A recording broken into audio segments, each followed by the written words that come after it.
Right, start again. Good evening, councillors and those members of the public watching online. We have a very busy agenda this evening, so we'll get going without delay. Before we begin, please could the monitoring officer confirm that the Great Mace is present in the council chamber? Good evening, councillors. Yes, I can confirm the Great Mace is present. Thank you. Any apologies? So we go through each of the groups. Councillor Assel? Councillor West? Any apologies? No apologies from my group, Mr. Mayor. No apologies. Lind? Any apologies? No apologies. We're just trying to get Eric in, Mr. Mayor. Thank you. Councillor Graves? Everybody present and correct. Go back to Councillor Hassel. Any apologies? No apologies, Mr. Mayor. Okay, we're on to item 2, declarations of interest. Yes. Okay, and relate to what? Somebody got a declaration of interest? I think that may just have been Councillor Ashburn adjoining the meeting, Mr. Mayor. I understand that the monitoring officer will now advise councillors that there is a general dispensation which enables you to vote on the council tax proposals at item 11 and the council allowance scheme at item 13. I'll invite the monitoring officer to now address the meeting. Thank you very much, Mr. Mayor. Yes, as is usual, under Section 33 of the Localism Act 2011, I'm granting all councillors a dispensation from the restrictions under Sections 31(4)(a) and (b) of the Localism Act 2011 to allow all members to participate in discussions and vote on items 11 and 13 on the agenda this evening. This dispensation is for this evening only. Thank you. Thank you. Item 3 on the agenda. We'll now approve the minutes of the last meeting.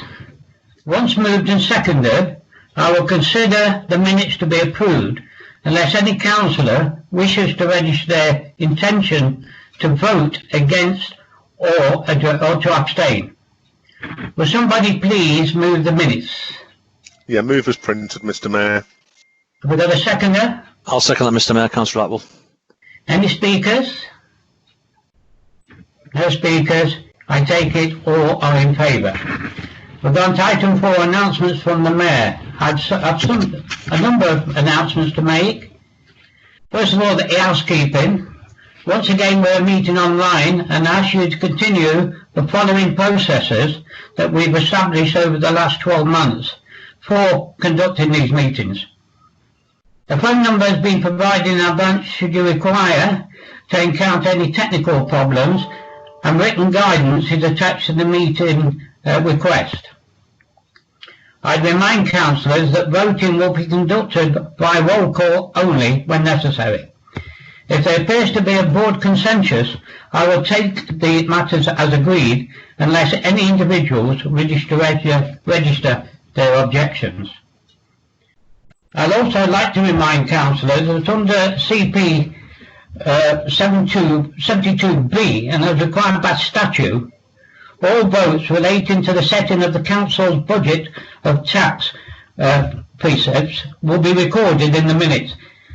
This will include any amendments and votes on the substantial motions. My announcements. Last week I was delighted to send a message to our counterpart in Osnabrück, celebrating our friendship of 45 years with our twinning city.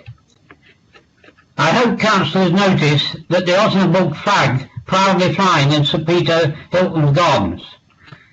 I'm sure you will and join me in sending our best wishes to our friends in Germany during these uncertain times. On that note, like many of you, I was delighted to receive my COVID-19 vaccination at the Derby Arena last month. And I'd like to take this opportunity to commend all the colleagues and partners who have been involved in the tremendous success of the vaccination drive to date. The experience was professional and seamless. I conclude by saying well done. Finally, with all local elections set to go ahead in May, for several of you in attendance this evening, this will be your final meeting as a local councillor. I would like to extend to you an invitation to anyone who would like to say a few words or share some memories. I'm aware of the fact that Councillor Russell would like to speak about Councillor Eldrick. Councillor Russell. Yes, thank you, Mr. Mayor. I know that we are pressed for time tonight, so I will try and keep this very brief. And a few of us are attending our second last full council meeting this evening. But for Lisa, this is her first last full council. I'm proud not only of being able to call Lisa my colleague, but also a very dear friend. When Lisa was elected to the council, she brought an amazing wealth of knowledge and previous experience with her as an international trade unionist that Derby City Council was very, very privileged to be able to access. And her time as a councillor, she has achieved so many great things for Derby and Derby people, far too many to name, but right from developing a groundbreaking employment charter and working to make Derby City Council a living wage employer, through to amazing support for the green agenda and issues that are really, really important to Derby people. She's been a fantastic local councillor for Darley Ward. I know because on our many trips around Darley during lockdown, walking with each other, she gets stopped very, very regularly by local people for chats about all sorts of issues. So she's very well known and well respected. And of course, Lisa stepped up to be the leader of Derby's Labour group at a time that was quite difficult for us, and became the first ever female leader of our group, an issue which I am immensely proud of her for achieving, and she should be incredibly proud of herself. And I know that Lisa will absolutely not want to be the last female leader that Derby Labour Group has, and her lasting legacy on this council, I truly think, will be the work she's done around gender representation, most latterly as chair of the Gender Representation Task Force. I hope that her legacy will be a challenge to this local authority and the wider local government to really hold a mirror up to itself and ask if we are truly reflective, and increase the numbers of female councillors, not just in Derby but across the country. Lisa took the decision to step down from the council to spend more time with her beautiful family, her boys Theo, Casper and Caden, and her new role in a national charity who are extremely lucky to have her. But I think Lisa would echo these sentiments in questioning why she had to take that decision. A number of us retiring from the council this evening are of working age. A number also have young families, and I think it's really, really important to consider Lisa's lasting legacy and ask the question, what is the council doing and the wider Labour government, local government family to support people who want to be local representatives, to make us truly reflective. And a personal note to Lisa, thank you so much for your support, your guidance, your friendship through every step of my my career in local government, and I wish you all the very, very best for the future. Thank you. Thank you, Councillor Russell. I understand that other councillors retiring tonight are Councillor Anderson, Ashburner, Councillor Russell herself and Councillor Stanton. Does anybody like to make any comments about any of those councillors, please? Yes, please, Mr. Mayor. It's Right, Councillor Williams. Thank you. I shall be short and sweet, Mr. Mayor. Thank you very much for allowing me to speak. I would just like to say I have worked very closely with Councillor Anderson over the years, and the one thing that I know that we both totally agree on and totally share is our passion for children and young people in this city. I know Councillor Anderson has been fantastic on the boards that I have worked with him on. He has been challenging both to me but also to other councillors, and you know, I totally respect his decision to stand down today. I wish him to have good luck, happiness, health, We talk an awful lot about our children, our girls, and I have joked with him quite a few times now, but I know our girls are going to change the world. So Councillor Anderson, thank you for your time. It's been a pleasure working with you, and I wish you all the best. Thank you, Councillor Williams. Anybody else wish to make any comments? Mr. Mayor, I would like to say something about Councillor Ashburner. Councillor Skelton, carry on. Thank you, Mr. Mayor. I've known Eric, Councillor Ashburner, for many years, probably at least over 25.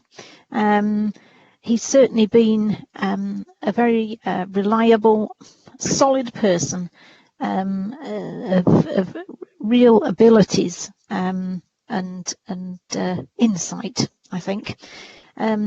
By profession, he's a systems auditor, so he was very useful his time on the Audit and Accounts Committee.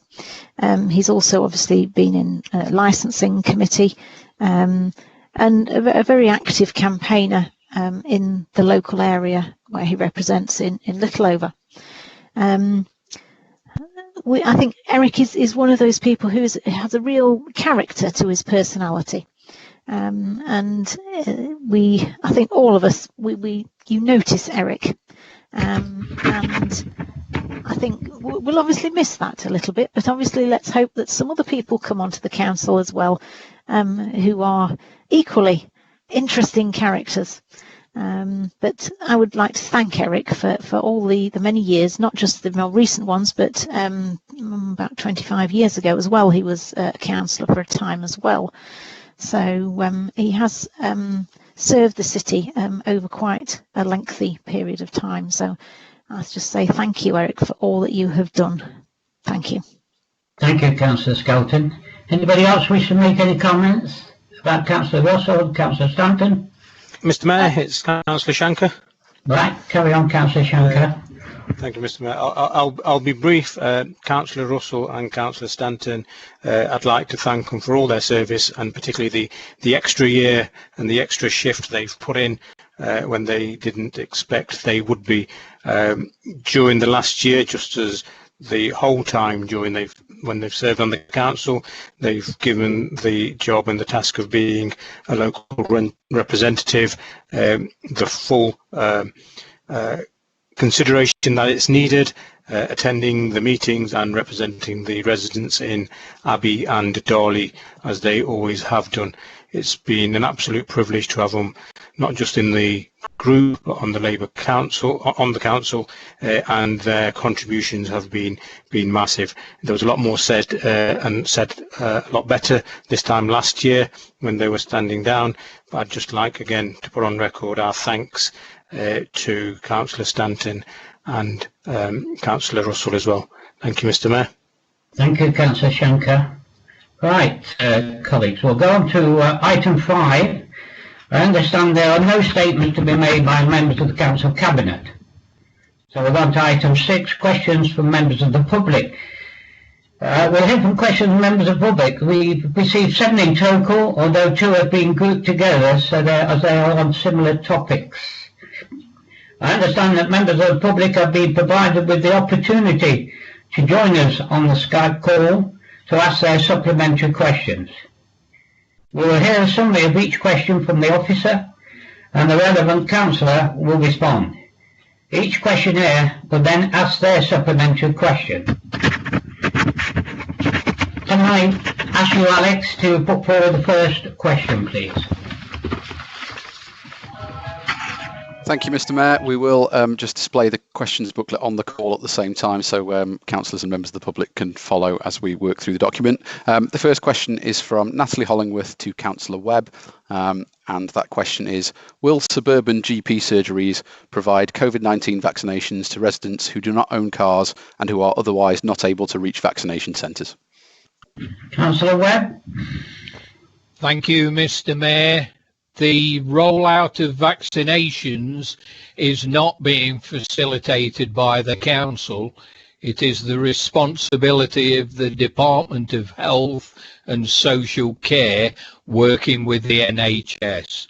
Locally, The rollout is being facilitated by Joined Up Care Derbyshire, and it is their responsibility, working alongside local GP surgeries, to arrange vaccinations for those not able to attend the facility, including provision for housebound patients to be vaccinated at home. Council officers are meeting regularly with the clinical commissioning group and NHS colleagues and have already flagged similar concerns, which CCG colleagues are addressing. However, I will pass your comments on to them. Thank you, Councillor Webb. Natalie Hollingworth, have you got a supplementary question to Councillor Webb? Is Natalie there? Alex, doesn't appear that Natalie's with us. Oh, thank you, Mr. Mayor. Natalie was with us a few seconds ago. Perhaps we could move on to the next question. If she does return to the call, we could come back. Ask her again. Natalie, are you there? Well done to item B. We'll come back if need be.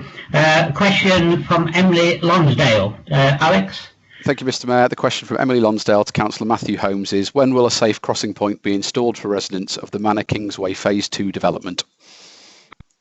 Councillor Holmes? Thank you. The aim is to provide safe, controlled crossing points for pedestrians at this location.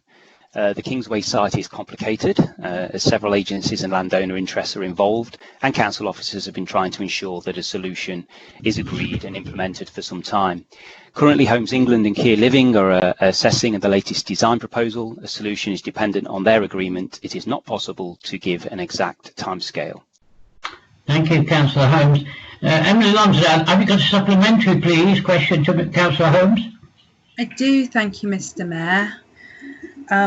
I have lived in this part of Manor Kingsway for over 2 years now.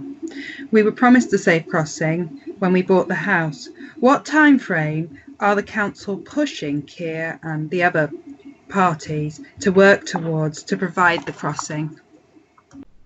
Councillor Holmes? Thank you. I've explained where we are currently in regards to this issue via the question that's printed there. But I'm more than happy actually to have the options taken to the Littleover Neighbourhood Board, because I believe that will be a very useful thing to do. They can be part of the implementation and the configuration decisions of the controlled crossing points, which I agree do need to be resolved as soon as possible. You know, the Littleover Neighbourhood Board asked for the lights to be switched off, and I'm sure they'd be happy to be involved in them being switched on, whatever the solution is. Thank you. Thank you, Councillor Holmes. Two questions put together because they're the same from Mrs. Mayor Bain. Please, Alex. Thank you. Yes, that's correct. There are two questions, so Mrs. Bain will have two opportunities to ask a supplementary question.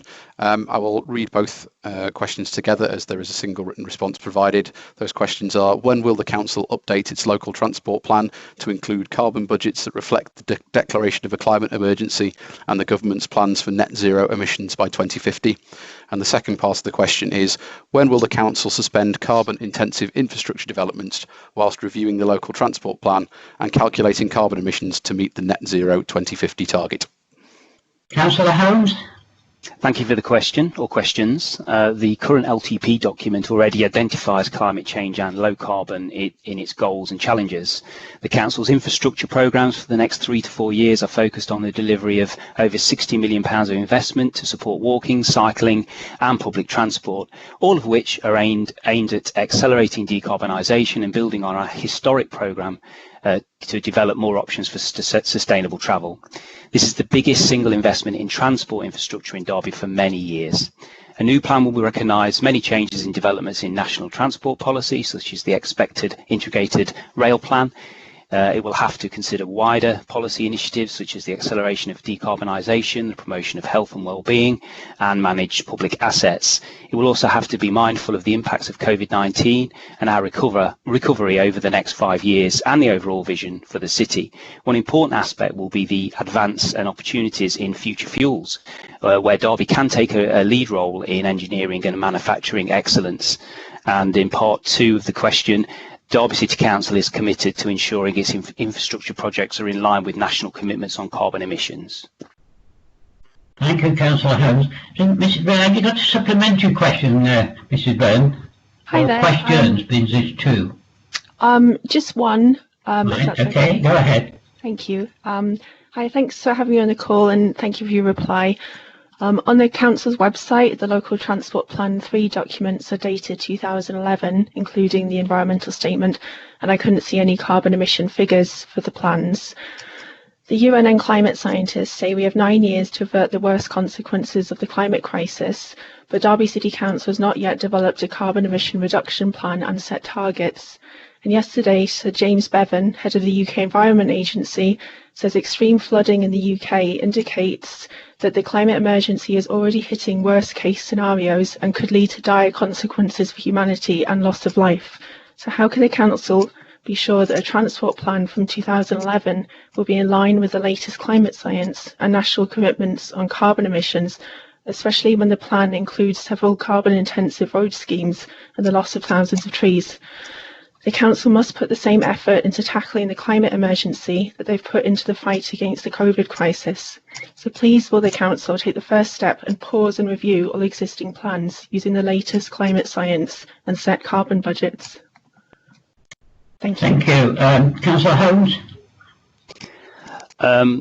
We can't start pausing major infrastructure projects at the moment, especially when they many of them actually are to deliver exactly what you say that we should. And I agree, we have to have a commitment which is in line with government policy and government agreements. But that doesn't mean that we as a council can't have more aspirational targets. And that's something I'm working on with officers, and we have a cross-party climate partnership working group as well. So there's a lot of work going on behind the scenes there, and a lot of infrastructure to actually deliver the benefits that you actually are challengers on.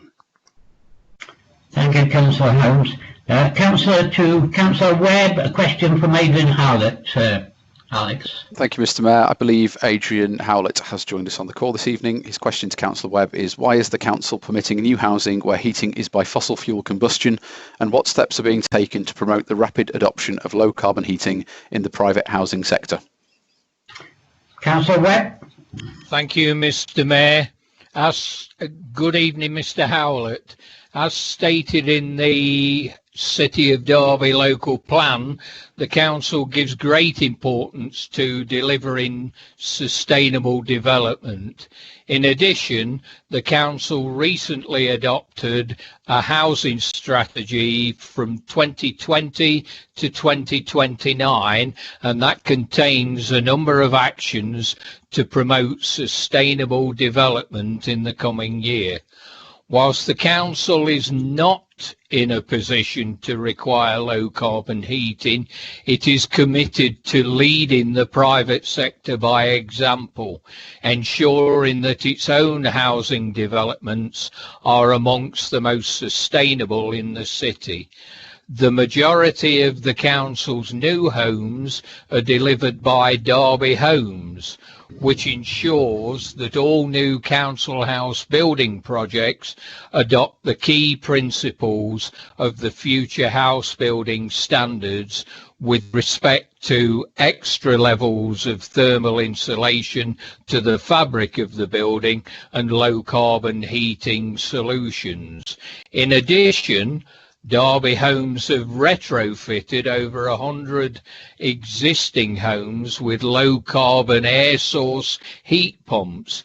This works as a retrofit solution on homes that already have high levels of thermal performance, such as flats and sheltered schemes. Our only high-rise block of flats has benefited from the low-carbon heating for over 18 months. The feedback from tenants is very good, and we are looking to expand our retrofitting programme and encourage the private sector to take this up. We also encourage external partners to adopt higher standards too. We recently gave grant aid support for a new bungalow scheme owned by the War Memorial Village Trust in Shelton Lock.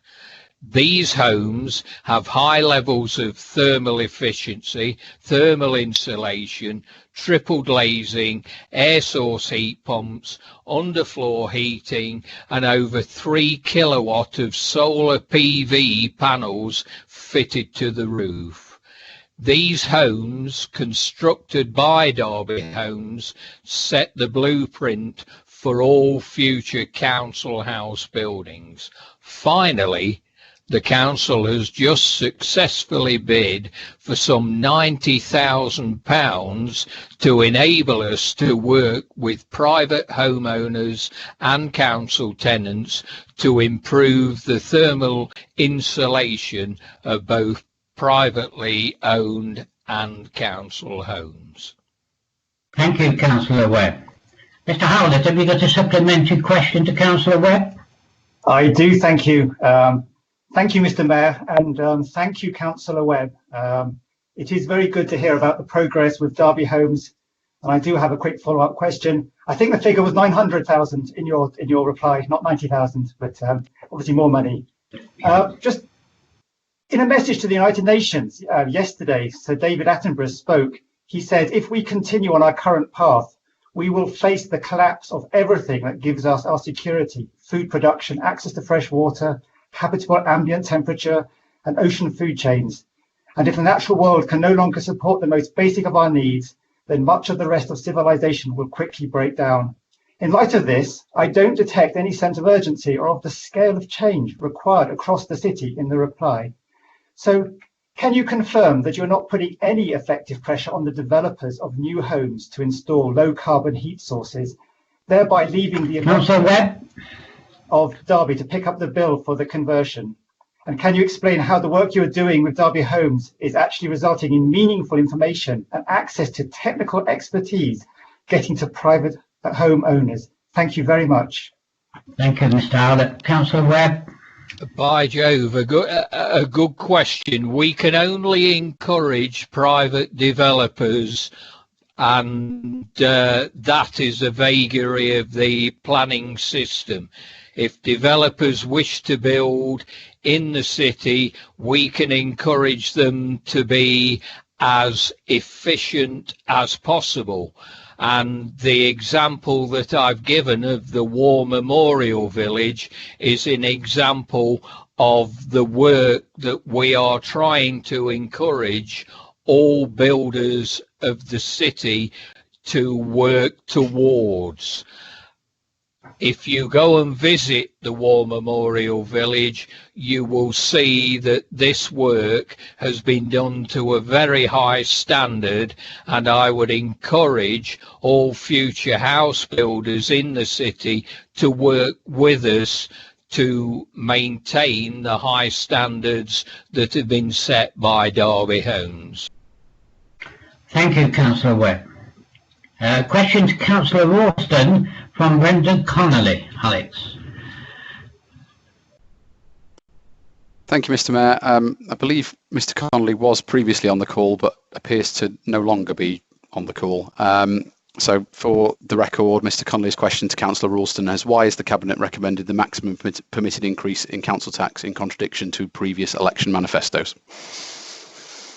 I don't know whether Councillor Ralston wants to make any comment, but I think we should go on to the next question. I'm happy to move on, Chair, Mr. Mayor, if you want to. So it is again to you, Councillor Ralston, from Natalie Hollingworth. Is she with us now, Alex?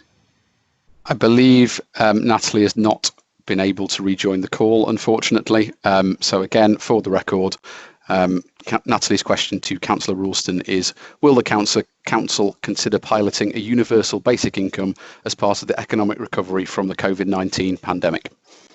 Thank you for that. Well, would the two councillors, Councillor Webb with Natalie's first question and Councillor Ralston with the last one, would they care to send Natalie their replies? Yep, the replies are printed, and if Natalie does wish to contact us, I'm sure she will do so. All right, Thank you, for Mr. Mayor. that. Very good of you, thank you. We're on to item 7, questions relating to Derbyshire Fire Authority and Derby Homes. I understand there's none been received, so we're on to item 8, questions from non-council cabinet members. When we move to those, I have been indicating that the proposal that we adopt the same system that we've adopted the last 2 meetings. If anybody would like to propose that. Yes, Mr. Mayor, I'd propose that we adopt the same system, and we've got to discuss this further down the agenda, item 14 for future meetings anyway. Thank you. Well, I second that, Mr. Mayor.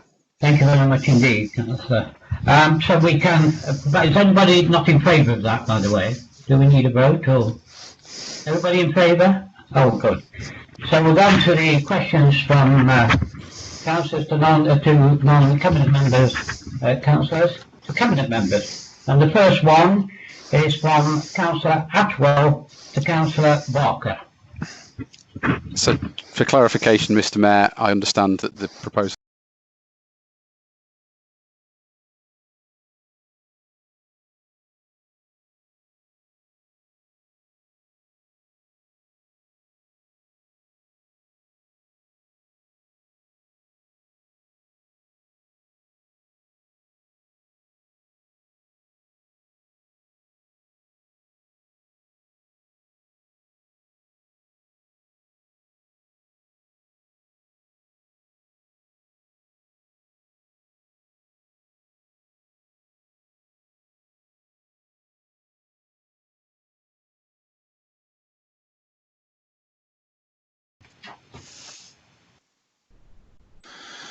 Right, we'll carry on then with we'll go back to the question from Councillor Atwell to Councillor Barker regarding Norris Fuel, a verbal response. So, Councillor Barker, would you like to give your verbal response, please?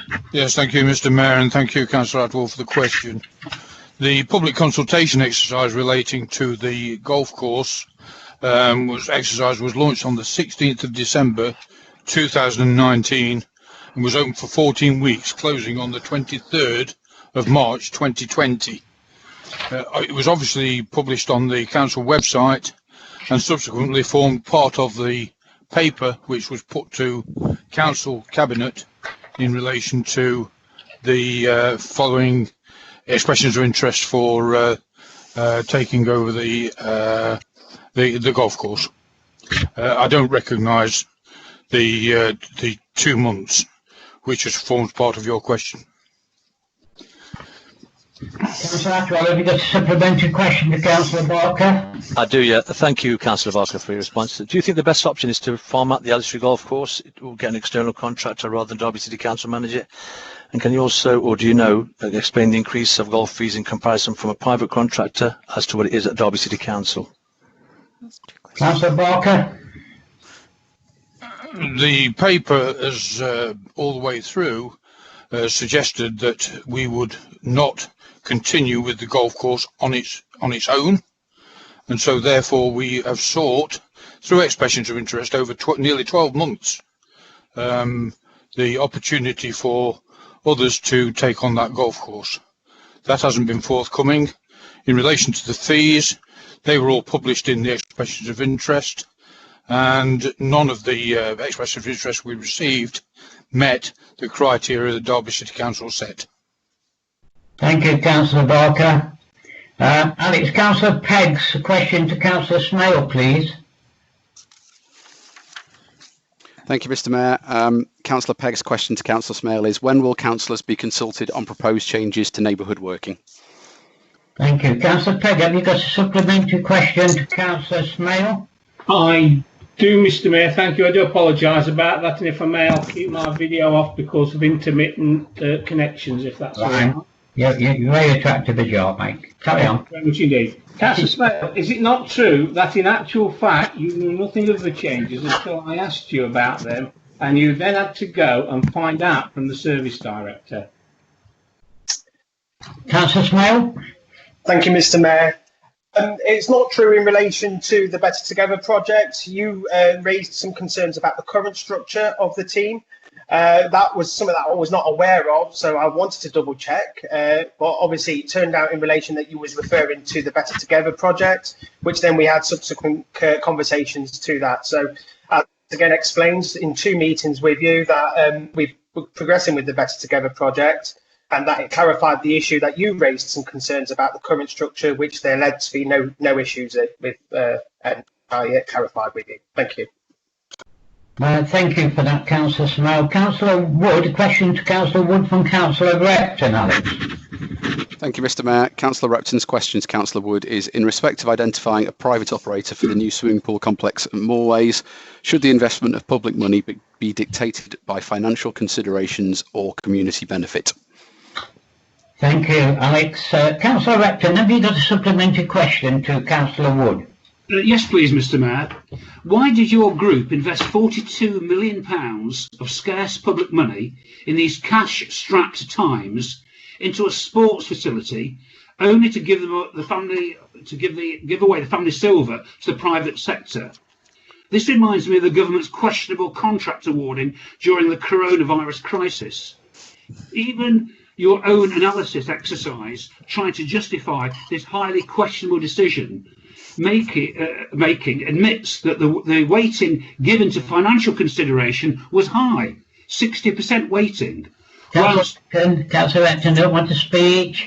Want a supplementary question, please? It's leading to a question, please, Mr. Mayor. Thank you, please, quickly. Whilst the community benefits weighting was low, 5%, does this not clearly demonstrate that they know the price of everything and the value of nothing by their decision to give away this much-loved brand new public facility and asset that the people of Derby have invested over £42 million and making a terrible decision in the process? Councillor Wood. Thank you, Councillor Repton. I could have anticipated that question, I suppose. This didn't start with this administration at all, did it? If you look in the Derby Telegraph archives, you'll see an excellent article by Zena Hawley on the 24th of November 2017, when one Councillor Baggy Shankar was project managing the swimming pool initiative. And what did they do? They outsourced the project management, they outsourced the design and build to a company who happened to have very good close connections to the local Labour Party, I have to admit, but they are a very good company. And yes, they were going to outsource the operation of the Moorways Sports Village. Yes, I'm just quoting here. It says the ruling council members. Please, can I answer, Mr. Mayor? Councillor Wood is replying to your question. Please let him do so. Thank you.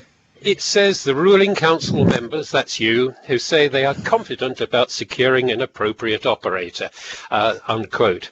But you might have done that fairly dogmatically, thinking these things all had to be outsourced. We didn't. We got independent consultants to look at all the options, and they came up with what was a no-brainer, and it'll be the best value for the people of Derby and the people who are going to use it. We too are confident of finding an appropriate operator, and we will have a magnificent facility properly run by somebody outside the City Council. Thank you, Councillor Wood. Question from Councillor Hazelgrave to Councillor Worston. Alex, please.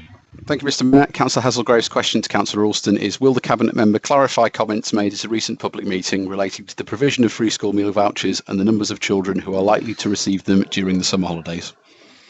Councillor Worston, would you like to give your verbal response, please?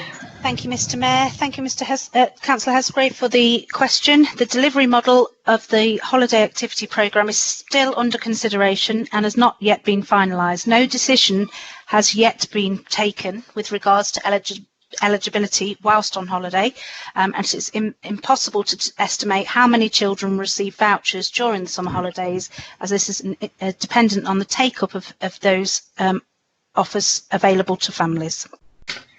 Thank you, Councillor Worston. Councillor Hazelgrave, have you got a supplementary question? I do indeed, Mr. Mayor. I do think it's very disappointing, but true to form, that there's a dithering indecision on this. Parents are yearning for a holiday, Mr. Mayor, Councillor Ralston. Some of those parents will be able, maybe, to go to one of the family's summer holiday home on the coast, or to a caravan, COVID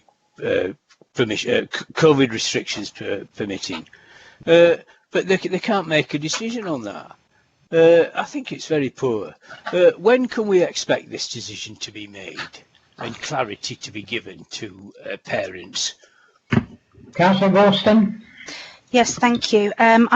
I think we need to stick with the facts here that every child in the city can be supported either via the HAF scheme or through the amazing work of the Food for Thought and the brilliant food providers working together for the city. And as soon as those details are available, I'm sure Councillor Williams, who is responsible for this, will be able to give them to you, Councillor Hesselgrave. Thank you, Councillor Ralston. Question from Councillor Hussain to Councillor Webb, please, Alex. Thank you, Mr. Mayor. Councillor Hussein's question to Councillor Webb is: how many people have died of coronavirus in Derby, and what proportion were care home residents? Councillor Hussain, have you got a supplementary question, please? Yes, I do, Mr. Mayor. Thank you. Councillor Webb, 25% of the total deaths which happened because of coronavirus in Derby took place in our care homes. Would you agree that a higher level of risk faced by our residents could have been anticipated a bit better, and we could have done more to offer them greater protection to reduce the number of deaths which ultimately happened in our care homes in Derby? Councillor Webb? Thank you, Mr. Mayor. Councillor Hussain, thank you for the supplementary question. Care homes have done a magnificent job in very trying circumstances. Every death is a family that will grieve that death, and care home staff will also be grieving those deaths. It's been a difficult time for us all. The team that we have working with the care homes have been working very hard to keep coronavirus out of those homes, and unfortunately, although COVID has an impact, it is not the only thing that is on the death certificate.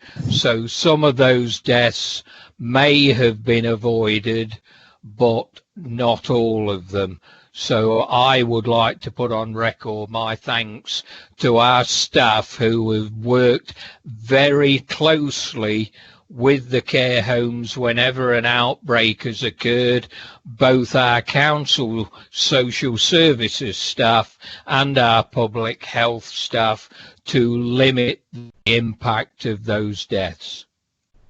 Thank you, Councillor Webb. Councillor Dinter's a question to Councillor Smale, Alex, please.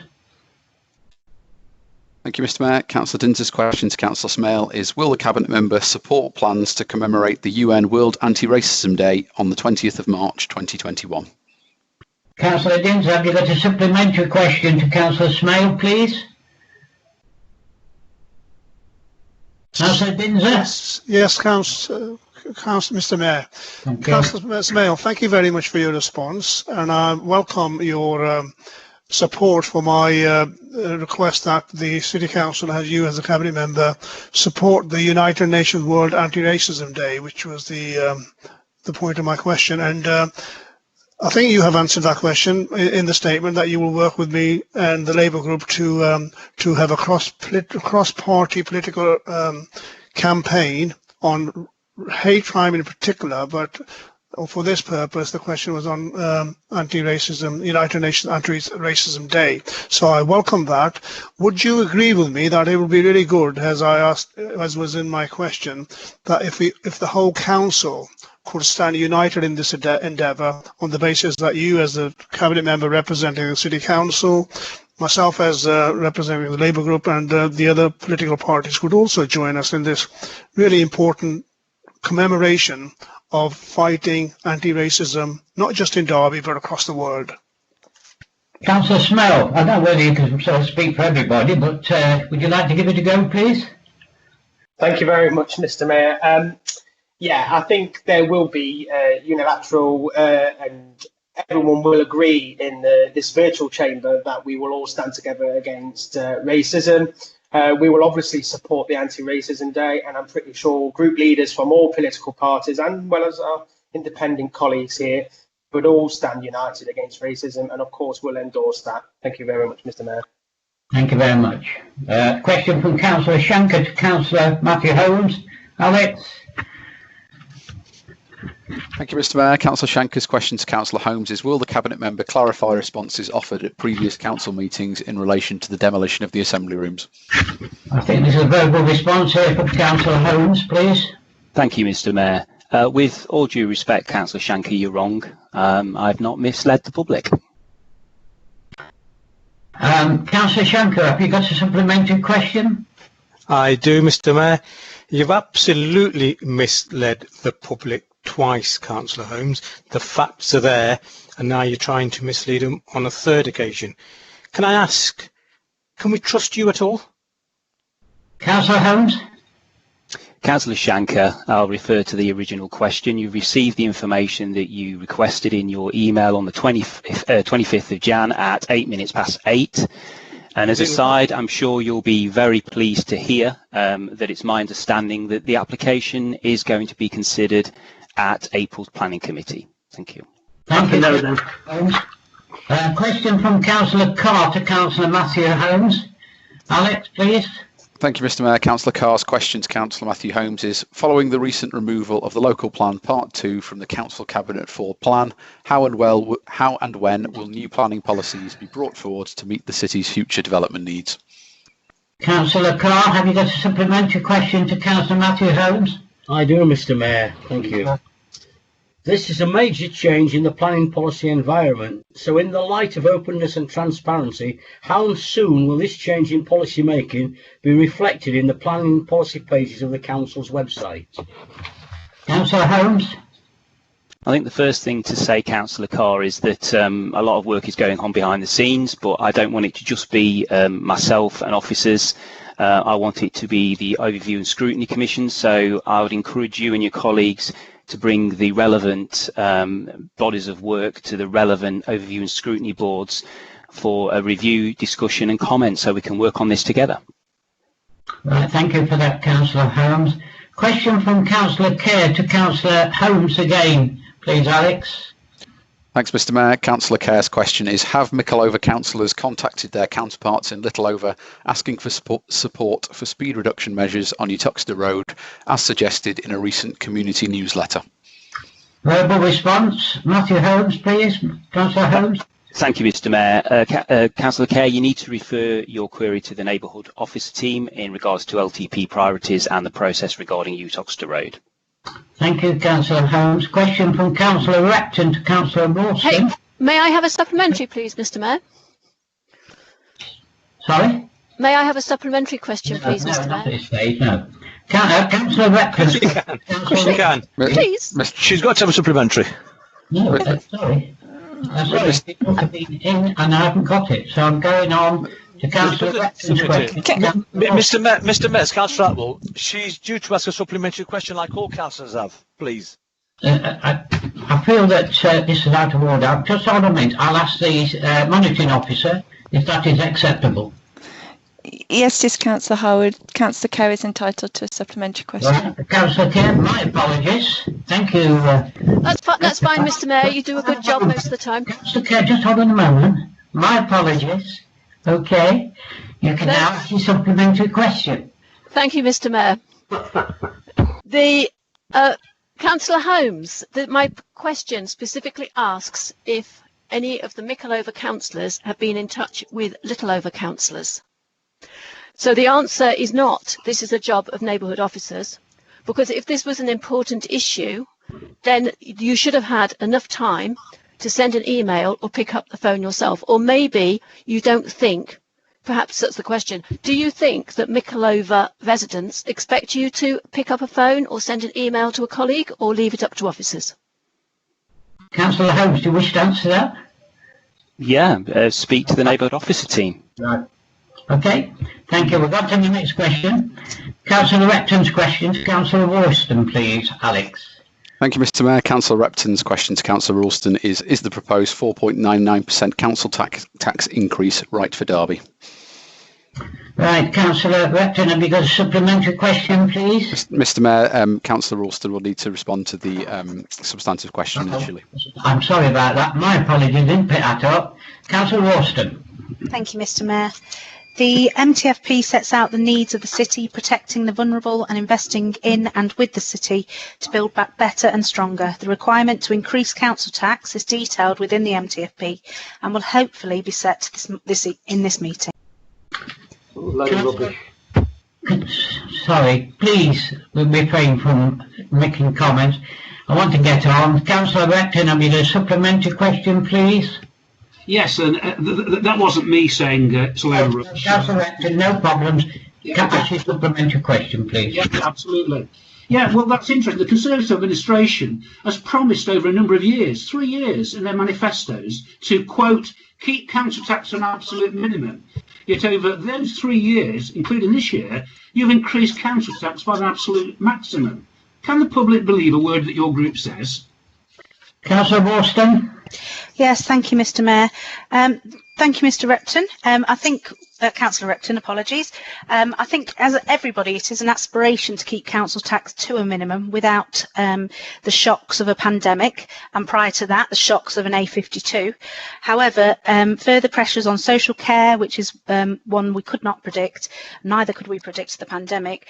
We've looked to keep council tax to a minimum, but I think residents will understand that these are not normal times, and they will understand the need to ensure that we can provide the services needed for this city. What about the previous 2 years? Councillor Worston, we're on to the next As question. I mentioned, Councillor Repton, the A52 is all I need to say. Councillor Worston, yes, you mentioned that, thank you. Councillor Repton's question to Councillor Matthew Holmes, Alex, please.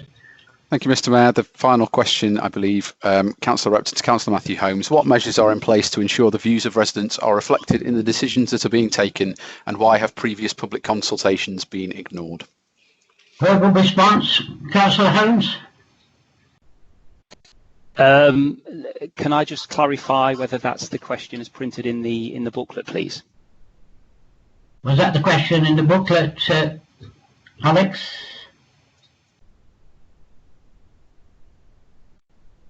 Bear with me one moment. The question in the booklet is displayed on the screen. Apologies if my interpretation of that is not quite what you were expecting, Councillor Holmes. No, that's fine, thank you. Verbal response, Councillor Holmes, then, please. No, this administration is open and transparent. We've demonstrated that on a number of occasions through the last 2.5 or nearly 3 years now. I'm very proud of that fact, and I'm very proud of my colleagues to looking after this city on behalf of residents. Thank you, Councillor Holmes. Councillor Repton, have you got a supplementary question? Yes, please, Mr. Mayor. Councillor Holmes, if you do believe in openness and transparency, why are you refusing to have an open and transparent public meeting to discuss the concerns of the Galatasaray Golf Course with the leaders of the 25,000 petitioners? Surely at this 11th hour, if they come up with proposals that could save this historic and important golf course in this city, then surely we should have a public open debate and listen carefully to their proposals. In the interest of openness and transparency, will you agree to it? Councillor Holmes, sorry. I think in answer of the previous question, Councillor Barker has amply replied and dealt with that issue. Thank you. No, they haven't. We'll on to the next item on the agenda. We will now consider a minute of the Council of Cabinet in relation to the approval of the Treasury Management and Investment Strategy. Councillor Worston, as the Cabinet Member for Finance, will you move these minutes, please? Thank you, Mr. Mayor. Moved as printed. Have we got a seconder, please? Seconded, Councillor Webb. Right, are there any speakers? Anybody wish to speak? Right, okay, we will now, unless somebody objects or wishes to have a vote, I will take it the all in favour and carry on with the next item. Nobody. Okay, so to item 10. The next item on the business relates to settling the council budget. Council will find in their agenda packs the minutes from the council cabinet meeting held on the 10th of February relating to the medium-term financial plan, which council will be asked to approve. Also included in your packs of reference is the original report considered by the cabinet earlier this month. As you are aware, the move of the motion is not time limited. I understand Councillor Poulter intends to move the minutes of the cabinet. As is customary, I intend to suspend Council Procedure Rule CP 46 to allow group leaders to speak for longer than 5 minutes in response should they wish so. However, I would request that these speeches are concise as possible, given the number of items on the agenda this evening. I am also aware that several amendments have been submitted to Democratic Services in advance of the meeting. To ensure that every group has equal opportunity to have their amendments considered, I intend to take one speaker from each group in order of size during the substantial debate. Councillor Poulter, will you move the minutes and address the council, please? Councillor Poulter. Thank you, Mr. Mayor. Yes, indeed, it is my pleasure to introduce the detail of what is, in the circumstances, an absolutely remarkable budget. The Cabinet and myself are incredibly proud of this budget, the best budget in very many years. Alongside the talented officers of this council, for the past 3 years, we've carefully aligned the finances with the city's priorities. As a consequence of this prudent financial management, I'm able tonight to propose a balanced budget with no cuts to essential services, with minimal job losses, and with no planned recurrent use of reserves. And you couple that with a transparency in the financial reporting of this council. I look forward to you and all members of this council joining us in the delivery of an MTFP that delivers for the people of Derby, clearly targeting the resources necessary to deliver, in partnership, a recovery plan for our city. Mr. Mayor, this budget is a budget for today. It's also a budget for tomorrow, and it's a budget for delivery in partnership together with our city.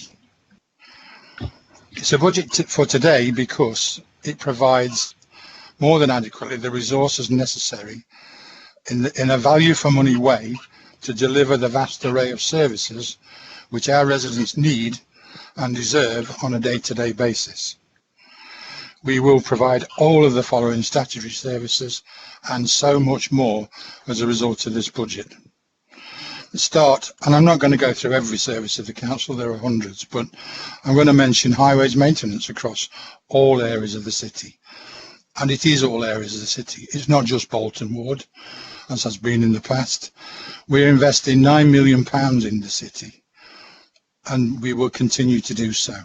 You as councillors all know that in every ward of the city there have been fantastic improvements to the road and highways maintenance in the city. You as councillors will also know that we have maintained and will maintain through all the pressures, through all the COVID pressures, year-round bin collections, including the brown bin service. We will continue to invest in the neighbourhood agenda, again, all across the city, not in just so many wards, not supplying devolved funding to so many wards, the wards where one particular party operates. We deliver neighbourhood services across the city. So, in addition to that, and the statutory duty of investing and running our schools all across the city and our nurseries, we have the responsibility to clean our streets, tackle dog mess, sort out the fly tipping and cleans our drains. These are just some of the street pride services that the budget allows for and we have to maintain, and for which there are no, and I repeat, no cuts in service. So we will also invest a further 14 million in the provision of children's and adult social care services. That's an additional 14 million pounds in this budget. We will meet our safeguarding and looked after children's responsibilities, and we will invest in leisure and culture in the city to revitalise our city centre, and that includes the 42 million pounds that we've committed to completing the Moorways Centre to be operated by somebody suitable to do so, to get best value for our city. These are just a few of the day-to-day services the public rightly expect and deserve. Mr. Mayor, I could go on for an awful long time detailing the hundreds of services our councils deliver, but remarkably, for the first time in many years, in today's budget, none of these essential services face damaging cuts, similar to those imposed by previous administrations. So that was today's budget. This budget is also for tomorrow, because it provides the financial space for an ambitious, forward-looking suite of developments and investment, which are detailed in our clearly and focused recovery plan, if any of the other members, the other groups have taken time to read it. Provision has been made for a considered, affordable, full and deliverable capital programme and budget to invest in our city and to build back better post-COVID. The city will grow and be revitalised by investment of hundreds of millions of pounds, as detailed in 11 major schemes in the Derby Evening Telegraph recently. These schemes will be delivered in a partnership basis alongside many private investors. A few examples, and I haven't got time to mention them all, but those that are coming to fruition very quickly will be the Museum of Making, £20 million plus invested in the city, which will be opening this spring. The Market Hall, a similar amount of money, over £20 million, to revitalise, repurpose the Market Hall and bring it back to being the heart of Derby Cathedral Quarter. So we're also investing seriously in the Derby and Easton Gateway, with funding achieved from the Future High Streets funding.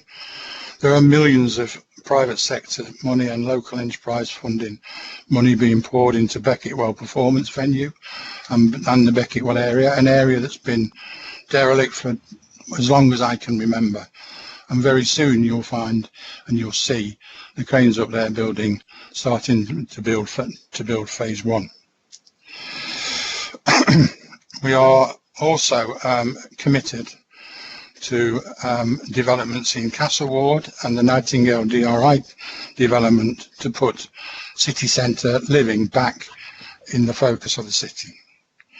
These are amongst many initiatives, and I could go on again, but I have to say that the message from me is that Derby is still open for business from tomorrow when the budget's agreed.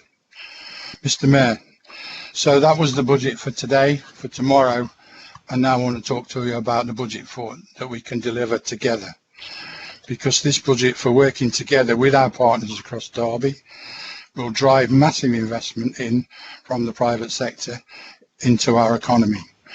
We are extremely well placed to add to our extremely successful bidding rounds for funds and grants from government and from D2N2 LEP. For example, we've achieved a grant of a share of £140 million working in conjunction with Nottingham City Council from the Connecting Cities funding, benefits of which you'll soon start to see. We've achieved £12 million from the LEP in the Building Better funding, which will be used to support the development of a fantastic development smart park at the old Selham East site. We've achieved £15 million worth of funding from the Future High Streets bidding round, which, as you know, will be used at the Market Hall, and to work in partnership with Cale Street and the Derby Centre to create a new Eastern Gateway to revitalise that part of the city. There are many other millions being invested in the city through the LEP at Beckettwell, at the iHub, at Infinity Park, a tremendous development in the offing with cooperation with our partners in the LEP, with the Universities of Sheffield and of Derby, and the Nuclear AMRC. In addition to that, there are initiatives such as the South Derby Growth Zone. Mr. Mayor, we are ready for the opportunities that will be presented in the coming future funding rounds. Government has announced a levelling up fund for the Midlands, a national levelling up fund for which we are ready and prepared to bid into. Next week, there will be further announcements in the budget in relation to the shared prosperity funding, and in conjunction with officers of the council, we will be bidding into that funding, and we will be prepared to do so. In addition, there are massive potential benefits for the city for other forthcoming developments. As you should know, is that that the East Midlands has bid into the Freeport developments and bid to hold an East Midlands development Freeport on our boundaries. There is also in progress the work in relation to establishing a development corporation around HS2, the power station and the airport, all of which will present massive opportunities for the people of Derby, and we will play into these developments as they arrive. Mr. Mayor, in the last year, the leadership of the council and my cabinet have had to navigate our way through massively challenging waters that COVID has caused. At the same time, we've sought and needed to protect the vulnerable, and one benefit from the pandemic has seen the rise of the community hub, and the way that's developed in conjunction with and partnership with our partners. We also have had to promote the health agenda, and another benefit of COVID has been that collaboration between the Local Resilience Forum, the CCG, the NHS and many other partners has led to a fantastic relationship which we will endeavour to keep.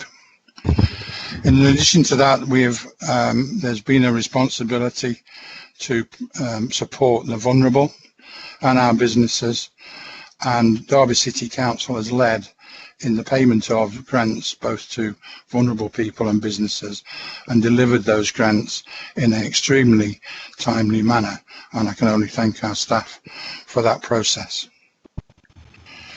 During this year financially, we have successfully managed the impact of COVID, unlike some Labour-controlled cities around us. And we have made tough and innovative decisions, such as the organisation of the temporary acquisition of the hotel on Pride Park to protect our rough sleepers, and develop groundbreaking new models for this group of vulnerable people who have been well dealt with and well supported by our city.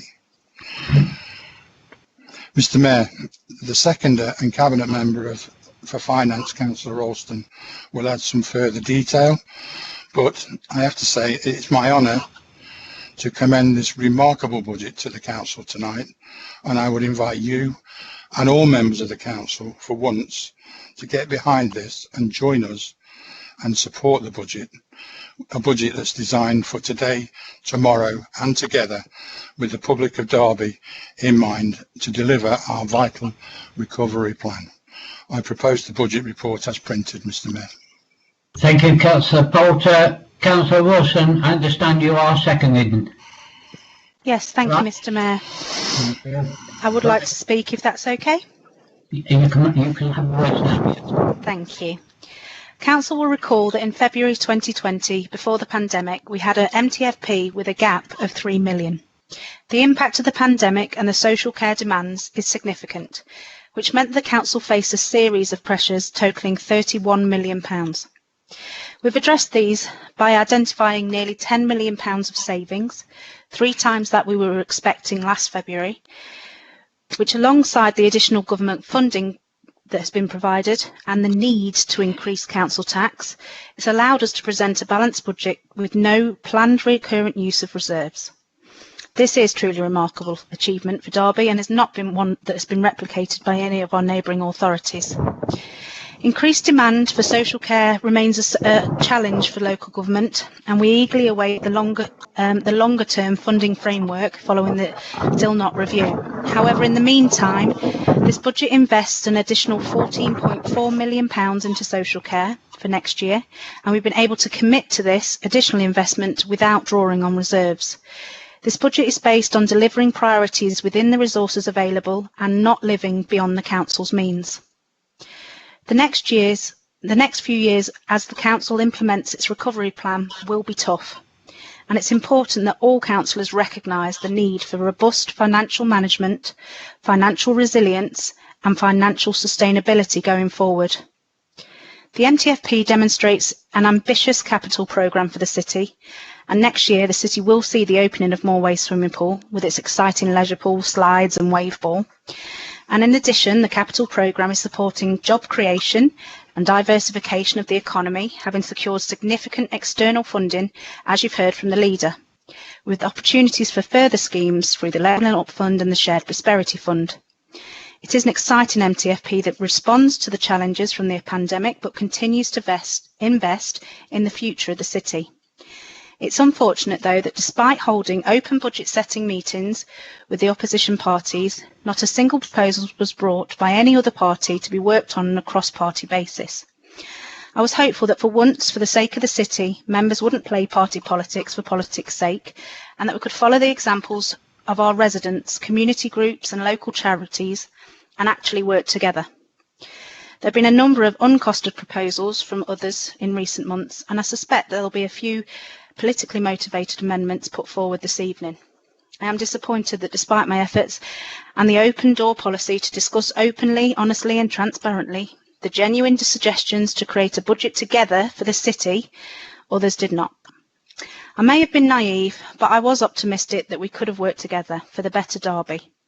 But as always, we ever get closer to May and the May elections, and our common ground slips away as groups become more focused on what makes us different rather than what we can do to achieve more for the city. What we can all agree on here is that we are here for the people of the city and they deserve better. And in a city that has no overall control, we should be able to work together, better together. But until then, this Conservative administration plans to invest in residential and foster care within the city and allow our looked after children to remain in the city where possible. We will be supporting residents in financial hardship through our additional £500,000 for the single discretionary award, and we will ensure investment of £5 million into the Council's Ascend programme, delivering employment and business support. We commit towards securing inward investment, job creation and diversifying the economy at the old Celanese site and on Infinity Park. We can deliver a brand new performance venue on Becketwell and much, much more. Our budget strategy has been about delivering a sustainable and balanced budget. This did require nearly £10 million of savings without any need to cut statutory services and keep minimal job losses.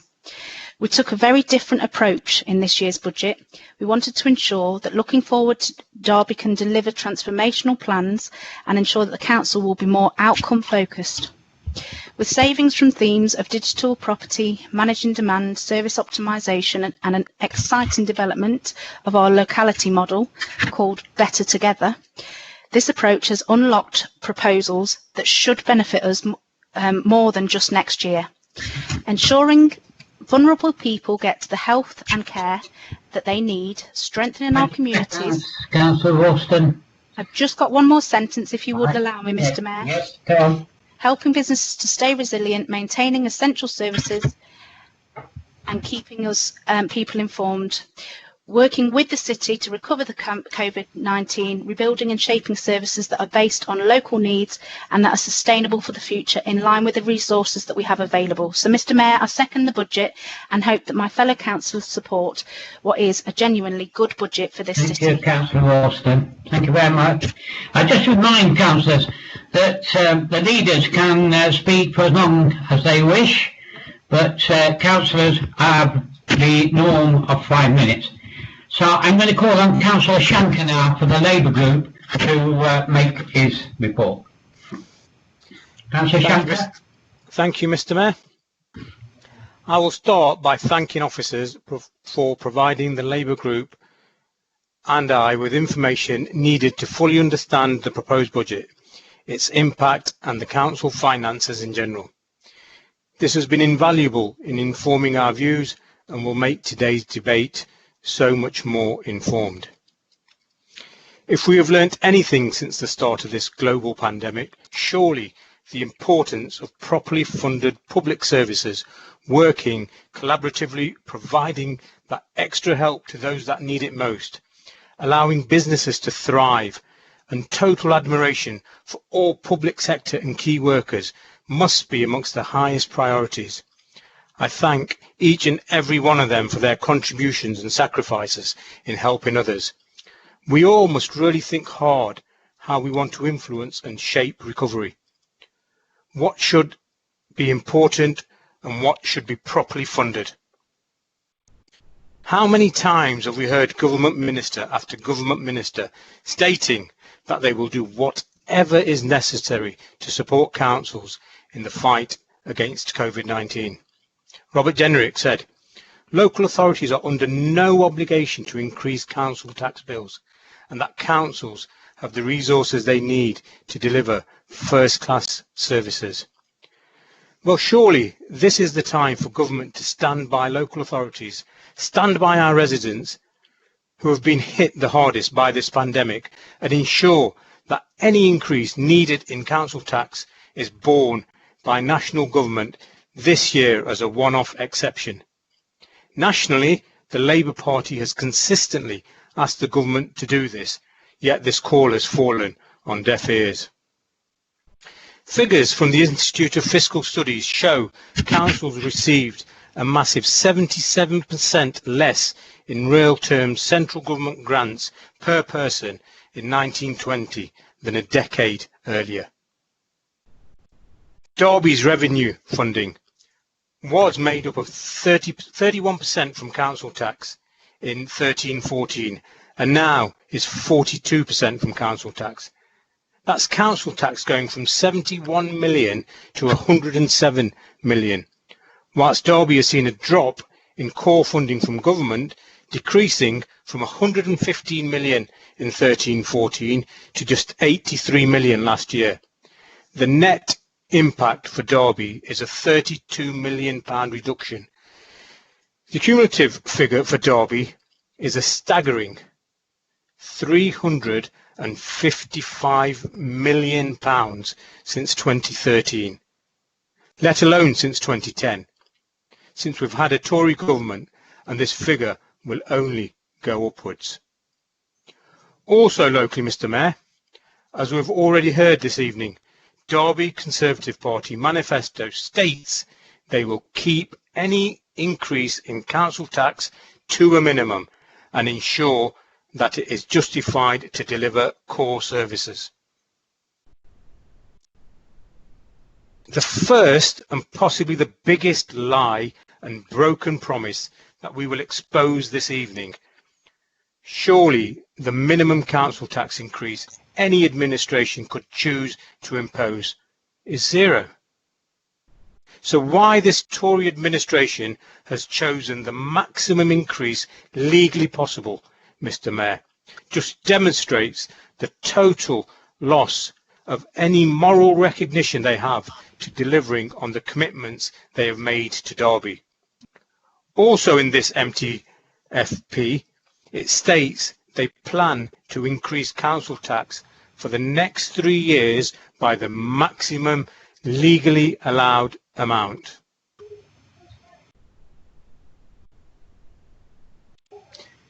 Councillor Poulter, I could have predicted this, has already stated, as he has done in recent weeks, that this is a remarkable budget, one that he is proud of and one that he believes is good for our city.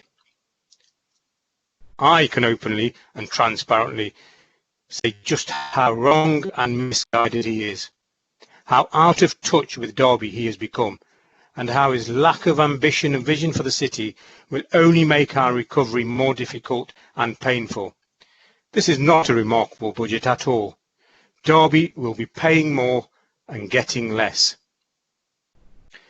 Mr. Mayor, the opportunity to ensure £256 million in our revenue budget and £252 million in our capital budget being spent in this coming financial year is invested wisely for the maximum benefit to our residents, in good public services, improving our city, encouraging and attracting further investment from the private sector, particularly local entrepreneurs.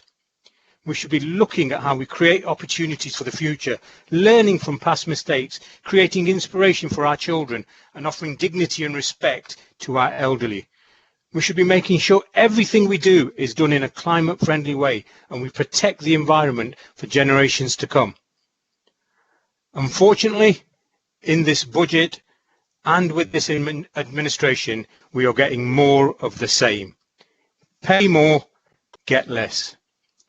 Repeatedly, Mr. Mayor, over the last year, I have called upon the administration to work collaboratively and put Derby ahead of party politics. This has fallen on deaf ears, despite what we've heard from Councillor Lauriston. I was optimistic when she emailed us as all the group leaders on the 2nd of September, asking for us to work together on the budget. I picked the phone up, I called her back on receiving that email and offered my total support, as did other group leaders in the coming weeks.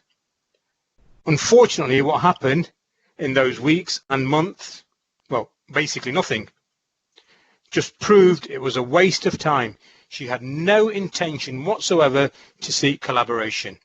No meaningful information was shared with other groups ahead of the draft budget report published in December. Mr. Mayor, since this minority administration came to office in 2018, we have seen 3 years of spending beyond our means, disregarding the will of council and failure to deliver on capital schemes alongside significant cost increases. And let me give you some examples. By the end of this current financial year, there will have been a drawdown on reserves for the past 3 years. These total a staggering £27.4 million. I have the breakdown per year if anybody wishes. This has reduced our financial resilience. A balanced budget with no recurrent use of reserves is presented for next year. But is this realistic? Absolutely not, with their track record, I would suggest. In May 2019, the Council declared a climate emergency and the creation of a £3 million capital budget. This budget shows that none of the money has been spent. It's on page 113 if anybody wants to check. How is this delivering on the will of the Council? How much of an emergency is this for Derby's Tories? Not much, I would suggest. More recently, the Cabinet rejected twice the Council resolution on free school meals to support our most vulnerable children, once again ignoring the will of full Council. The Capital Programme, £473 million over 3 years. Wow, sounds impressive. But masks a failure of delivery on key projects for the city. There is a significant slippage and the circle of stalled projects on the marketplace, of the assembly rooms, Guildhall, and increasing costs on the market hall paints a picture of over-promising and under-delivery. Dither, delay and indecision. Let's never forget the millions squandered on trying to refurbish the assembly rooms on a political whim, on expensive consultants against the advice of senior officers.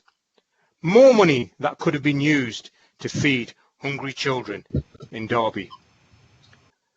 Like I have said, my group has dug behind the figures in this budget report. Much of the statutory services spend we can support. Let's be clear, these are under huge strain due to austerity. I strongly feel that if we submitted minor amendments to the budget tonight, it would not match the resources to the priorities of this city as we recover from COVID, and it would be fixing the problems created by the Tories for our city. They need to be exposed for their errors of their making, and also they'd only take decisions back to Cabinet to have them reversed time after time as they have done during this last year.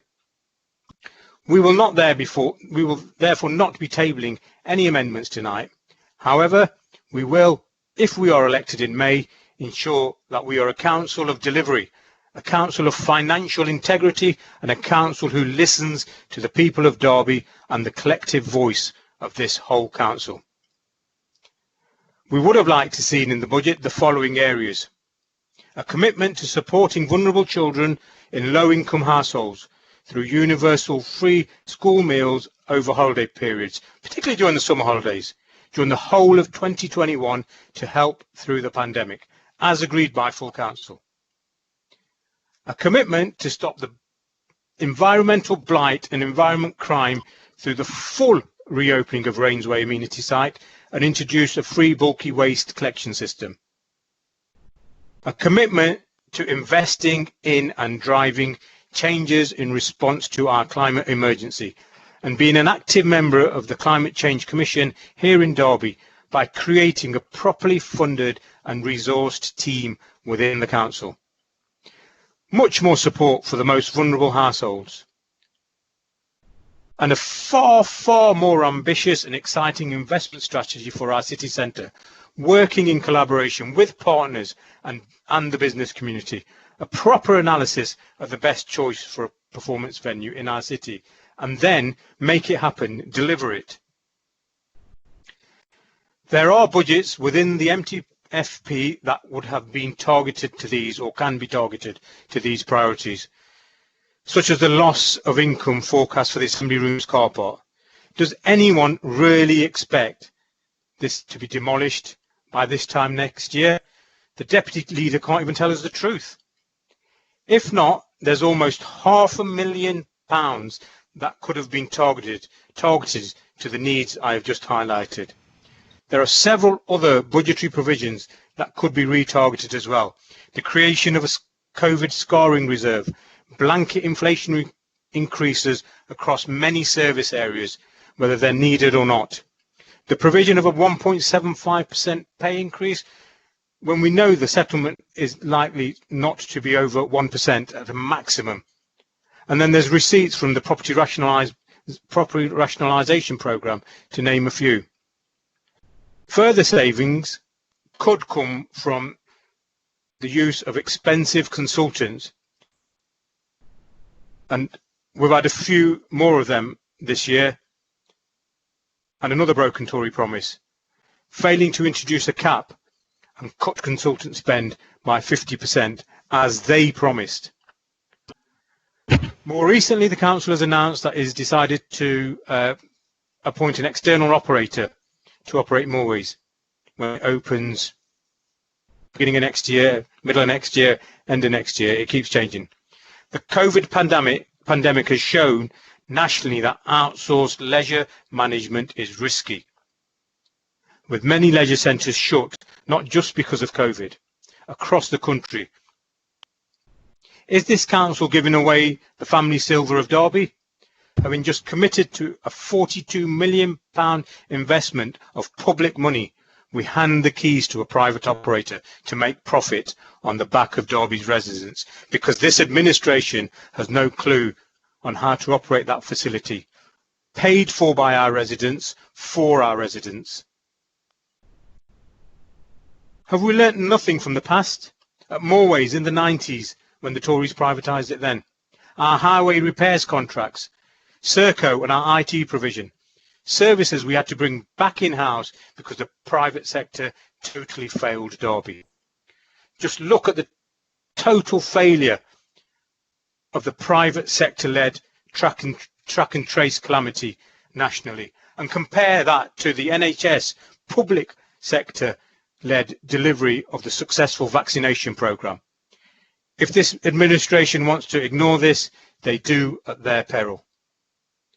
So, Mr. Mayor, I'm sure you will agree, it isn't a remarkable budget at all.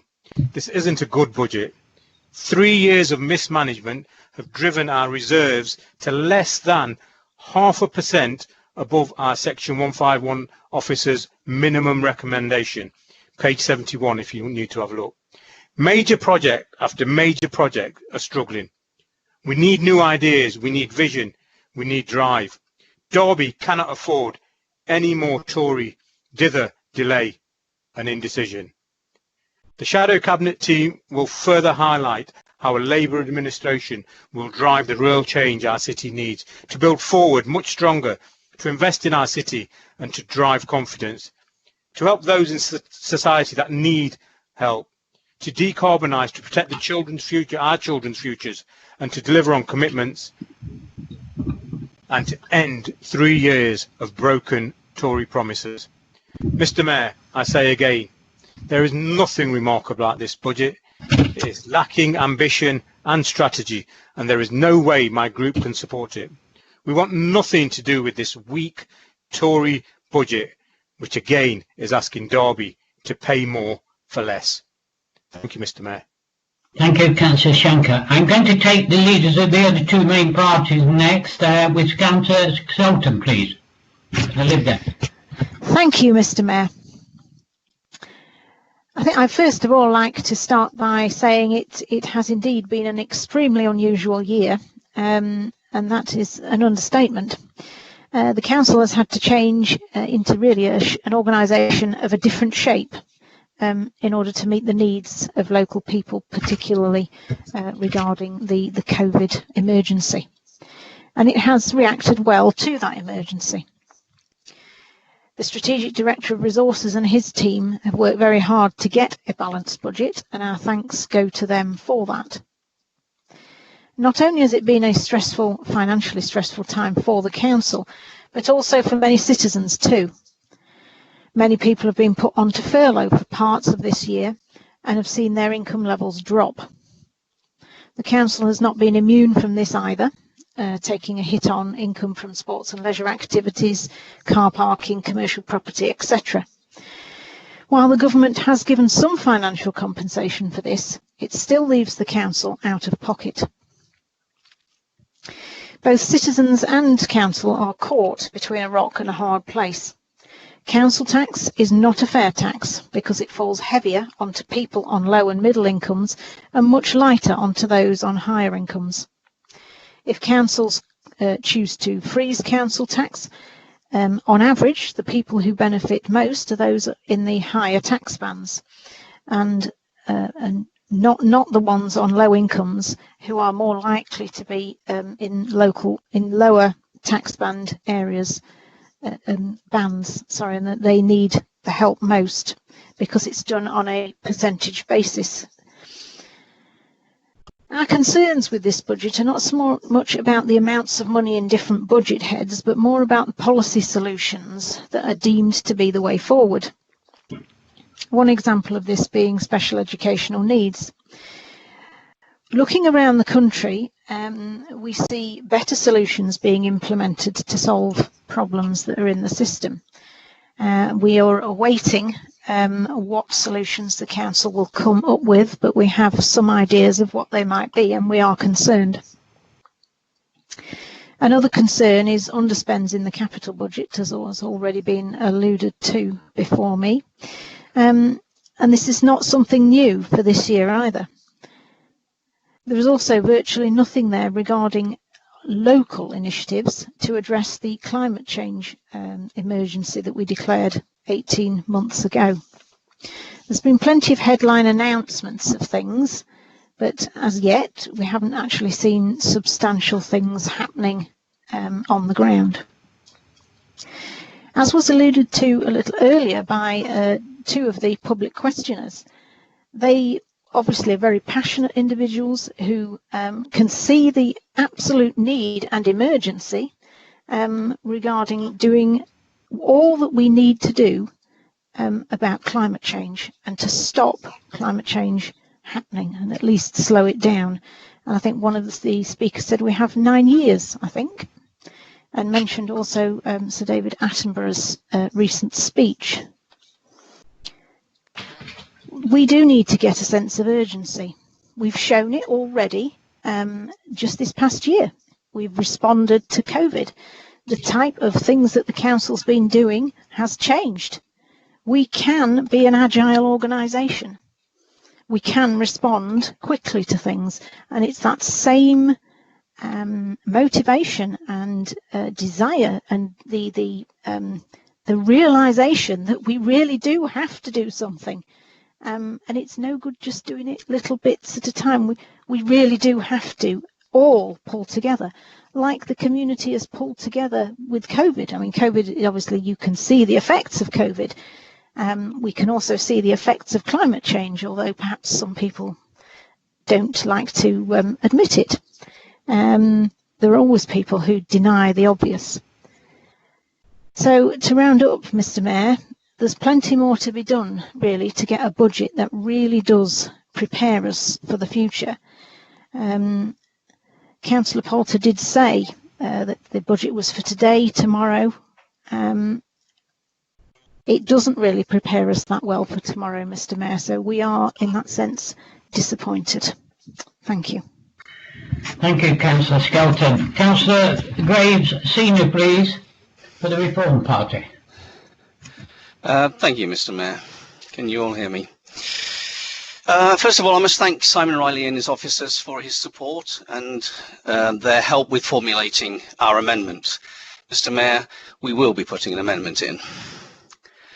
I want to start by saying that we as councillors, as guardians of the local council, we are here for the people of Derby at their behest, and we should consider all of those people in these difficult and strange times. Mr. Mayor, the council tax is a punitive tax, made worse under Tony Blair's Labour government when Gordon Brown introduced the ratchet effect. It was very interesting to hear Councillor Shanker's views on that, sort of blaming the Conservative government. However, this allowed the government to pass the buck effectively by reducing the amount paid in real terms by government and trying to force councillors to take the blame for increases in taxation through council tax. It was a very clever and deceitful way to treat councils and taxpayers. So good, in fact, that every government since has continued that tradition. It is fair to say that a Conservative government made this worse by introducing an add-on to council tax to pretend it cares about the social services in our country. This year, Mr. Mayor, the add-on is 3%. So just for any viewers, Mr. Mayor, the government is allowing us to increase council tax by 1.99% and another 3% for social care, provided they don't take the blame. A total of nearly 5%. That's really nice of them, isn't it? It would be remiss of me, Mr. Mayor, not to mention our strange times under lockdown. This budget reflects some of the impact of changes to the way the council operates. In lockdown, Mr. Mayor, the UK economy took a battering. But more importantly, people took a battering, especially affecting their mental health. Many people were imprisoned in their own homes, whilst others were being either treated differently or simply believed it didn't apply to them.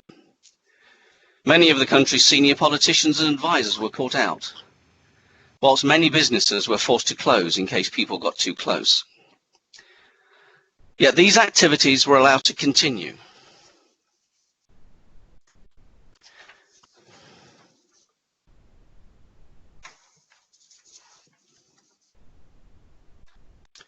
But these activities were not.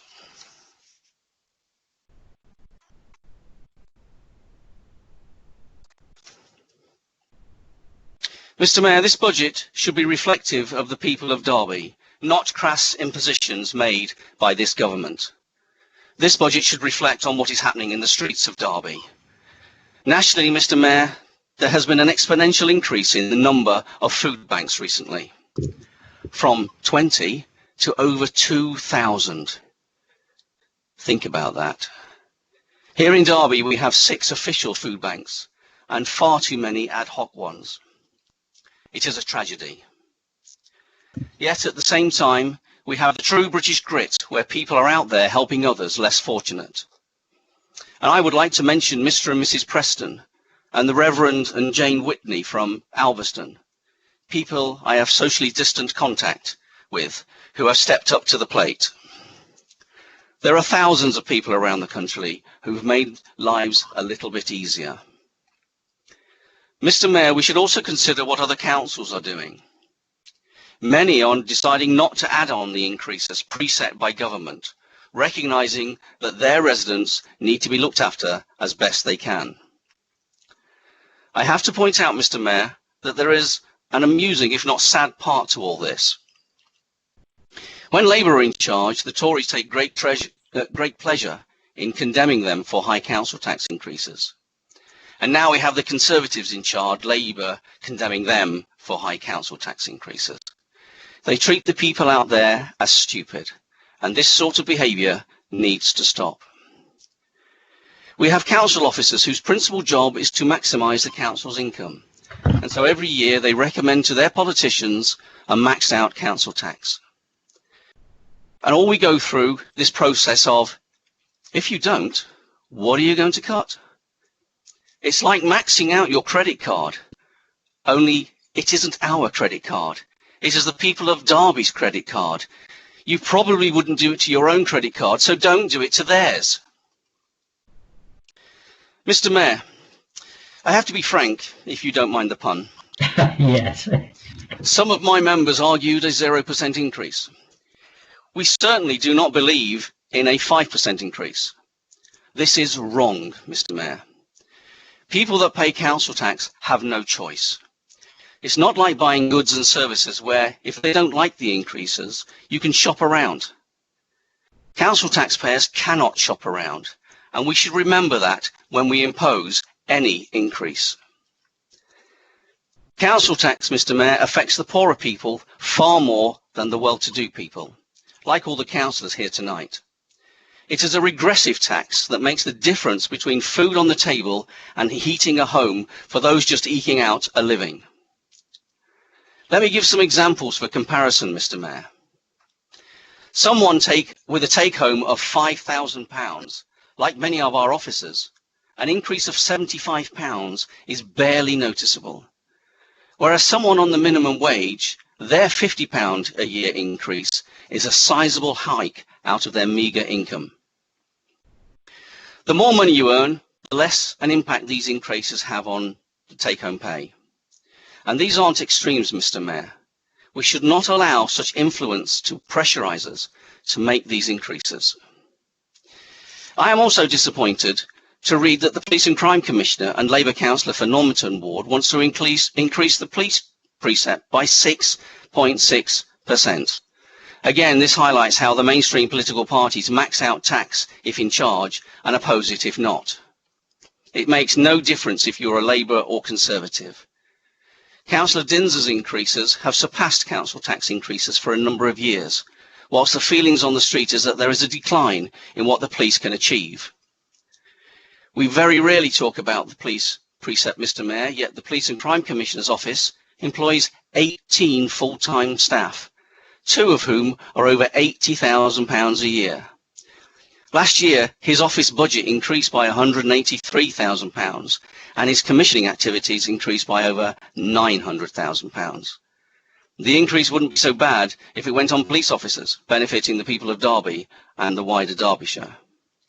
Mr. Mayor, we have an amendment for your consideration at the appropriate time. Thank you.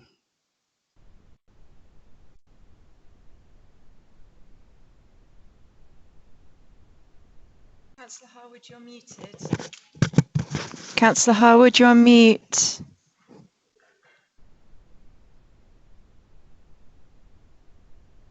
I apologise. I'm on mute. Yeah, somebody's muted me. Right. can have a smile at that if you wish. Right, I'm going to take the people who have indicated to me now they wish to speak on this particular item, and I start with Councillor Repton, please. And you have 5 minutes, Councillor Repton. Thank you very much, Mr. Mayor. I want to start by thanking all the officers of this council for their tremendous hard work and dedication, especially during this very, very difficult year that we've just had. During this very difficult 12 months, especially during the COVID crisis, the government could and should have supported local government to ensure that council tax increases were zero, not the almost 5% that was being proposed this evening, well above inflation and well above what local people can afford. But let me get back to the present administration and their budget. How can an administration the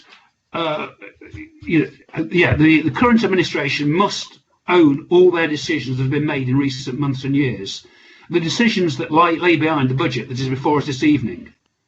Let us examine some of their decision making that has influenced this budget before us tonight. But sadly, the decision making process you'll see is riddled with a mixture of political ideology and sheer incompetence, totally ignoring the advice on many occasions. I'm referring to budget papers 4.62 medium-term financial plan plus 5.1.7 page 29 major projects reference and assembly rooms demolition. If that's a full reference, Mr. Mayor. How can an administration, against all advice from their own senior officers and independent external experts, simply press ahead with their foolhardy, half-baked plans for assembly rooms? These completely predictable and avoidable mistakes concerning the assembly rooms have affected the budget proposals we're debating here this evening. The latest financial figures for pursuing their original plans against all internal and external advice is a staggering £2.468 million, but the final cost is likely to be much higher. These plans were simply not viable nor sustainable, and in the process they wasted valuable officer time and £2.468 million. After the wasted years and wasted millions that they've spent on this flight of folly, they were forced to finally admit that they got it badly wrong and were forced into a humiliating U-turn. Their current plan is at some stage to demolish the aforesaid building and to have some form of temporary use, but that is still to be determined, what and where. We are not convinced that the amounts contained in this budget to support such proposals are achievable or sufficient. For an administration that continually tells us that it believes in openness and transparency, we still only have limited information about their future plans for the site, short and medium term, and whether they're properly thought through. Moving on to their hopes and aspirations with regard to the Becketwell site, there are still many questions to be answered as to whether the city will be getting good value for money from any investment we may make. Let me conclude by looking at the financial and logistical challenges concerning the Market Hall and the Guildhall, and how this might impact on the City Council's finances short, medium and long term. Simply put, there are many questions that remain unanswered. The concerns expressed this evening by my group centre around trust. They promised in recent years in their manifestos that council tax would only rise by an absolute minimum. Yet, each and every year, they have increased it by the absolute maximum. They have spent £42 million of scarce public money on building the Moorways Leisure Village, only to give it away to the private sector. How on earth can the public of this city trust an administration that has continually made such poor financial decisions, accompanied by dither, delay and indecision on every major decision? An administration that has so cruelly misled the public on so many occasions, whether that be in the Assembly Rooms fiasco, imposing maximum council tax increases, or giving away the family silver of the Moorways Leisure Village to the private sector.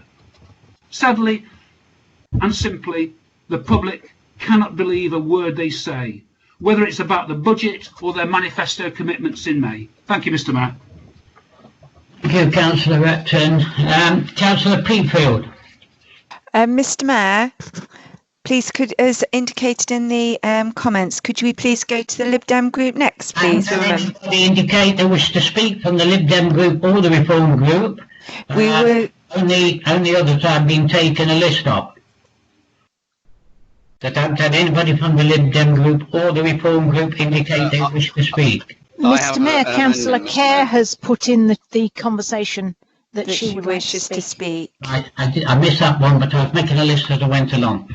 I'll take with apologies to Councillor Peatfield. I'll take Councillor Kerr next to do that, and then I'll go on to whoever from there on. Okay, Councillor Kerr.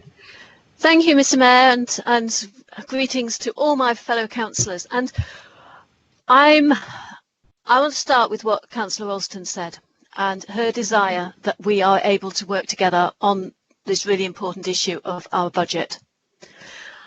And we know as councillors how difficult it is to do that when we have the division between the Cabinet in their roles and ourselves as backbenchers. And if we want to change that, if we genuinely want to be able to work better together, I think the fundamental thing that we need to do is to move away from the Cabinet and scrutiny, and we need to go back to committees. And that will enable us to be able to work together in the way in which Councillor Ralston had requested.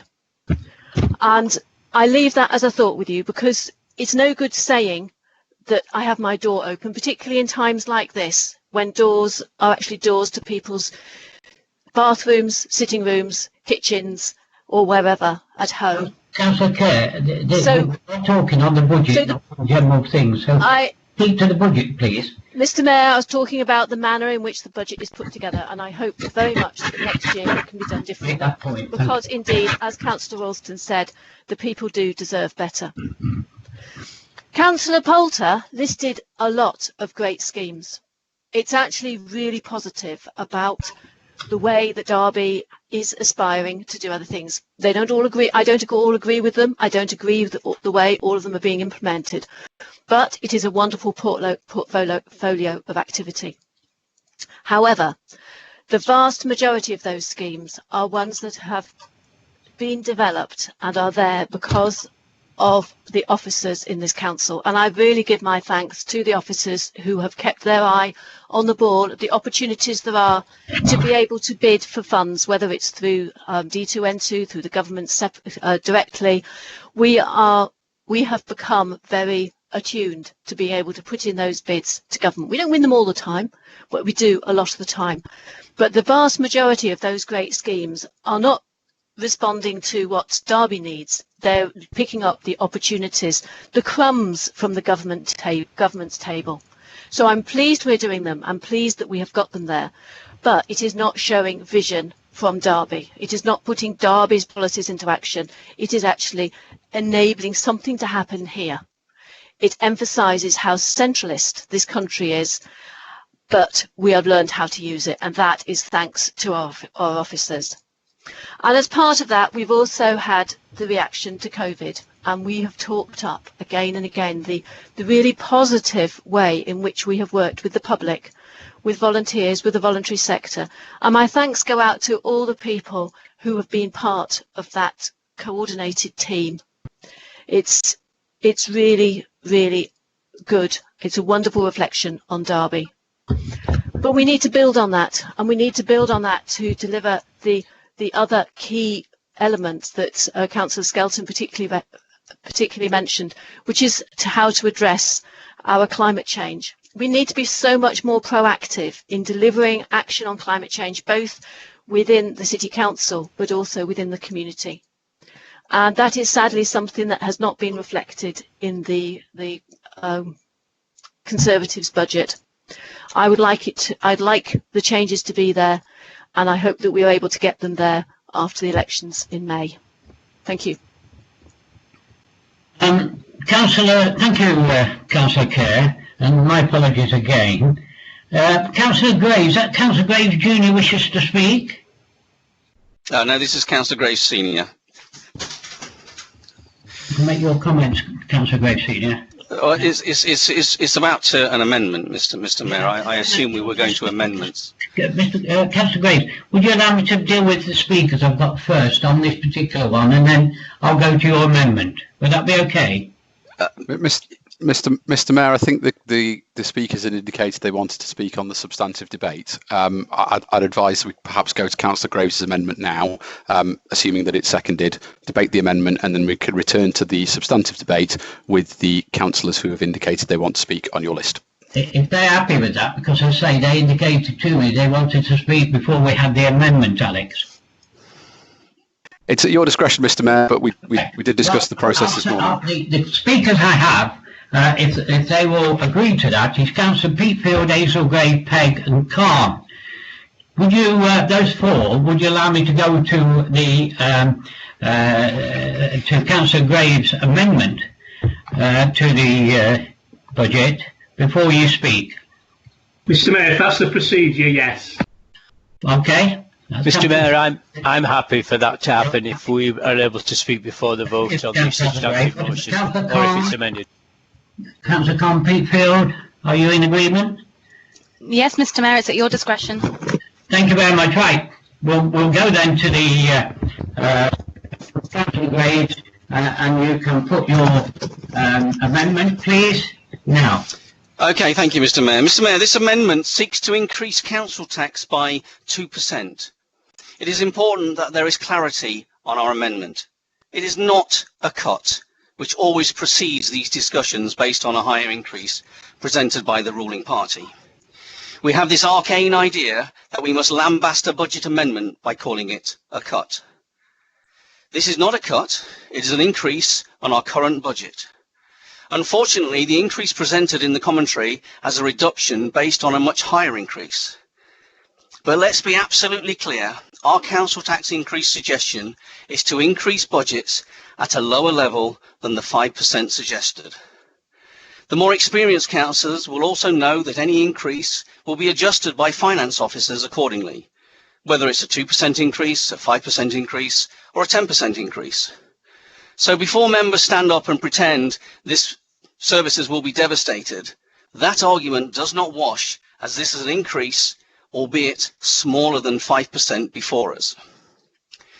As I set out in my previous speech, we all need to consider those on the lowest income levels, those who are less able to pay increases in taxation. We also need to balance that against what the council needs to provide services. And my group and I believe a 2% increase is a fair increase. And I hope, Mr. Mayor, that all of those that are not Conservative councillors can see that this is an amendment and it is good for Derby. Thank you, Mr. Mayor. If Alex could share the amendment, I'd appreciate that. Thank you. Thank you, Councillor Graves. Have you got a seconder? Mr. Mayor, I second that proposal. Thank you. Councillor Evans. Yes, thank you. Thank you. Okay. Right, we'll take any speakers now that we listed, and then we'll go to a vote. So on the list I have, I'm just looking now. Right, we'll take them. Councillor Cuss and Councillor Wilson have indicated they would like to speak on the amendment, Mr. Mayor. We'll take them in order because, in fairness to the list I've got here, I will invite Councillor Peatfield to make her point. Mr. Mayor, my point is on the substantive, not on the amendment. Okay, fine. We'll see how the vote goes and then you can come back. Councillor Hazelgrave. Similarly, Mr. Mayor, I wish to speak on the substantive motion, not on this amendment. I think Councillors Cuss and Rosden wish to do that. And the others, Councillor Pegg, same? Yes, yeah, the same. Mr. Mayor, if I could just ask you something, please. Could we be allowed to see the full extent of the amendment, please? Yes. We'll scroll down now. Yeah. I might have an adjournment shortly for that to be seen, Councillor Poulter, in fairness to you, sort of as in more light. But I'm going to take the other speakers as indicated, and then whether to have an adjournment or not. Councillor Cuss. Councillor Kirk Cuss, please. Thank you, Mr. Mayor. I strongly believe it is not the time to increase council tax by 5%, especially in these difficult times that we are facing, with job losses and mass uncertainty. The 1.99% proposed by Councillor Grave is both a modest and sensible approach, which is a reasonable compromise to allow an increase for the council whilst not hiking the council tax to the government's absolute limit of 4.99%. The money saved for the residents across Derby from not increasing council tax to 5% will allow people across Derby to spend this in their communities and in local businesses. This is what businesses are crying out for. More money going back into the local economy, which will help businesses to recover, grow and create jobs. This cannot be achieved by increasing taxes all the time. We cannot tax ourselves out of this mess, and a 5% increase is out of touch. Not many people will be getting a 5% pay increase on their wages. Therefore, the 5% increase on council tax will make people across Derby poorer. Many of these people will already be going through hardship. The tax burden is already very high, and it is unfair to keep asking taxpayers to dig deeper. Compared to the original proposal, this amendment is fair to help the council, residents and local businesses. I urge councillors not to vote for a 5% increase and to support this amendment. Thank you. Thank you, Councillor Cuss. I don't know whether I've got any more that we speak on the amendment. Councillor Harwood, it's Emily. You just mentioned you might have a short adjournment to allow members to read the form of amendment which has just been circulated by email. Do you wish to do that now, so that if anyone does want to speak, they can do so after they've read? I agree, unless anybody wants to speak prior, because I don't take anybody who's indicated. I don't think they have. Oh, Councillor Ralston wanted to make comments, unless she wants to leave it until after the adjournment. Councillor Ralston. I am happy to make comment now, if I may, Councillor. You may. Yes, you may. I'm just looking through it as I've seen it within the email and the uses of how they plan to fund this. I think there are. I would like to invite I'd like to invite Simon Riley in to give me some advice in a moment. But from what I can understand, it looks as though they are planning to utilise some of the funding from the page 65, the COVID scarring and the emerging COVID pressures fund. Now, these are obviously officer recommended pressures, and funding these is crucial to going forward. You know, we are in we will be in a post-pandemic state, and none of us here will understand the pressures that we could potentially face in the near future. And I just feel that by taking this amendment as written, we're effectively kicking this can down the road. It will create a pressure in 2022-23 of 3 million, and another additional 3.2 million, nearly 3.3 million in 23-24. And I just think we need to consider that, and I'd like to ask Simon Riley, the Director of Finance, his advice on whether it is whether the COVID scarring reserve and funding pot in there and what it's allocated for, and whether this is a sensible thing to do in the current climate. Thank you for that, Councillor Ralston. Mr. Riley, would you like to address the meeting? Thank you for your invite, Mr. Mayor, and I can either do this now or I could do it after the adjournment to allow members to have read the complete amendment which is on the screen, which might mean members are better informed. It's up to you, Mr. Mayor. Right, it's 7 minutes past 8. I will reconvene at 8:15.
Thank you very much indeed. Right, we'll recommence everybody, and thank you for that adjournment. I'm going to invite Councillor Wilson to say a few words, and I'm going to ask Mr. Riley to make any comments he wishes to do so. So, Councillor Wilson. Thank you, Mr. Mayor. I'll just repeat a few of the things that I mentioned before in terms of the fact that I think this is a populist figure that is significantly going to impact on the years, and I think it's important that I ask the Director of Service, the Director of Finance, to basically give us a better understanding of this. It's largely funded from the provisions of contingencies in 21-22, and I'd like the Section 151 officer to comment on the impact of the financial sustainability over the MTFP period, and especially his opinion on the Section 25 statement and the Appendix 6, please. Okay, Councillor Wilson. Mr. Riley, would you address the meeting, please? Thank you, Mr. Mayor. For those who are viewing, my name's Simon Riley. I'm a Strategic Director of Corporate Resources. I'm a Council Section 151 officer. The question I believe that Councillor Ralston asked for clarification on is the impact of this amendment on the financial sustainability over the medium-term financial period. I've got an especially reference to a legal requirement that I have to publish a Section 25 statement on the robustness of estimates and reserves, and that's in Appendix 6. So just to place it in context, the pandemic has demonstrated that councils need to focus on financial sustainability and financial resilience over the MTFP period and beyond. The amendment has a future year impact of an additional 6 million over the MTFP period, alongside a change in the income assumption for this year. The budget details a indicative MTFP gap in 22-23 of 11 million, rising up to 13 million, which would be increased by this amendment. This would lead to challenging future year savings target, and by not increasing council tax, this will never be in the baseline going forward. I have a legal responsibility as your council Section 151 officer to report and comment on robustness of estimates, and that's in Appendix 6, which I encourage members to have a read. On a recommended budget proposed by the Cabinet in the minute that is under consideration, I was able to conclude on page 72 that I considered the overall package to be prudent and affordable, and that the retained level of earmarked reserves and general fund balances are sufficient to address and mitigate any unplanned cost pressures or funding changes in the short term. This included a provision for the unknown element of COVID over the next 3 years that could impact the council. The council had provided 2.780 million in this respect. The impact of amending the recommended budget through this amendment of reducing council tax funding alongside reducing provisions contingencies would lead me to conclude in the medium term that inherent financial risks that had been prudently provided for in the recommended budget could materialise and could require a drawdown on reserves and balances. Therefore, in my professional opinion, on this basis, I would not conclude for the period of the MTFP, which is for 21-22 to 23-24, that the overall amended package would be prudent and affordable given future uncertainties, spend or funding. This does not mean that it is illegal or that it is wrong. I just ask you to pay attention to the advice that I have included in Appendix 6 and I have made tonight. The majority of local government funding now comes from council tax and business rates, and this is hard baked into the government's core spending announcement, which for 21-22 assumed the council would increase council tax by 5% for next year. Derby, as members will be aware, is a council with relatively low council tax, and linked to a low tax base, linked to a low tax base and therefore ability to raise income. It is important that the council tax, in my view, as your treasurer, is maximised each year, and that's detailed in the report. This is advice that I consistently provide in MTFP planning. And finally, in just giving advice, My formal assessment also made it clear on page 70 of the report that I did not recommend any planned recurrent use of reserves to form part of the agreed revenue budget.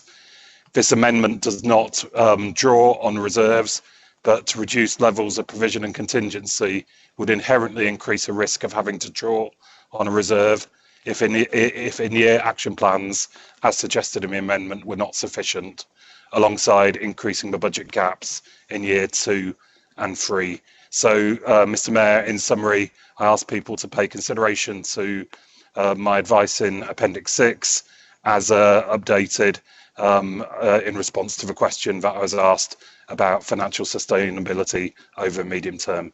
Thank you, Mr. Mayor. Thank you, Mr. Riley, for that. I've got 6 people wish to speak on the amendment, and I'll take them as I've been given them by those people, with Councillor Ingle first. I don't think so, Mr. Mayor. Got that down, right, okay. We'll go on to Councillor Poulter. Thank you, Mr. Mayor. Can I just say, firstly, there's a lot of concern around, and I understand it entirely, maxing the council tax increase. And I'd like to thank those that's expressed interest in this, or concern at this level, in the way that they've described our pledges previously. In that, absolutely, we've pledged to increase council tax by the minimum possible, or the minimum that we can. There's no way that my group want to go for ideally 4 or 5% maximum increase in council tax. But the fact is, to be able to present a balanced budget with no significant job losses and with no recurrent use of reserves, you'll actually remember we were recommending 4.5%. or just under 4.5%. In actual fact, as a result of the consultation, there were matters that we accepted that needed to be done that increased the requirement to 4.99%. Now, that being the case, you know, it's with reluctance that we put this forward, but it's the only way that we could provide a balanced budget without all those consequences. Now, you've heard our treasurer, our finance officer, tell you that he can't recommend that we increase our budget gap in the years 21, 22 to 23, 24. It's not his recommendation that we should do that. And actually, when you think about it, we're still dealing with COVID. COVID's going to be with us a long while, and we know that there are going to be extra costs, unforeseen costs through COVID that we don't know about and that we need the capacity to be able to deal with. As regards the car park could close at any time. Usage in there is very, very much reduced, and income is minimal anyway, so there's already a pressure there. So overall, what I'd say to you all as members is that we, whilst a 4.99% increase is very undesirable, we're not in a position to do anything but if we are to maintain the services that the public of Derby deserve. So we will be voting against this amendment, Mr. Mayor. Thank you very much. Thank you, Councillor Poulter. Councillor Evans. Thank you, Mr. Mayor. I understand what Councillor Poulter's just stated and saying is tried to keep the budget increase to the absolute minimum, looking at the early 4%. But we're in this situation because of what earlier on Councillor Shanker quite eloquently highlighted, and that is the burden from central government that's forcing us into this situation. So it's time to make a stand against it, but we can't make a stand outright where we crash the council. We've got to make a stand and say, look, we've got to change this. Central government should not be doing this to local councils. I know Councillor Shanker had highlighted the 31% council tax up to 42% over a number of years, from 71 to 107 million. And it's right. We can't let this continue. So I'm keen to say we've worked this through. And we know we've had the council officers speak, but as we all are aware, council officers in those positions will always recommend the maximum, because the more money they've got to work with, the better, the easier it is. But really, we've got to say here, it is hard. We've got to cut our cloth accordingly. And to be fair, the citizens of Derby cannot be burdened with a full 5%, 4.9% increase. It just is not fair. It's completely unfair. So, you know, I'm saying this is a compromise. And really, any reasonably balanced person should understand that's what we're trying to do here, cut a path through the middle. So really, I'm just saying I fully support this, and I'm hoping most other councillors agree. Thank you, Mr. Mayor. Thank you, Councillor Evans. Councillor Shankar. Thank you, Mr. Mayor.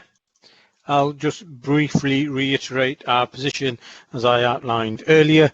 We believe that as the government spouts on about standing by local authorities, they should foot the bill for any increase needed by Derby City Council for this financial year, and that would mean a 0% increase for council tax to our residents. So that's our position on any proposed increase in council tax. Will not support a 1.99% increase either. It's a Tory budget. If the administration feel they can balance the books with 1.99% instead of 4.99%, then it's a decision for them, and they can support this amendment. I'll just finish by briefly mentioning the issue on reserves again.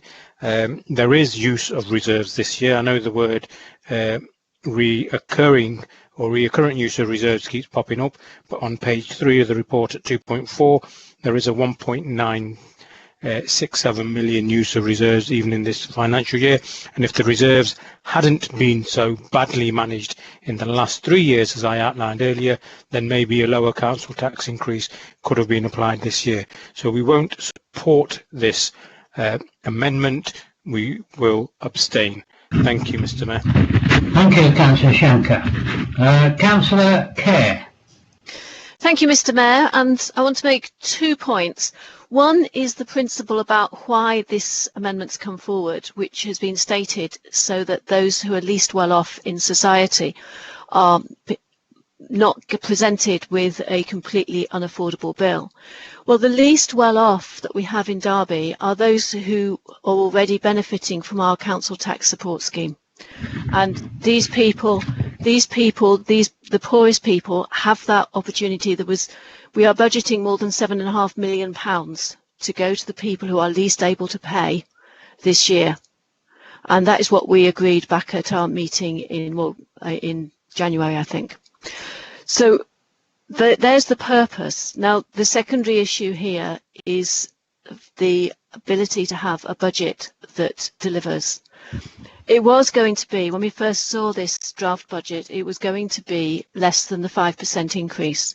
But then there was a demand from full council to actually deliver to some of those poorest in society, those young people who are on free school meals. And that is when it was increased to the maximum that we were allowed. So we made that decision as a council that we thought that was important. I wonder whether some of our colleagues are now thinking that is less important than it was. And what has been offered by the Cabinet in meeting that desire from full council is significantly less than we as council actually hoped for back in November. So I think it's a pity that this has been brought forward because I think it is misleading. But I'll leave it there. Thank you. Councillor Kerr. Councillor Grave Jr. Thank you, Mr. Mayor. We all appreciate officers, especially around budget time. However, asking them whether they believe they should have a 5% increase or a 2% increase is strange. If you were asked this question, what would you want? Many speakers tonight, indeed every night, mention 2 things. Firstly, that we are here for the people of Derby, and secondly, that we need to work together. Well, what do you think the people of Derby would prefer? This is a chance for us to work together. How long can we go on with these increases, pushing more people into destitution? Do you as a councillor want to be responsible for even more poverty? Now is your chance that you do really want to work together by voting for this amendment. Thank you, Mr. Mayor. Thank you, Councillor Graves. Councillor Bettany? Councillor Bettany? Yeah, thank you very much, Mr. Mayor. Can you hear me? Yeah, we can hear you. I can't hear you, Councillor Bettany. Can you hear me now, Mr. Mayor? Yes, I can now, yeah. Okay, no problem. Right, at this present time in the current climate, everybody's struggling. In fact, in my own work organisation, there are dozens of people at this moment in time on furlough. That's a minimum of 20% less wages on salary than what they would usually get. There are some people who are working reduced hours, and there's some people who have lost all their overtime, which they obviously relied on to pay their every week bills. Some people have actually gone completely. This is extended across Derby in all walks of life and all walks of industry. Together with all the other related COVID problems, I cannot support a full 4.9% increase in the council tax. I appreciate that some rise is necessary, but I consider 4.9% too much. After all, aren't we all supposed to be in this together? I actually support this amendment by Councillor Graves, and I would recommend that all other councillors support it too. Thank you, Mr. Mayor. Thank you, Councillor Bettany. Councillor Dinser. Thank you, Mr. Mayor. Thank you. It is disappointing that Councillor Graves Senior, I think, started off well in terms of trying to describe why council tax increases have happened, and it's been a clever ploy by governments of different colours to push the burden on local taxpayers. And that is an argument that I myself support and want to challenge and change, and I will continue to do that. And the fact that he mentioned my role as a Police and Crime Commissioner, if he was listening to what I have been saying, I have been arguing that government should not be putting the burden of tax on local taxpayers, and the massive cuts in policing numbers that have happened over the last 10 years, 424 police officers less, over 300 less police staff, which has had a detriment on the people of Derbyshire and Derby, and we need to continue to fight to change that. But then to turn and flip into saying, well, because of that, we will not increase the council tax precept for the needs which have been identified, and as Councillor Kerr said, supported by his party in terms of free school meals. He's suggesting that we reduce the budget by £3 million each year for at least the next 2 years, but longer, because it's a revenue recurring cut he's making in terms of reduction in the precept, without alternatives which could actually generate the income to support vulnerable people. And I do think that the argument about protecting the vulnerable is lost when actually some of the COVID contingency funding he wants to cut or reduce will mean the most vulnerable will be most likely to be affected. What does that tell about the Reform Party, about what they're doing? Is it political opportunism? Is it about sound bites? Is it something to put in the leaflet? Or is it seriously considering the vulnerability that they are jeopardizing through a 3% reduction, which means in terms of projected needs and demands? And some of those they've actually supported in full council, such as free school meals for children in Derby. Vulnerability has to be assessed in many different ways, and you can't pick and choose which one you do, Councillor Graves and the Reform Party. Let's be clear. Some of the decisions have to be made to deliver the vulnerability issues that we have. And we would, as a Labour group, prefer central government to fund this. And we need to continue to have that fight. Let's join together in that and do that, not try to make positional points of the nature that you've just tried to do, but actually do what you're trying to avoid. Damage the support that could be delivered through the COVID scarring and the other elements as a strict, important part of where you think we can take the money from to compensate for a 3% less council tax precept. The people of Derbyshire told me as a police and crime commissioner they're willing to pay £15 or more per year extra for a Band property because they want more police officers and more police staff. And I think you were suggesting that I should actually don't do that and reduce numbers. You're here suggesting that we should reduce the support for vulnerable communities. I don't think you meant to do that. Your aims were different, but that is what you are suggesting. I'm saddened and sorry that you are using this as a political issue for something that you didn't need to. And we could have been joined together in terms of trying to persuade government to have a different way of allocating funds to local government. Thank you, Councillor Dinser, for yours. I haven't got any more speakers, so I'm going to ask Alex to conduct a vote, a recorded vote, on the amendment. Alex. Thank you, Mr. Mayor. Please bear with me one moment while I just share my screen. So when I read councillors' names, could you please indicate if you are for or against the amendment as it has been circulated to you and displayed on the call earlier? Councillor Anderson, please.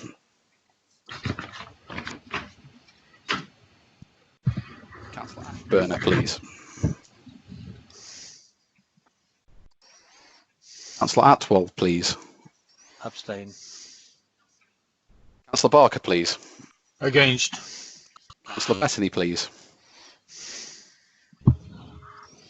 Councillor Kerr, please. Abstain.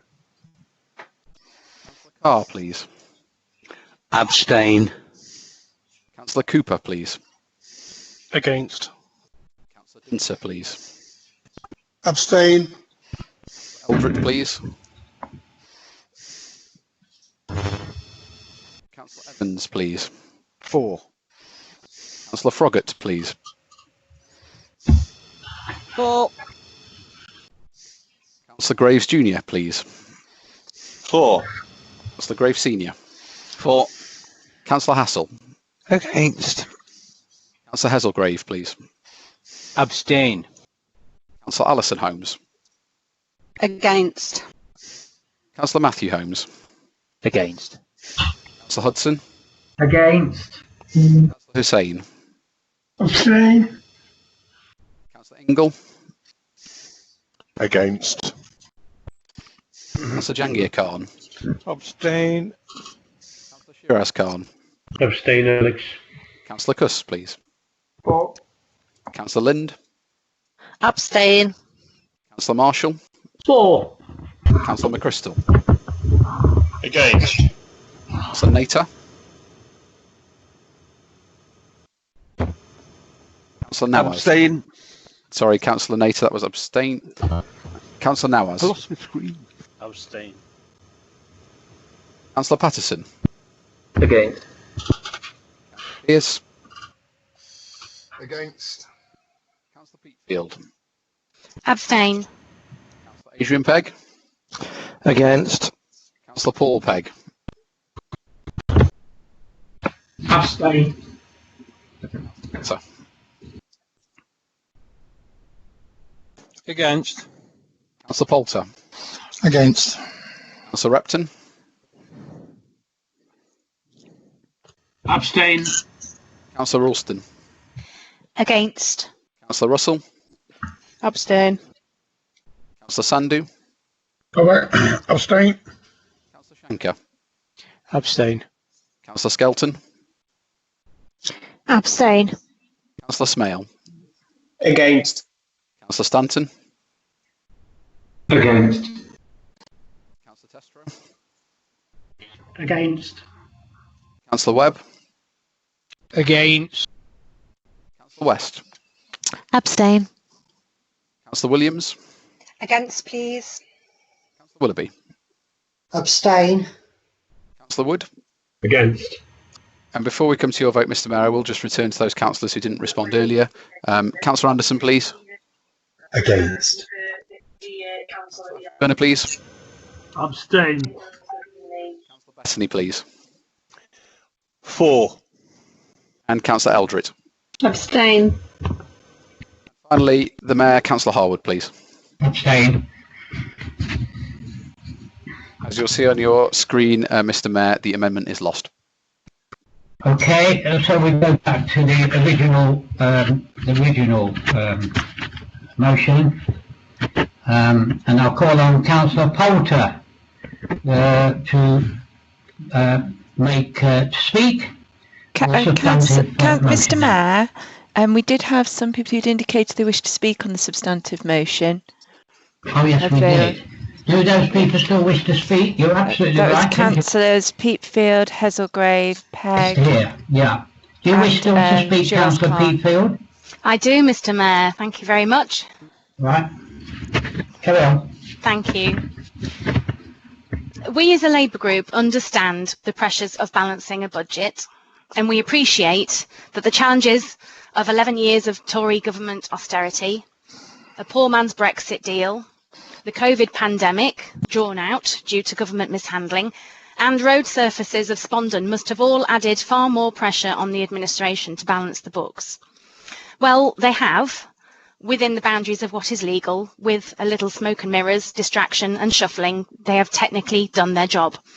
But my goodness, what an unremarkable, uninspiring and insufficient budget they have presented. If this was their final paper submitted to their teacher, it would be ungraded. If this was a pitch to their boss, they would be on a final warning. And that is what the people of Derby must do. Put the Conservatives on a final warning. Now, COVID this year may be their equivalent of the dog ate my homework, miss, but what was their excuse for previous 2 years? Derby has given them 3 years to deliver their manifesto promises, and they have failed with a big red F. Worst of all, they haven't just failed Derby, they have failed the planet. Beyond transforming cities, which has been in the works for years, just like their manifestos, this budget has little to no mention of the climate crisis. They, like their government counterparts, are dragging their heels, refusing to act with urgency or even to act at all. They are putting the climate emergency to the back of the queue and burying their heads in the sand. If they think COVID is a crisis, just wait until it's too late to reverse the damage to our planet. With water and food shortages, extreme weather, and falling from one disaster to another. They may be long gone from this council, but their children's children will demand of their elders, why didn't you do something? Councils are here for people and place.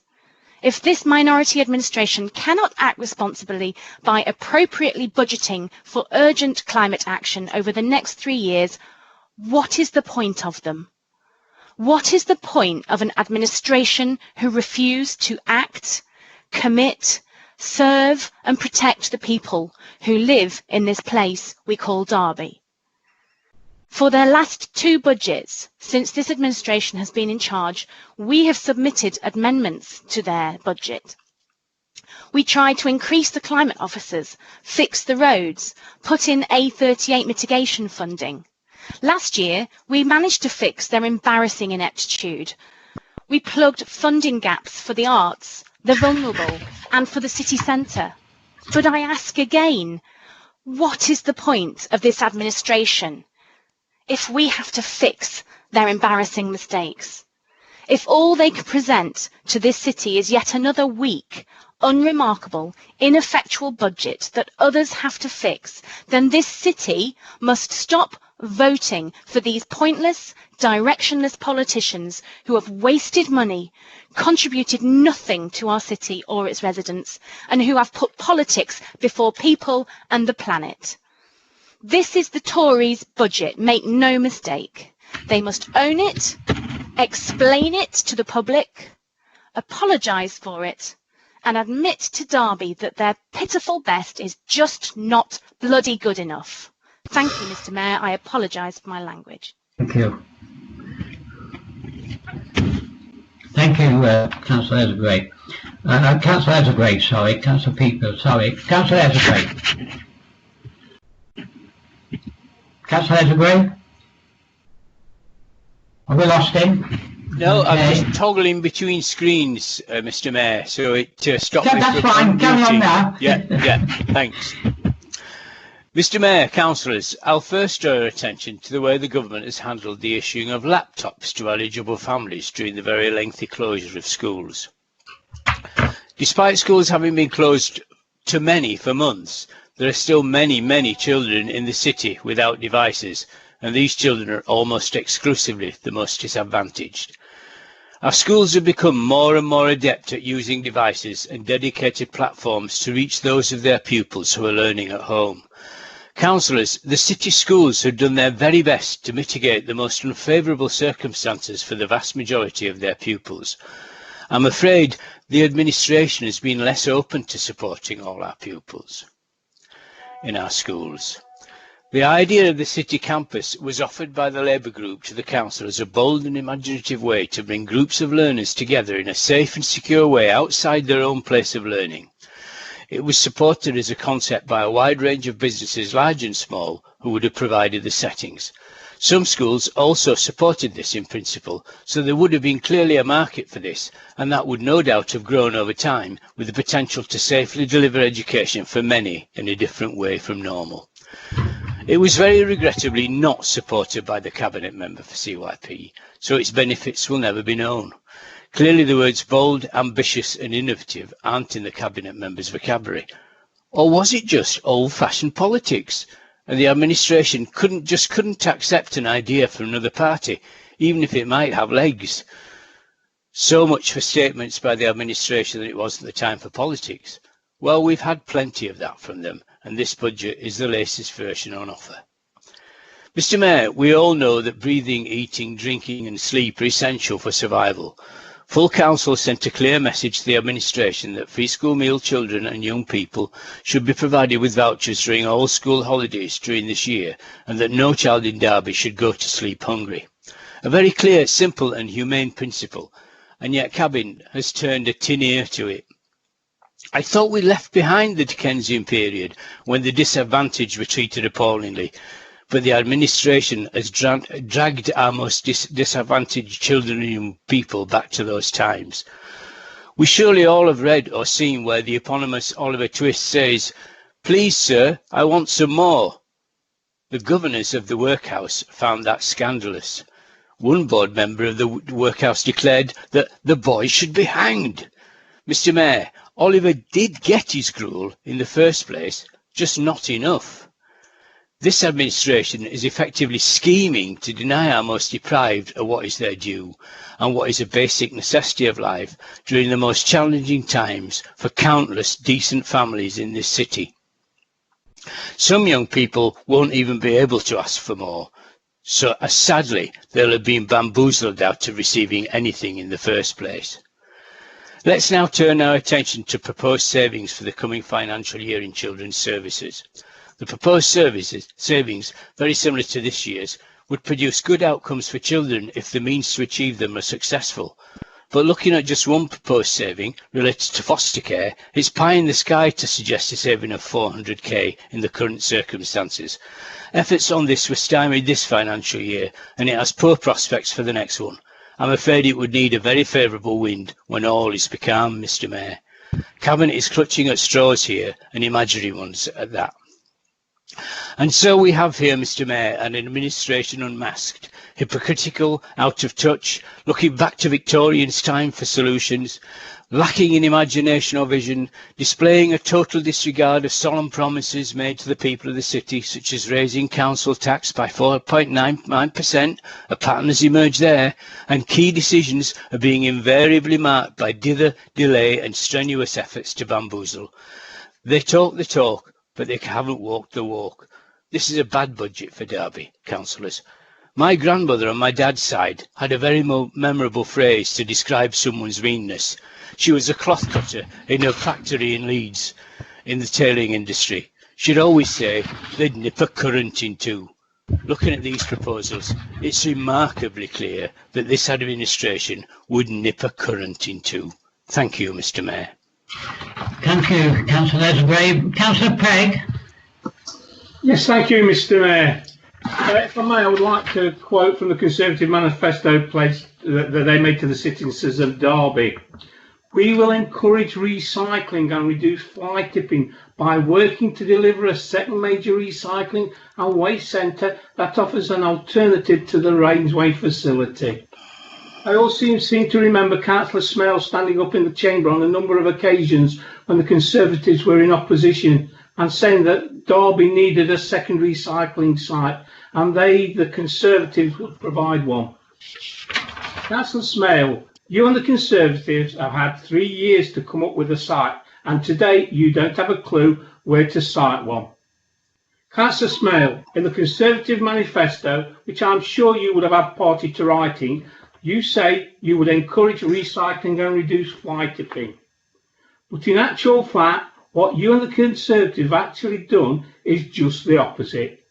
By introducing a booking system for the Rainsway site, allegedly to protect the public and operators from COVID-19 virus, you have actually reduced recycling by over 75%. Derby City was and still is the only waste site in the whole of Derbyshire and Staffordshire to introduce an appointment service. I fully understand why you and the Conservatives did this to start off with, but why insist on carrying on with it? I'll tell you why, Councillor Smale. You messed up, and you need to make the £400,000 savings which the booking system gives you to pay for the public protection officers at the cost of recycling. You failed to budget for the PPOs, believing that they would be self-financing to the tune of £400,000 through fines, etc., which is not realistic by anyone's calculations other than yours. I want to make it clear that in no way am I having a go at the PPOs. They do a fantastic job with their hands tied behind their backs. Through the booking system, there is a clear rise in fly tipping throughout the city. I have seen it with my own eyes, as have many others. Thanks to you and the Conservatives, Councillor Smale, there is no way in which Derby will ever reach any recycling targets. This Labour Party will look at scrapping the appointment system for the people of Derby and Derbyshire. Not only that, we will look at reintroducing free bulky waste collections for the residents of the Derby City. We then have the situation with the Symphony incinerator. Elected members and residents of Derby have been refused time and again access to documents relating to the plant, being told it's on a needs-to-know basis, and you don't need to know. Councillor Smale, you and the Conservative leadership have failed to release the contracts and document information, and have for a second time you have been taken to the Information Commissioner. And lo and behold, yes, you and the Conservative leadership have lost the case for a second time and have now been forced to publish the documents in full on the Council's website. How does that fit in with the Conservative manifesto pledge of open and transparent? The incinerator closed on 19th of August 2019. Since its closure, there has not been any report, public statement or scrutiny, and yet Derby City Council has spent over £2 million on a white horse. Over £536,000 has been spent on electricity alone. In the period between the 19th of August 2019 and the 20th of August 2020, between the two Conservative administrations of Derby City and Derby County Council, Mr. Mayor, I'm really sorry to interrupt, but under CP 64... Continue, he's got a minute. and then I'll take other speakers. As a point of order, though, Mr. We still Mr. Mayor, continue on to make a large contribution CP64, to the payment of can Councillor Pegg to renew it. explain the relevance of this to the budget, Resources please? recovery It's solution just to the pure large electioneering. service. Thank you, Mr. Mayor. There have been no reports, public statements or scrutiny made to issue on the plan. And yet, Councillor Smell, you and Mr. Mayor, you need to deal with this. It's the CP64. have to have the gall to tell us that there is no Councillor money Harwood, you're. Excuse me, Councillor Pegg. City. Excuse me, Councillor Pegg. Yes. Could I just interrupt you for one moment? Because the Mayor was speaking then, but I think he was on mute. Sorry. He was on mute. Oh, right, that's why I couldn't hear you. Yes, I wasn't on mute. Somebody put me on mute for some reason. Now look, as far as I'm concerned, let the speaker speak. Then you have the right. Everybody has the right to speak. So, Councillor Pegg, you have 30 seconds to finalise your speech, and then I'll take the next speaker. Have you heard the CP64, Mr. Mayor, along with the Constitution? If you wish to speak, don't interrupt me, but indicate to me. Councillor Pegg, will you finish your speech? Thank you. Thank you very much, Mr. Mayor. And yet, Councillor Smell, you and your colleagues in the Conservative Party have the gall to tell us that there is no money to provide food vouchers for the hungry children in this city. Let's now have a look at the neighbourhood working. Councillor Smell, when were you going to open and be transparent and elected members over the changes to neighbourhood working? When were you going to inform the members that neighbourhood working is going to be split under 2 service directors and with 2 headings, safer and stronger? Having found out through the back door that was what was happening, and I've spoken at length with Sam Dennis, Service Director, I can see that there could be some advantage to neighbourhood working, providing you keep the neighbourhood officers in their current roles. And at that... Councillor Pegg, I'm sorry, time's up. The next speaker is Councillor Khan, please. Thank you, Mr. Mayor. I won't repeat what has already been said about this poor and ill-thought budget. I want to comment about what Councillor Poulter's statement on neighbourhood budget. Councillor Poulter, if you're not embarrassed and perhaps even slightly ashamed about your comments on neighbourhood budgets, you should be. How can you say that previously neighbourhood budgets were based on political reasons? The budgets were based on needs of individual wards. Are you saying that Allestree, Spondon, Mickleover have the same needs as Arboretum, Normanton, Abbey and Mackworth? Do Allestree, Mickleover, Spondon have as many problems with fly tipping, antisocial behaviour, street drinkers, parking issues, drug taking, lack of leisure facilities as the deprived wards do? Councillor Poulter, it is indeed you who is looking after the privileged and financially well off at the expense of the vulnerable and the needy. But just to rub further salt into the wounds of the vulnerable and the needy, you are asking them to pay for bins if they are stolen. How do you justify that? In this particular climate, when even central government is saying that the universal credit £20 allowance should carry on, you're asking people to pay for a bin that somebody else has stolen. How do you justify your thinking in that? How do you justify saying that your neighbourhood budget is for everyone? It is not. It is for 3 or 4 wards that you serve, and you are lacking even the minutest embarrassment by suggesting that this budget is for all wards and not just for the ones that you control. This budget is indeed based on your preference and not the needs of the city. For you to say these comments, I honestly think that either Councillor Smale has not informed you of what's happening on the ground, or you don't care what's happening on the ground. And if you don't, it is about time, Councillor Poulter, that you got out of your cocoon and looked at the city of Derby, looked at the needs of the ordinary and the vulnerable people, and not just the few privileged that you choose to serve.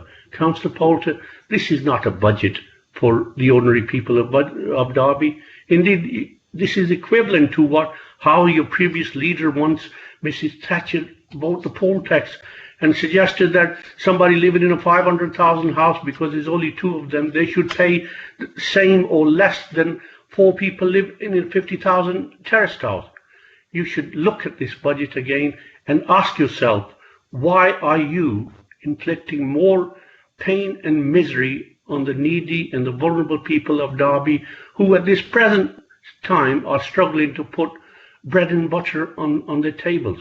And you're introducing more and more ways of making their life a misery by the area they live in, by the income they have, by the expenditure they have.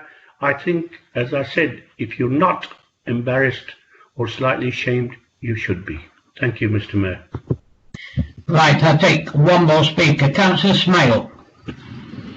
Mr. Mayor, given how long that we've debated on this, I will defer to Councillor Poulter to sum up. Thank you. Right, thank you, Councillor Smale. Yes, you have the right to sum up, Councillor Poulter. And would you like to do that, please? Councillor Poulter? Sorry, Mr. Mayor, I was just activating my camera, having had a break from the camera. Yes, thank you. I'd love to sum up, but I'd have liked to sum up with a more positive summing up, because I'm afraid all I can say is I'm extremely disappointed by the quality of the debate tonight. I had hoped that, as in previous years, there might be the odd suggestion that might be useful. But maybe I should have known. I should have known, because throughout this year, we've not had any worthwhile contribution from scrutiny, from any of the groups involved in the city in terms of a contribution for the effort towards COVID or the budget or anything else. And tonight has been symptomatic of exactly that. I'll deal with the last thing first, Councillor Carr. No, I have no embarrassment whatsoever, because my group and myself are councillors for the whole city, not just for the political party or the group or the ward where we represent. You might have different issues in some wards in the city, but every ward, every resident in the city contributes with their council tax, and they have issues and they have priorities, and we are determined that those issues and those priorities are dealt with through a robust neighbourhood system that gives the neighbourhood officers the ability to address the concerns of each and every ward in the city. So I have no embarrassment at mentioning that when you were in control, you stripped 2/3 of the wards in the city of their devolved funding, leaving them inept and the neighbourhood system completely useless, and applied them to your wards, and usually at election time. But that's symptomatic of the contribution from many people tonight, particularly the Labour group. It's simply been a case of politicking, electioneering on a grand scale. Not even the nous or enough ideas or an idea that we could, as a council, agree in terms of an amendment for this budget. That's pathetic, Mr. Mayor, and I'm extremely disappointed in those contributions. I've already addressed the issue of the concern around the increase in budget to 4.99%. The contribution that I value tonight was actually from Councillor Cairn. I never thought I'd hear this said, but she rightly indicated that the most vulnerable, we have the opportunity, and we will take it, to support the most vulnerable in this city with our funding that we've set aside to support the most needy if it comes down to council tax. And one of the other things that was mentioned tonight was constant reference to drawing down reserves in the past 3 years, £25 million over the last 3 years. Well, I'm sorry, Mr. Mayor, but I have to mention the A52. I have to say that the A52 was responsible for the majority of the need to draw down on reserves during those 3 years.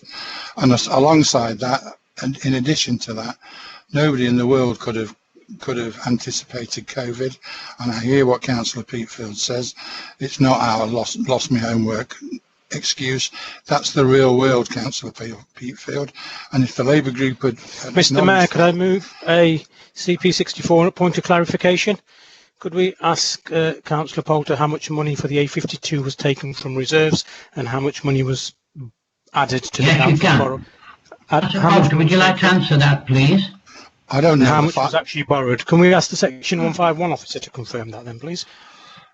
Shall I answer, Mr. Mayor? Well, I will answer because it's pathetic, but I actually don't know those exact breakdowns. But what I do know is that the A52 the A52 issue was the major reason for the need to draw down on reserves. And I'll get the... we asked the Section 151 officer to confirm that. Sorry, Mr.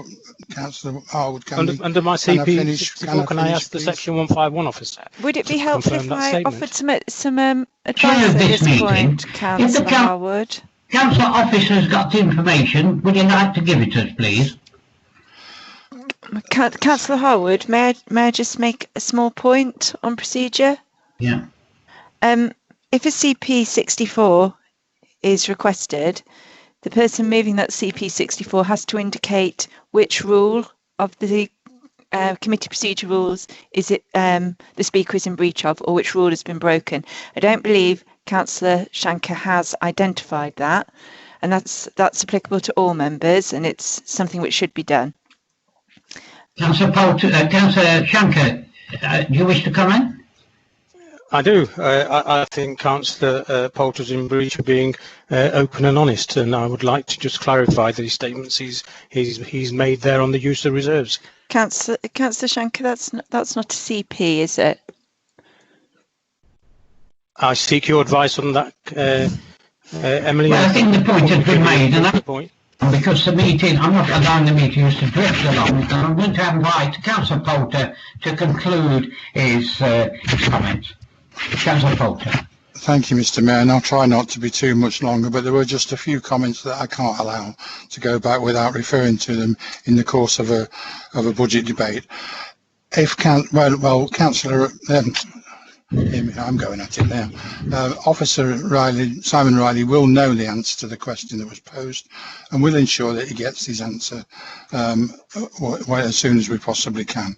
But the point is that it's inexcusable to come at us over the use of reserves when the situation that we inherited.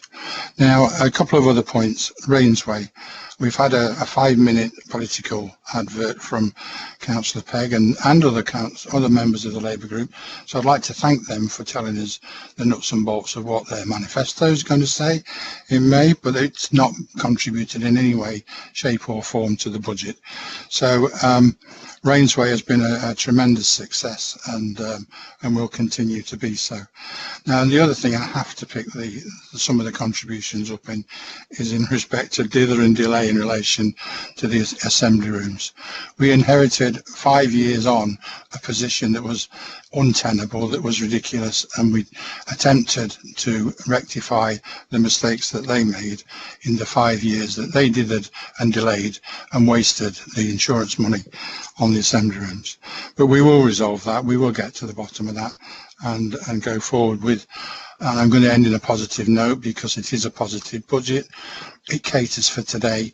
It allows for tomorrow, and the fantastic recovery plan that we have, that actually Councillor Shanker and others have had every opportunity to contribute towards in the course of this year, and have failed singularly to make any contribution to that recovery plan other than snipe at it and criticise it. So we as a council, as an administration, commend this budget to council, and it is a good budget. It's the best budget I've heard and seen in years, and the reason why there was not that level of opposition from the leaders of the opposite groups is that it is such a good budget. Thank you, Mr. Mayor. Thank you for the time and control of the proceedings tonight. Thank you.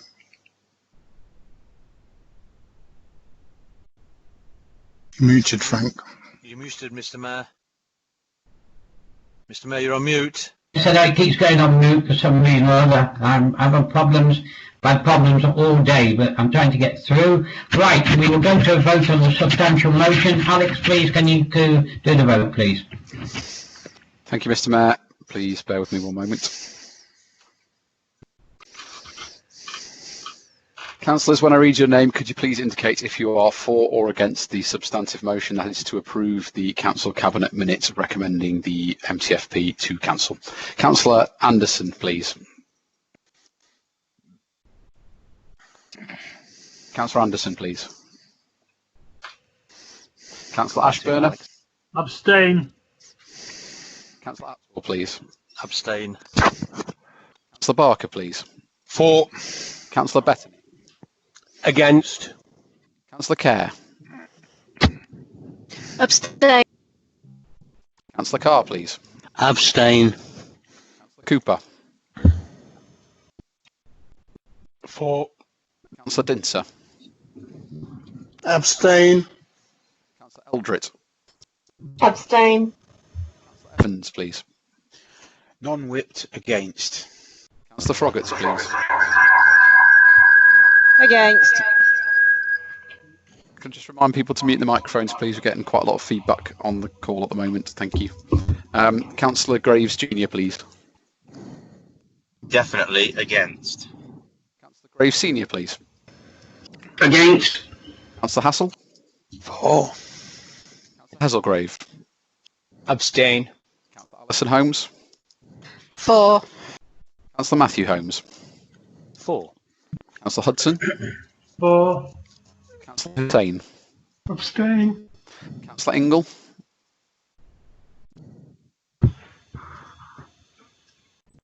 Councillor Jangir Khan. Abstain. Firaz Khan. Abstain, Alex. Councillor Kuss. Against. Councillor Lind. Abstain. Councillor Marshall. Against.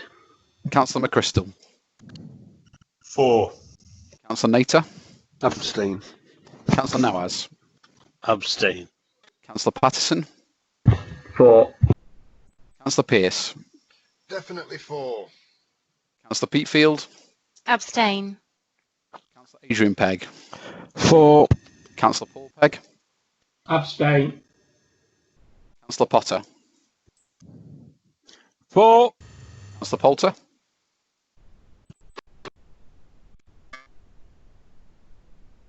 Councillor Poulter, please. Sorry, I'm having the same trouble as the Mayor. For, please. Councillor Repton, please. Abstain. Councillor Ralston. For. Councillor Russell. Abstain. Councillor Sandu. Abstain. Councillor Shanker. Abstain. Councillor Skelton. Abstain. Councillor Smale, please. For. Councillor Stanton, please. Abstain. Councillor Testro. For. Councillor Webb. For. Councillor West, please. Abstain. Councillor Williams. For, please, Alex. Councillor Willoughby. Abstain. Councillor Wood. For. And then briefly, before we return to you, Mr. Mayor, could I check if Councillor Anderson is there, please? No, okay. Alex, has Councillor Froggatt actually said against? Alex, do you want to check the chat? Sorry, I'm unable to see the chat at the moment because I am. Dom's saying I was saying for, but he wasn't heard. Okay, I'll just bear with me 1 second. I'm back, Alex. I got kicked out for some reason. Councillor Froggatt indicated, Alex, she was for, against, sorry. Bear with me one moment, please, councillors.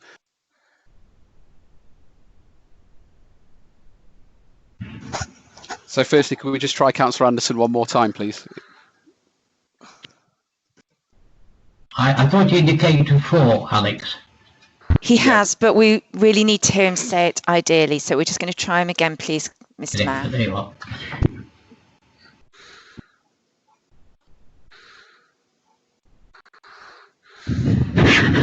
And Councillor Froggatt, could we just... Thank you, Councillor Anderson. Jackie! Oh, sorry. Hello? And finally, Councillor Froggatt, did you wish to clarify your vote? Yes, I'm against. Okay, thank you. Right, Alex, can you come back to me? I was kicked out and I'm now back. Okay, Councillor Ingalls. 4. Thank you very much. And finally, Mr. Mayor, Councillor Harwood. Well, I'm going to abstain. Very much. That completes the voting. You will see that the motion is carried. Right, councillors, we've gone to item 11 on the agenda. Now we have to set the budget. Our next item of business is to set the council tax for the year 2021-22. I will shortly ask for Councillor Ralston to move the recommendations in the report, and will then move to the debate. In accordance with CP 7B, voting on the council tax proposals will again be taken on a recorded vote. Councillor Ralston, will you move the recommendations, please? Thank you, Mr. Mayor. I'll move as printed, please. Mr. Mayor, can I second it and suggest we move to the vote, Mr. Mayor? I will first take any other speakers, because whilst it is none, I'll move to the vote.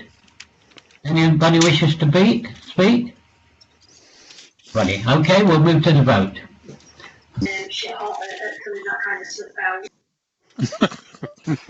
Thank you, Mr. Mayor. Bear with me one moment while I just catch up. Once again, I will share my screen.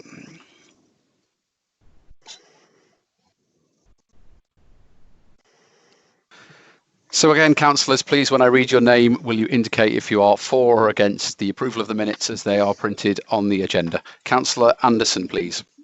For. Thank you. Councillor Ashburner, please. Councillor Atwell, please. Sorry, that was a 4 for Councillor Ashburner. Councillor Atwell, please.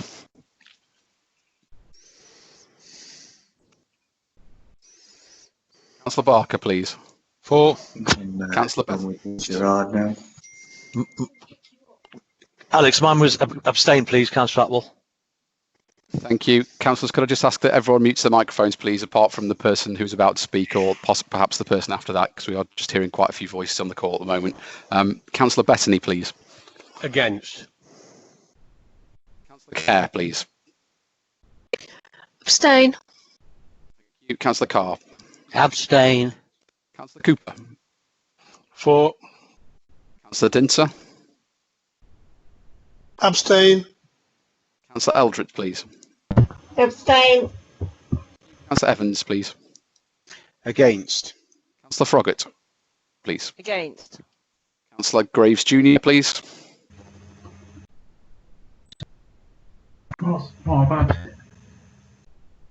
Sorry, Councillor Graves Jr., please. Councillor Graves Senior. Against. Councillor Hassel, please. He's had to go, Alex. Thank you. Councillor Hazelgrave, please. Abstain. Councillor Alison Holmes. 4. Councillor Matthew Holmes. 4. Councillor Hudson. 4. Councillor Hussain. Abstain. Councillor Ingle, please. Councillor Ingle, please. Councillor Jangir Khan. Abstain. Councillor Shiraz Khan. Abstain, Alex. Councillor Kuss. Against. Councillor Lind, please. Abstain. Councillor Marshall, please. Yeah, against. Thank you. Councillor McChrystal, please. Yeah, 4. Councillor Nater, please. Abstain. Councillor Nawaz, please. Abstain. Councillor Patterson, please. 4. Councillor Pearce, please. 4. Councillor Peatfield, please. Abstain. Councillor Adrian Pegg. 4. Councillor Paul Pegg. Abstain. Councillor Potter. 4. Councillor Poulter. 4. Councillor Repton. Abstain. Councillor Ralston. 4. Councillor Russell. Abstain. Councillor Sandhu. Abstain. Councillor Shanker. Abstain. Skelton. Councillor Skelton, please. Sorry, I didn't hear you then. Abstain. Thank you. Councillor Smale. For. Councillor Stanton. Abstain.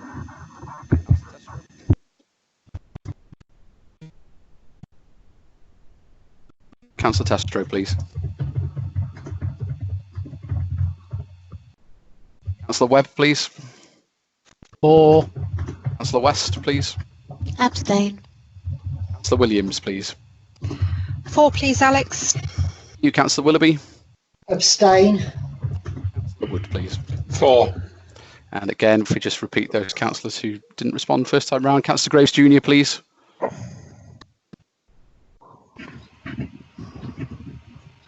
Councillor Ingle, please. For Alex, I'm really struggling with my internet connection tonight. I do apologise. No problem. You can connect via telephone if you'd like us to send you some details of how to do that, if it would be easier. Councillor Testro, please. For. Thank you. And finally, the Mayor, Councillor Harwood. Abstain. The voting is complete and the motion is carried. Right, thank you, Alex. We'll go on to the next item on the agenda.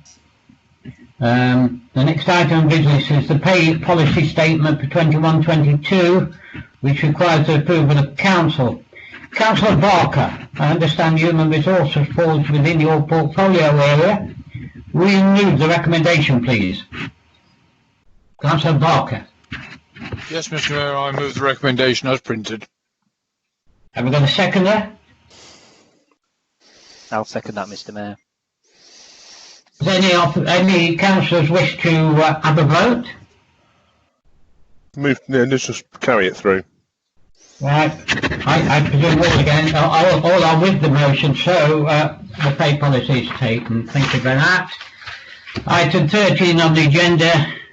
We now consider a report to set the council allowances scheme for 21-22. As we've already heard, the monitoring officer has granted a general dispensation to allow councillors to vote on the proposals. Councillor Barker, as a cabinet member for governance, will you move the recommendations, please? Certainly, Mr. Mayor, I again move them as printed at this time. Thank you. Have we got a seconder, please? I'll second that, Mr. Mayor. Councillor Ingle. Right, thank you. So we'll go to a vote. Alex, will you conduct the vote, please? Mr. Mayor, I'm not sure a vote is entirely necessary. Do you want to perhaps check with councillors and see if there's any opposition? A vote? Just move it on, Frank. Okay, we'll move. Nobody wishes to have a vote. We'll go to item 14, which is questions at council meetings from the public and councillor. Councillors will recall at the previous meeting, Councillor Shanker tabled a motion to amend the constitution to alter the way in which public and council questions are dealt with at council meetings, which incidentally we've done for the last 3 meetings. As required under CP 87, the motion stood adjourned pending a report from the monitoring officer. That report is now presented to council for debate. Councillor Shanker, as a move the original motion, do you wish to table the recommendation in this report, please? Thank you, Mr. Mayor. Thank you, Mr. Mayor. Yes, I'd like to thank the monitoring officer for compiling this report and bringing it here for us to debate today. I think the recommendations are sensible based on what we've seen at the last few council meetings. It still provides the opportunity for questions to be asked, and a summary of those questions is provided by the officer, but then we can move straight on to the supplementary question to be posed to the relevant cabinet member. This will allow members of the public and members of the council to continue asking questions of the council cabinet and maximising the time permitted to enable more questions to be asked rather than having to listen to cabinet members harping on sometimes 2-3 pages worth of answers which are provided to the questioner in advance, and they can review and then ask informed supplementary questions. So happy with the report or the paper as it's come back from the original motion, and we will support it as it's written. Thank you, Mr. Mayor. Thank you very much, Councillor Shankar. Councillor Ingle, you seconded the original motion. Would you like to second it again? Yes, I would. Thank you, Mr. Mayor. It really has printed and thank the Monitor Officer for what she's done here. It seems to make perfect sense to me, and I think we'll all agree that it's the last few meetings it's worked really well. So, yeah, I second. And well, do we need to move it to the vote, or should we just all agree for a change? Does anybody wish to make any comments to move to a vote or not? I take it not. I believe so we're on to the next item on the agenda, which Councillor Poulter has indicated that he wishes to speak on the council questions item. Apologise, I missed that. I didn't expect any speakers, so I apologise for that. Councillor Poulter. Thank you, Mr. Mayor. In the spirit of openness and honesty and transparency that my group uphold, our group believes that the current system is perfectly good and that it allows the public to understand the questions that are put better and understands the context. And actually, if the officers could devise a system that would stop the Labour councillors from wittering on and not posing their supplementary questions without making a speech, then we might be able to support that. But in the circumstances, our group would vote against this this item. Thank you. So, Petefield, you've indicated you want to have a word before we go to a vote, which obviously we need to do now. Councillor Petefield? Thank you, Mr. Mayor. It's a really brief comment. I really just have to point you all to the time right now. It's 9:27 p.m. and we didn't have all of the cabinet members reading out the full questions. I rest my case, Your Honour. Councillor Petefield for that. We'll go to a vote. Alex, will you conduct a vote on this particular motion, please? Thank you, Mr. Mayor. When I read councillors' names, will you please indicate if you are for or against the recommendations as they are posted in the report in your agenda bundle, please. Councillor Anderson. Councillor Ashburner, please. Abstain. Councillor Atwell, please. For. Councillor Barker. Against. Councillor Bettany. For. Councillor Kerr. For. Councillor Carr. For. Councillor Cooper. Against.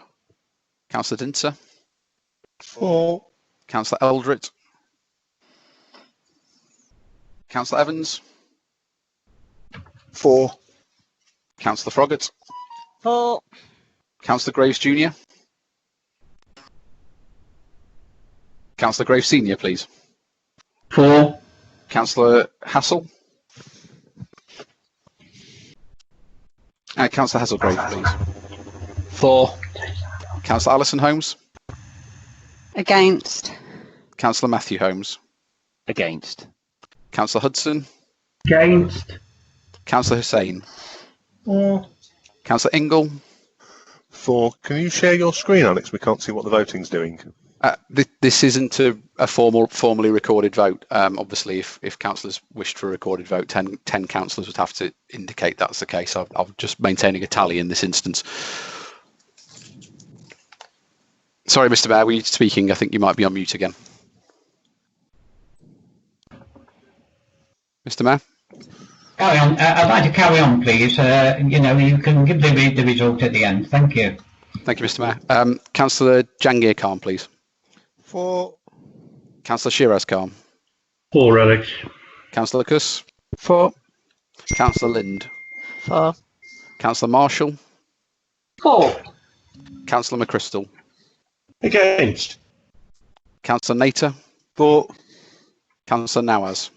For. Councillor Patterson. Against. Councillor Pearce. Against.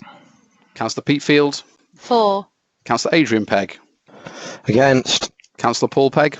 For. Councillor Potter. Against. Councillor Poulter. Against. Councillor Repton. For. Councillor Ralston. Against. Councillor Russell. For. Councillor Sandu. For. Councillor Shanker. For. Councillor Skelton. For. Councillor Smale. Against. Councillor Stanton. For. Councillor Testro. Against. Councillor Webb. Against. Councillor West. For. Councillor Williams. Against, please, Alex. Thank you. Councillor Willoughby. For. Councillor Wood. Against. And the Mayor, Councillor Harwood, please. Well, I'm for, and it can help the next mayor, certainly. Bear with me one moment, please, Mr. Mayor. Alex. Hi, sorry, Councillor Anderson. Did you wish to cast your vote in that one? Yes, please. Sorry about that. Against. Thank you very much. And Councillor Ashburner. Is Councillor Ashburner with us? I'm sorry, Yes, Councillor I think you registered your intention to abstain. Sorry, my fault. Yeah. Alex, can I register my vote, please? Hi, Councillor Eldritt. Sorry, go ahead. Yeah, for. Thank you very much. I'll just count the votes up now.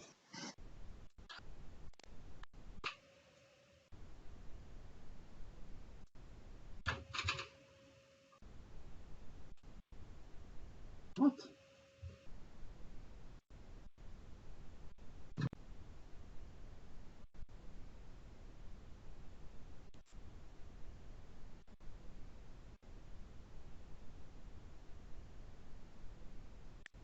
Mr. Mayor, the results are 30 votes for, 18 votes against, with 1 abstention. The motion is carried. Thank you very much, Alex. We'll go on to item 15 on the agenda. And there's a notice of the motion, which the first one is a Healthy Start vouchers, moved by Councillor West. Thank you, Mr. Mayor. Healthy Start vouchers have been around for years, but the take-up of them has dropped considerably in the last few. Recent figures show that less than half of those entitled to claim actually do. Some of this will be simply because people don't know about them. Whereas these vouchers would previously have been advertised and promoted through posters and face-to-face meetings, particularly in the last year, this hasn't been able to happen, and consequently more than half the people who are entitled to claim aren't claiming. Currently, those vouchers are worth £3.10. That will increase to £4.25 in April and can be worth more at a lot of retailers. They can be used for important nutritional items: milk, fresh, frozen and tinned fruit and vegetables, fresh, dried and tinned pulses and infant formula milk. Those entitled to the vouchers can also get free vitamins, again much needed and even more so at times like these. We have a duty to make sure Derby residents know about these vouchers. What this motion calls for is the recognition that the scheme is not doing as well as it could be, or previously has, locally, and to ask for a campaign to continue until take-up ideally reaches 75%, so that our young people can have the best start in life. The government has shown how important they are by increasing their value from April. Let's show that Derby also values their importance. Let's make sure those entitled to them know about them, receive them and spend them. There has been a lot of talk tonight about supporting the most needy in this city, so let us please support this motion, colleagues. Thank you, Mr. Mayor. Thank you, Councillor West. Councillor Dinser, you're seconding this motion. Do you wish to speak now? Reserve the right. Mr. Mayor, I'll second it now formally and reserve the right to speak and see if anybody else wants to speak on this first. An indication. Councillor Williams. Thank you very much, Mr. Mayor. On Healthy Start vouchers, can I just start by saying I would like to encourage all councillors, please ask questions before putting in motions, as this is yet again another motion asking the council to do something that is already done or has a programme set up to do. Just to give some information, Healthy Start vouchers have been promoted by the council despite it being an NHS programme. We have done social media posts and on average each of those posts there was 40.3 thousand reach, 6.2 thousand impressions and a 3.41 engagement rate, and this is sounds low, but the average engagement rate for Facebook is actually 0.18%, so 3.41% is actually quite good. We've also issued information in press releases since January. There's also links on the website to this. And I can also confirm that our amazing health visitors will and are promoting the Healthy Start vouchers at every mandated health review, whether this is face-to-face or indeed at this time virtual. They have a checklist of information that must be provided and discussed at each of these contacts, and the Healthy Start voucher is included in this list. The mandated health reviews are antenatal, newborn, 6 weeks, 12 months and 2 to 2.5 years. Health visitors will of course provide additional visits should the family need this. Healthy lifestyle information is part of the National Healthy Programme, which is an evidence-based programme that the health visitors deliver to our families. Also, the Welfare Report team here at the Council promote Healthy Start vouchers in every case they manage where the household includes young children. Our comms team have also been in contact with our NHS colleagues to discuss an awareness campaign. We have also sent out a toolkit of social media messages and information about this scheme to our key partners, such as Community Action Derby, Food for Thought, etc., who we have all asked to share these. So, whilst my group is happy to support this motion, as the more we publicise this, the better, please try and ask first in future, as I believe these statements made tonight make it sound as if our brilliant NHS and council staff haven't done any work on this, and as I have explained, this is blatantly not true. So I'm happy to support this motion, Mr. Mayor. Thank you, Councillor Williams. Councillor Dinser, would you like to use your right now as seconder?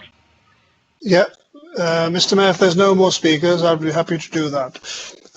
Can I thank Councillor Williams for the update and in terms of how we are working together with the NHS. I think this resolution was in no way trying to undermine or diminish the great working that has been demonstrated through the vaccination programme in terms of partnership working between the health and the local authority and other partners and volunteers. It's just to say that if the efforts we are all agreed with in terms of promoting the Healthy Voucher scheme, I would say that we want to, in the sort of the intent of this motion, is to, from April, to try to get to the figure of 75% or more, obviously, and I commend and celebrate all the people who have been working to promote this campaign already, and if we are in agreement, then it can only be a good thing if we work together to up the take-up from the good levels that they already have been. There has been concern that they might have been dropping, and if the efforts already in place with continued effort beyond April can get us to a figure close to the 100%, that can only be a good thing. Thank you very much, Mr. Mayor. Thank you, Councillor Dinser. Now, in view of Councillor Williams' comment, do we need to move to a vote? Does anybody wish to vote? Am I entitled to a?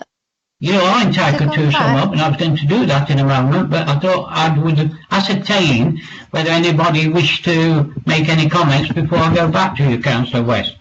Thank you, Mr. Mayor. Not so, Councillor West, you can sum up. Thank you. Thank you, Councillor Williams. As a digital communications specialist, a former council worker and former NHS worker, I appreciate the comments and figures you've quoted. Sadly, I've only seen one tweet about Healthy Start vouchers from Derby City Council, which is why I brought this motion to full council. Asking for a target figure of a minimum 75% uptake surely just goes one step further and secures our commitment to this scheme and to the citizens of Derby who are entitled to claim. I thank you for your agreement that your group will support this motion and therefore move to the vote, Mr. Mayor.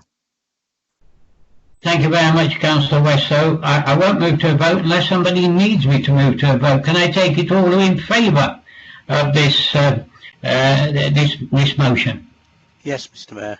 Right. Okay. I take it nobody's against. So Councillor West, it is passed.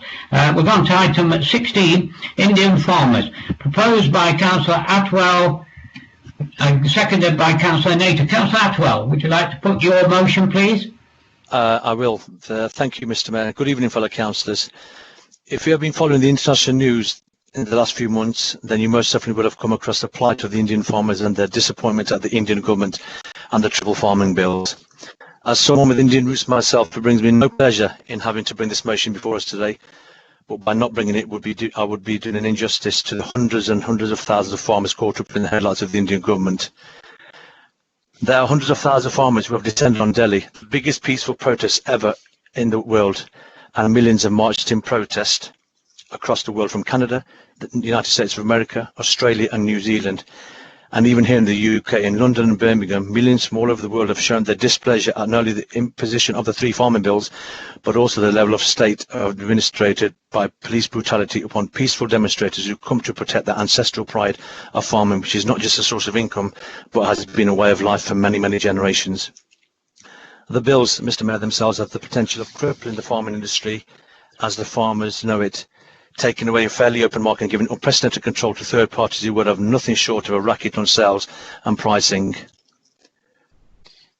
Take with precaution the smoke and mirrors on minimum support price guarantees. Farmers' unions have suggested that less than 6% of actual sales are actually on the minimum support price guaranteed, and subsidies are only actually being received by around less than 10% of farmers in a country where agriculture is a staple income source and way of millions and millions, that is, but a debacle for half of the nation's workforce.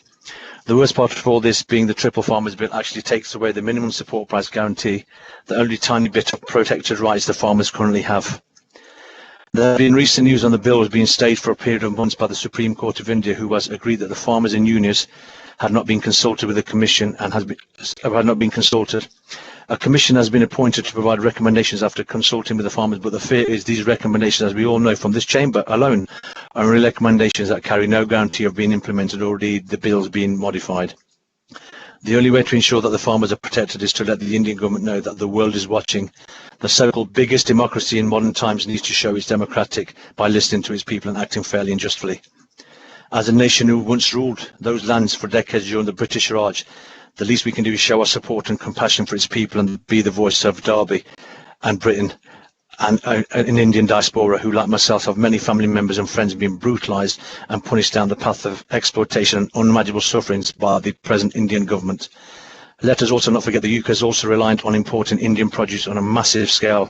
The second biggest buyer in the world for Indian mangoes and grapes, over £25 million worth of fresh vegetable produce, including onions, of over £12 million worth of dried and preserved vegetables. These are just a few examples, and as a nation of consumers, we need to ensure we are buying from fair trade and sell as a matter of principle. As a country where we are highly protective of our own farmers and farming industry, I hope we are able to offer our support to the sentiments of this motion and send a strong message to India's Modi's government asking for the farmers' rights to be protected through consultation, transparency, fairness and democratically, and without violence and brutality on peaceful protesters who are just seeking to protect their futures, their livelihoods, their family and their land. Thank you, Mr. Mayor. Thank you very much indeed, Councillor Hatwell. Councillor Nater, you're down to second this motion. Do you wish to speak now? Reserve the right. I will speak now, Mr. Mayor. Carry on, Councillor Nater. I'm having a problem with getting my camera up. Never mind. Okay, I'm sorry. Apologies for that. The 2021 Indian Farmers' Protest is an ongoing protest against 3 Farm Acts, which was passed by Parliament in India on September 2020. Farmer unions and their representatives have demanded that the laws be repealed and have stated that they will not accept compromise. Farmer leaders have rejected a Supreme Court of India stay order on implementation of the farm laws, as well as the involvement of the Supreme Court appointed committee. Farmer leaders have also rejected a government proposal dated 21st of January 2021 of suspending the laws for 18 months. 11 rounds of talks have taken place between central government and farmers represented by farm unions between the 14th of October 2020 and 22nd of January 2021. All were inclusive. On 3rd of February, farm leaders warned of escalating protest to overthrowing the government if the farm laws were not repealed. However, the stay order on implementation of the farm laws remains.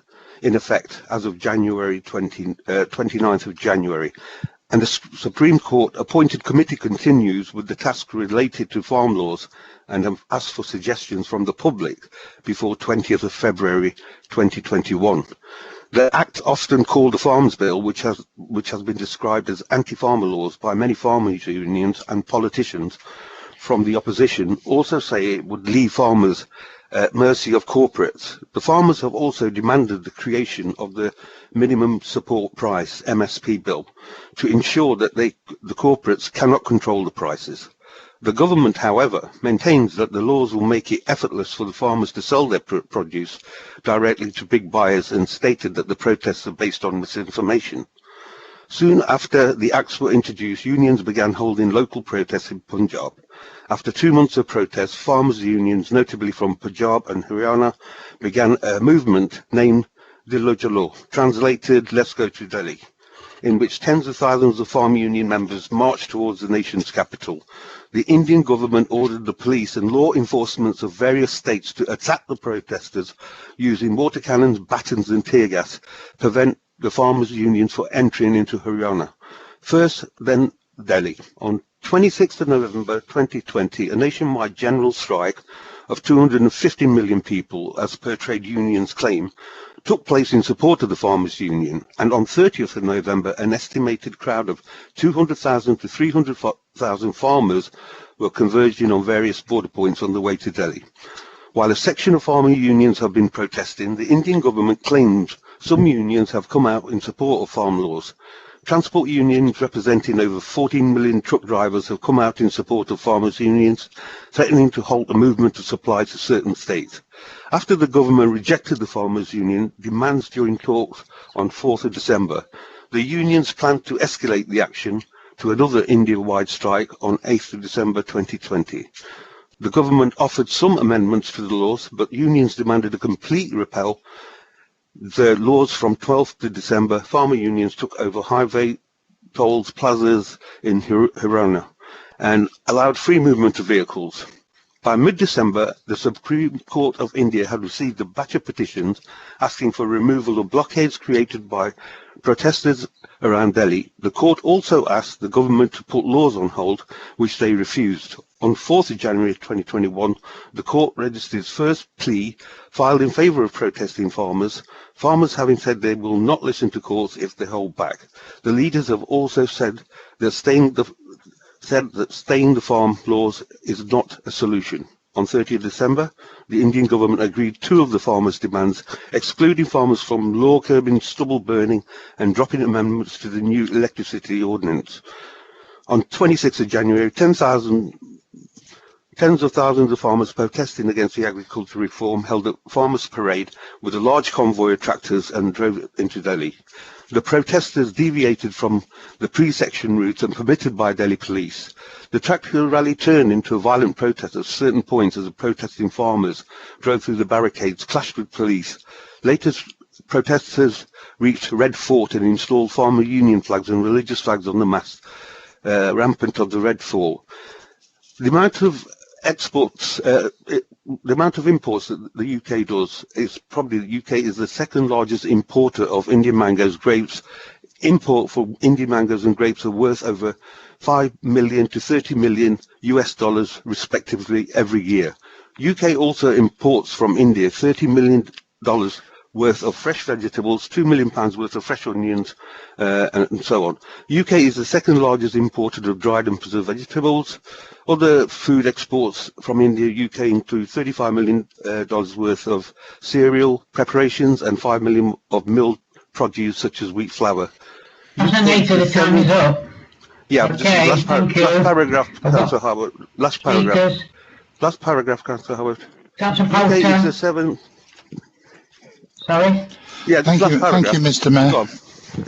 Thank you, Mr. Mayor. I'll try and be as brief as I can. Can I say at the outset, the reports I've seen and heard, and some of the detail that I've heard tonight, give me grave cause for concern around the treatment of the farmers in India.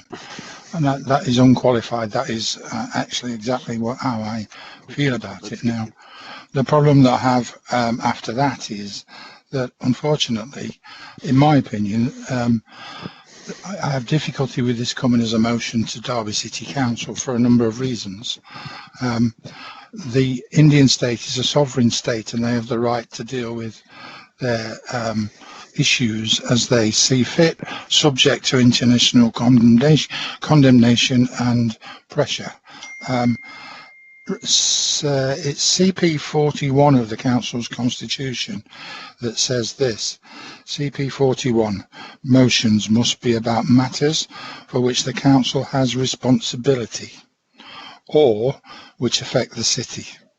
Now I hope you can accept, members, that we as a city, Derby City Council, don't have responsibility for the actions and the events in India. So that's out there. The rest of it, and it says which affect the city. So for functions which can only be carried out by the Council, Council cannot take decisions but can recommend a course of action for the Council Cabinet to consider. That's the third part of it. Now, whether it affects the city or not is probably debatable. Let me say this though. We have, and I have personally received representations along these lines from members of the public in Derby who either come from the affected areas, were farmers in the affected areas, have family in the affected areas, or whatever, and I absolutely understand that they are extremely concerned about that. So that's my position on it. The monitoring officer has ruled differently, and as a result, we have this motion here tonight. So in total, and I see in the comments that Councillor Atwell mentions Azerbaijan. Well, part of my argument would be that, unfortunately, in the past, similar inappropriate or non-relevant issues for the city have been brought to the council at the expense of time, and like on this occasion, a budget night. But we've made time to deal with it, so that's good. But unfortunately, as I say, we've received representations, and I believe we've taken the appropriate course of action, which is to explain the council's position and lack of responsibility for it in this matter, and advise them accordingly that the appropriate person to make representation is their local MP.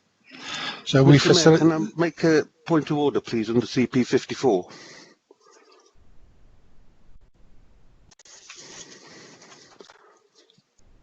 What is your point of order, Councillor? Right, Mr. Mayor, if you'd have let me finish the last sentence off, I would have. The time is up. I have to be fair with everybody. Yeah. 5 minutes, Joe. So I'm sorry. I appreciate that, Mr. Mayor. If I can just read you the last sentence, it'll clear. It does impact on the city, and it will impact financially in terms of produce. Can I continue, Mr. Mayor, please? Councillor Naty, you made your point. You can continue, Councillor Poulter. Thank you. Thank you. As I was saying, Mr. Mayor, we received representation, and we believe we took the appropriate action in facilitating a meeting with one of their local MPs, who they made their representations to, and received the explanation that she would look into the matter, and reported back that over 100 MPs had made representations to both the Prime Minister and the Foreign Secretary about exactly this, and that the response was from the government that they are making representations to the Indian government, but ultimately they are a sovereign state for which even our government don't have control.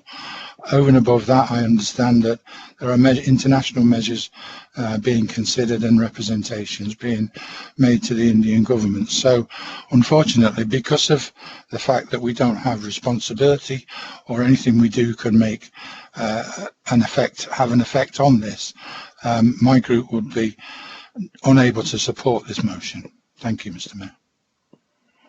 Thank you, Councillor Poulter. Councillor Shankar. Thank you, Mr. Mayor, and thank you, Councillor Poulter, as the leader of the council, trying to talk out this motion, so we don't have enough time, only to tell us you won't be supporting it. Councillor Shankar, September 20 was given to the three agricultural bills. I want to finish this meeting, if I can, in 5 minutes, which is very doubtful. Councillor Shankar, carry on, please. Thank you, Mr. Mayor. In September 2020, assent was given to the 3 agriculture bills that were earlier passed by the Indian Parliament. These Farm Acts are as follows: the Farmers Produce Trade and Commerce Act, the Farmers Agreement on Price Assurance and Farm Services, the Essential Commodities Act 2020. Successive governments in India have muted farming reform, as have governments across the world, and this is entirely within their rights of any country to do so. We have now all seen the growing peaceful protests around Delhi in India and indeed across the world due to what would be the possible consequences of these acts. Derby, like many other cities and towns across the UK, has many residents whose heritage emanates from farming in India, mainly, like myself, but not exclusively, the Sikhs from the Punjab in northern India. As with any reform agenda, there are going to be views for and against, and this is healthy, particularly in the world's largest democracy. What I support and wish prevails is that a suitable agreement can be reached. But whilst the union leaders and farmers feel they need to peacefully protest, they should have the absolute right to do so without any fear. The press and journalists should also have the right to freely report on the facts and the situation, again, without any fear. The UK has for many years had excellent and important relations with India, and long may this continue. So friendly but firm dialogue with the Indian government, pressing them to find an acceptable solution to this issue, ending the dispute and allowing farmers across India to return home to their families and livelihoods is a reasonable request to make of our government here in the UK, and one that I sincerely hope all our city councillors can back, supporting this motion this evening. Thank you, Mr. Mayor. Thank you, Councillor Shankar. Councillor Sandhu.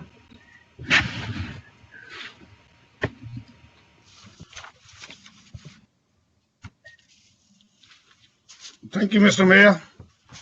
I will be quick as possible. I think my colleagues need to know what these 3 laws are. First law is, it says contract farming. The contract farming is where the farmer have to have a contract with the private buyer, and the private buyer then will tell them which seed, which fertilizer they got to use, and where they got to buy from. The other hidden agenda in that law is, if farmer want to come out of that contract, he's got no right to come out of it. But the private buyer can come out of that contract anytime, and the farmer have no right to take them to court, or government can't prosecute them. Number 2 is about storage. The current law says the private buyer cannot store more than 10 tons, and they cannot double the price in 12 months. And if they do, they will be prosecuted. But the new law says the private buyer can store as much they want, and they can double the price in first 12 months. For example, they buy 1 kg rice for £2. In 11 months' time, they can double that to £4. Then next 30 months, after 30 months, they can double that. And in the current law says the government have a responsibility to buy all the crops from the farmers. If these laws stay like this, the farmer got no right, take them to court, anything. The third one is, the new law says the farmers can go to other state and sell their crops. Mr. Mayor, the average in India, the small farmer, average the land they own is 3 to 5 acres. You can imagine, if you got 3 to 5 acres, and you have to go to 300 miles away to sell your crops, first of all, they have to hire transport, then they have no guarantee they will be able to sell out crops to the MSP price. MSP stand for market standard price. So that's why the farmers are protesting against these three laws. Now, in the Indian Constitution, it says, it's written there, the central government got no right, they got no right to make these new laws regarding agriculture. They got no right to amend these laws. Only states can amend or make a new rule with the consultation with the farmers. If a farmer agree with them, then they can amend it. Otherwise, they can't do it. That's why the farmer feel the government brought these laws through back door. The reason this is why farmers are protesting against these three black laws. The farmers started protesting in September 2020. They did their own states, but government never took any notice. So on 26th of November, they said, let's go to Delhi, start protesting there. It's not only one state who's protesting, it's 17 states. Farmers all over from India are protesting. They are sitting on the far border of Delhi, and they've been there since then. And you can imagine, in -3 degrees, they were sleeping on the road. They're still sleeping on the road. Indian government used every tricks. They use heavy pressure tank water, throw water at them. They throw tear gas grenades. The police beat the farmers with their batons. Now the last trick they try to use, they send their own goons to beat the farmers. The farmers never ever reacted in any other way than peacefully. They've been protesting peacefully, and this is the record. This is the first agitation in the world which has been peacefully for last... Councillor Sandhu, 10 seconds. Yeah, okay, thank you. So this fight against black laws, Mr. Mayor, is not only of farmers, but of every common man in the world. So I urge everyone to support this motion. Thank you very much. Thank you. Mr. Mayor. Before we go on, whilst I know that because we had a break, which I took over, we had until 10:13. But I have a CP42, which is a request that the meeting continues until where we are till we've finished the motions. I've got a seconder. Is everybody in favour, or do we wish to have a vote? In favour. I think most people are in favour, Mr. Mayor. In favour, so we'll carry on then with the next speaker, Councillor Dinser. So, excuse me, that's a bit of an assumption. Can we have a vote on that, please, Mr. Mayor? That's going to make it even longer then, Mick. Yeah. We'll actually extend the whole time, Councillor Barker. If you want to vote, we'll have a vote.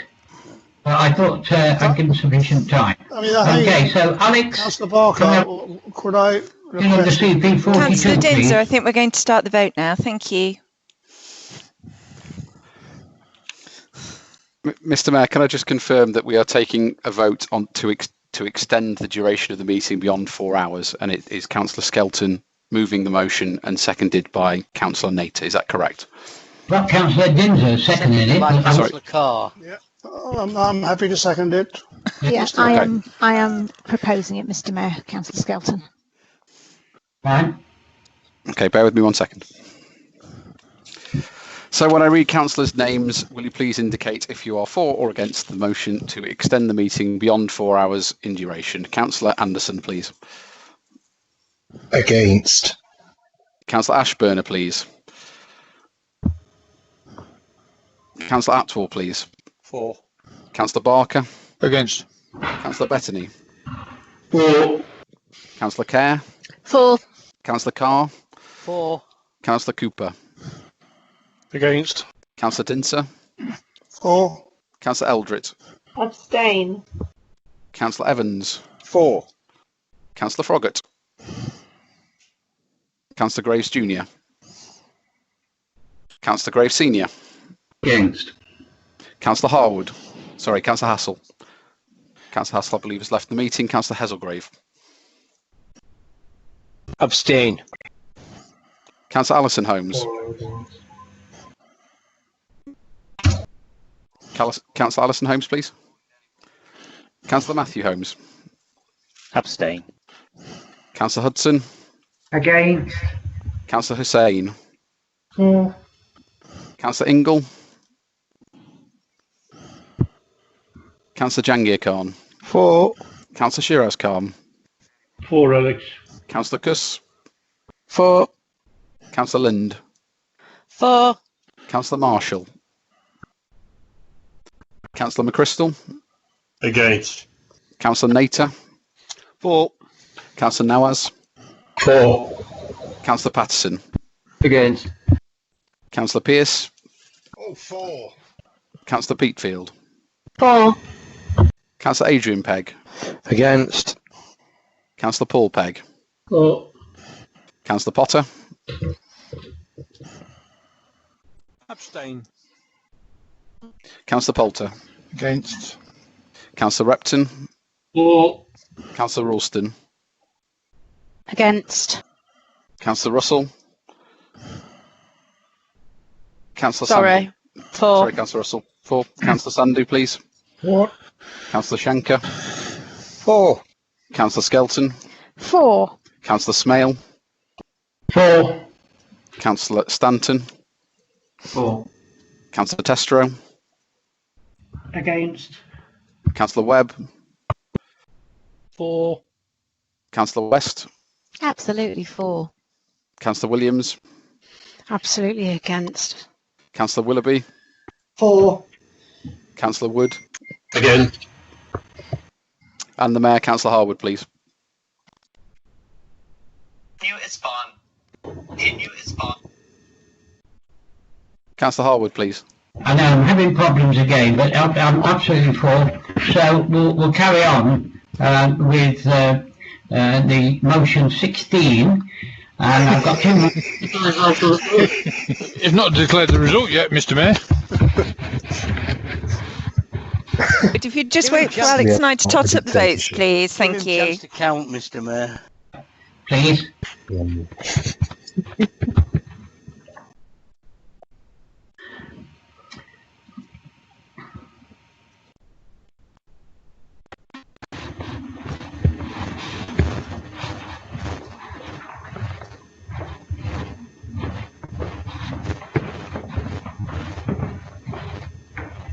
Mr. Mayor, the motion is carried by 27 votes to 13 against, with 4 abstentions. Thank you, Alex. We'll get on to the last 2 speakers that I've got for item 16.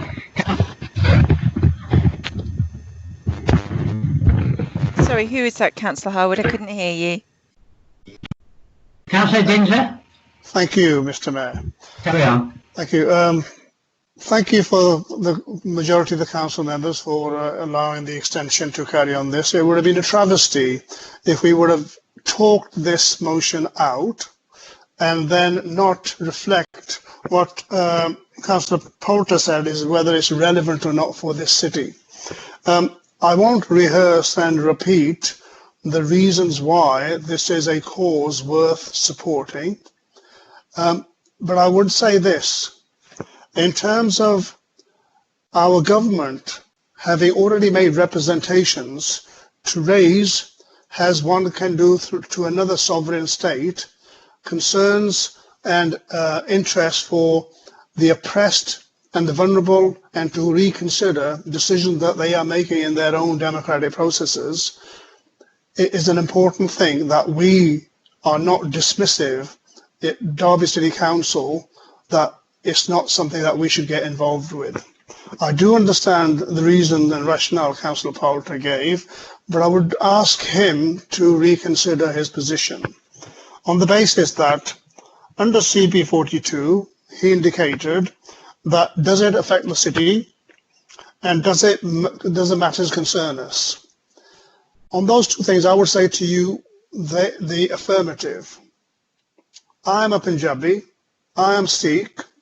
I am from the northern part of India, where I was born, and the farming communities there are smallholders, as Councillor Sandhu said, and they are reliant on the current arrangements for their livelihoods. And we are talking about millions and millions of people who are either on the breadline or living in difficult circumstances to balance their livelihoods and their books. Why should that bother us in Derby City? Well, 80 to 90% of the people who are from the Indian subcontinent and from India are have got friends or relatives and have got an emotional attachment to this cause and that part of the world. As Councillor Atwell said, we have had, and many colleagues have supported, campaigns and causes in Azerbaijan and other parts of the world. And when we have such a significant community that contributes socially, economically, politically, and culturally to the city of Derby, and I can assure you the majority of them are exercised and emotionally and in sort of a relation terms being concerned about this issue. So if the least we can do, and we've already heard from Councillor Poulter that one local MP representing the city has made representations. We've heard from Councillor Poulter that the government has made representations. And all we are asking, and 100 MPs have made representations. And all we are saying, and I hope that the City Council as a whole can support this resolution brought by Councillor Atwell, is that we should be lending our support for the reasons I would suggest to you that it is material, it is relevant, it does impact the city, it does impact the citizens of Derby City, and if you think anything of them who are affected and who are wanting to raise the voice for vulnerable communities on another part of the world and the historic link with this country, and you want to turn your back on that, please don't do that. I would urge you to support this resolution because it's for the right reasons and it does have relevance for the city of Derby. Thank you, Mr. Mayor. Thank you, Councillor Dinser. Councillor Kerr. Thank you, Mr. Mayor, and I want to follow on from Councillor Dinser's views. I haven't got the figures about the proportion of people with an Indian heritage in Derby who are connected to families still farming in India, but I have met some of them. I haven't been lobbied by them, but I have met them, and I have understood the connections they have and the worries that they have of what is happening in India at the moment. Now, it does seem a long way away. These are a small minority of the people who actually live in Derby, but we know that people in Derby are at the moment stressed. We have COVID all around us. We have lockdown restrictions. We have children being taught at home. And this is yet another burden on people's mental health. And it is something that at least we can show some sympathy for. And we can say we're standing alongside you and we're doing what we can to be your friend in this situation. It's a small step, but I believe it's a step that will be appreciated by a lot of people in Derby, as it will be across Britain generally. I'm really pleased that with the information that Councillor Poulter has provided that steps have already been taken. But if we have a problem, we know that there are ways, there aren't that many ways of getting your voice heard and to show that this is something that we care personally and significantly about. It's not relevant for us to be marching to Delhi or even marching to London, but effectively being a little petition of a council saying to the government, we believe in this, we think this is important, I believe is worth doing, and we should be there. And then looking selfishly at this, it will actually make a difference to Derby. We have upset, through Brexit, we have upset a lot of our connections with food supplies across this globe. And do we really want to jeopardise another area of food supplies into Britain just because we aren't prepared to say, yes, we'll stand alongside you, we don't need more disruption. Let's listen to the electorate wherever that electorate is residing. It's good policy. So please support this. Thank you, Councillor Carr. Councillor Atwell, would you like to sum up, please, your motion? Yes, I would, Mr. Mayor. Thank you to all my fellow councillors who have supported this motion. I'm disappointed in the leader of this council, Councillor Chris Poulter, as he's saying he can't support this. Let's not forget, Councillor Poulter, in the hour of the UK's need, many Sikhs and many Indians fought for this country and lost their lives. They were there in your hour of need, and you find it difficult that in our hour of need and our ancestors' hour of need, you find it difficult to not support that.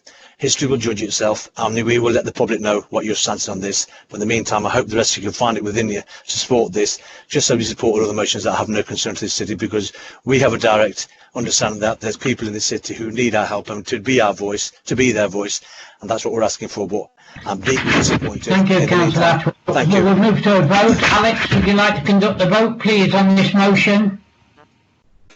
Thank you, Mr. Mayor. Councillors, when I read your names, will you indicate if you are for or against the motion as it is printed in your agenda, please? Councillor Anderson, please. Abstain. Councillor Ashburner.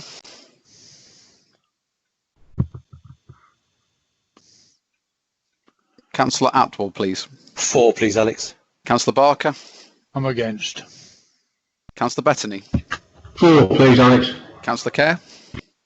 For. Councillor Carr. For. Councillor Cooper. Abstain. Councillor Dinter. For. Councillor Eldrit. For. Councillor Evans. Absolutely for. Councillor Froggatt. Councillor Graves Jr., please. Councillor Atwell, please. Councillor Graves Senior, please. For. Councillor Hazelgrave, please. For. Councillor Alison Holmes. Abstain. Councillor Matthew Holmes. Abstain. Councillor Hudson. Abstain. Councillor Hussain. For. Councillor Ingle.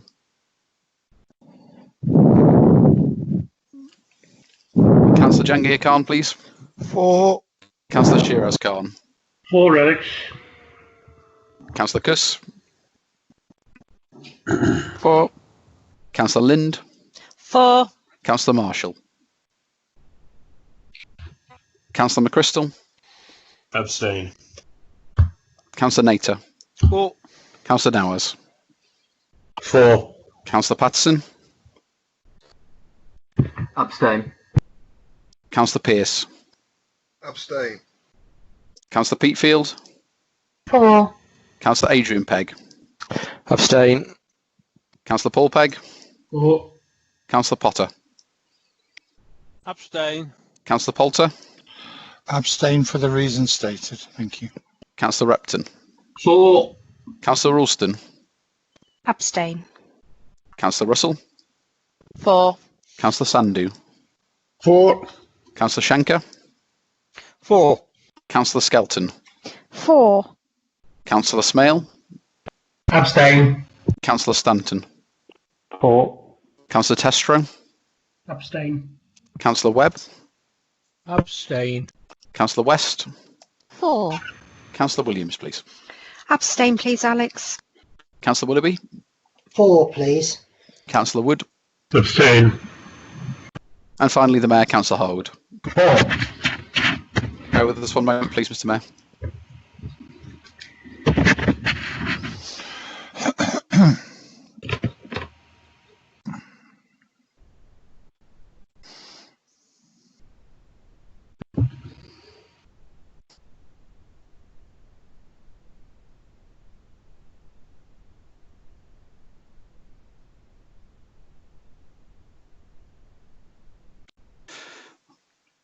Mr. Mayor, to confirm, the motion was carried by 27 votes in favour, 1 against and 17 abstentions.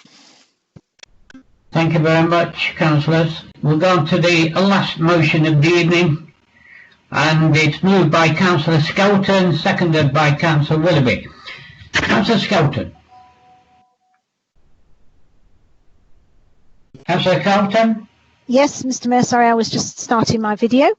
The Erasmus programme began in 1987, facilitating student exchanges between European universities. Over the years, the programme has expanded so young people can study, volunteer, gain work experience abroad to develop new skills, for example, language learning, gain vital international experience and boost their employability. Staff at teaching institutions are able to teach or train abroad to develop professional practice, build up relationships with their international peers and to gain fresh ideas. The UK organisations, of course, were able to work with international partners to drive innovation, share best practice and offer new opportunities to young people. Sadly, all this is now off limits for UK nationals, students, youth groups, apprentices and academic staff. Their social, cultural and professional horizons have been drastically restricted. It is not just EU member states that can participate in Erasmus+, which means the UK is perfectly able to stay in the scheme. Norway, Iceland, Liechtenstein, North Macedonia, Serbia and Turkey are scheme members. They all see the soft power benefits of encouraging cultural, economic and educational links among their neighbouring countries. The UK, on the other hand, is now like the antisocial neighbour who grows 5-metre high, thick hedges around their property to keep themselves isolated from their neighbours. Not a strategy for winning friends and influencing people.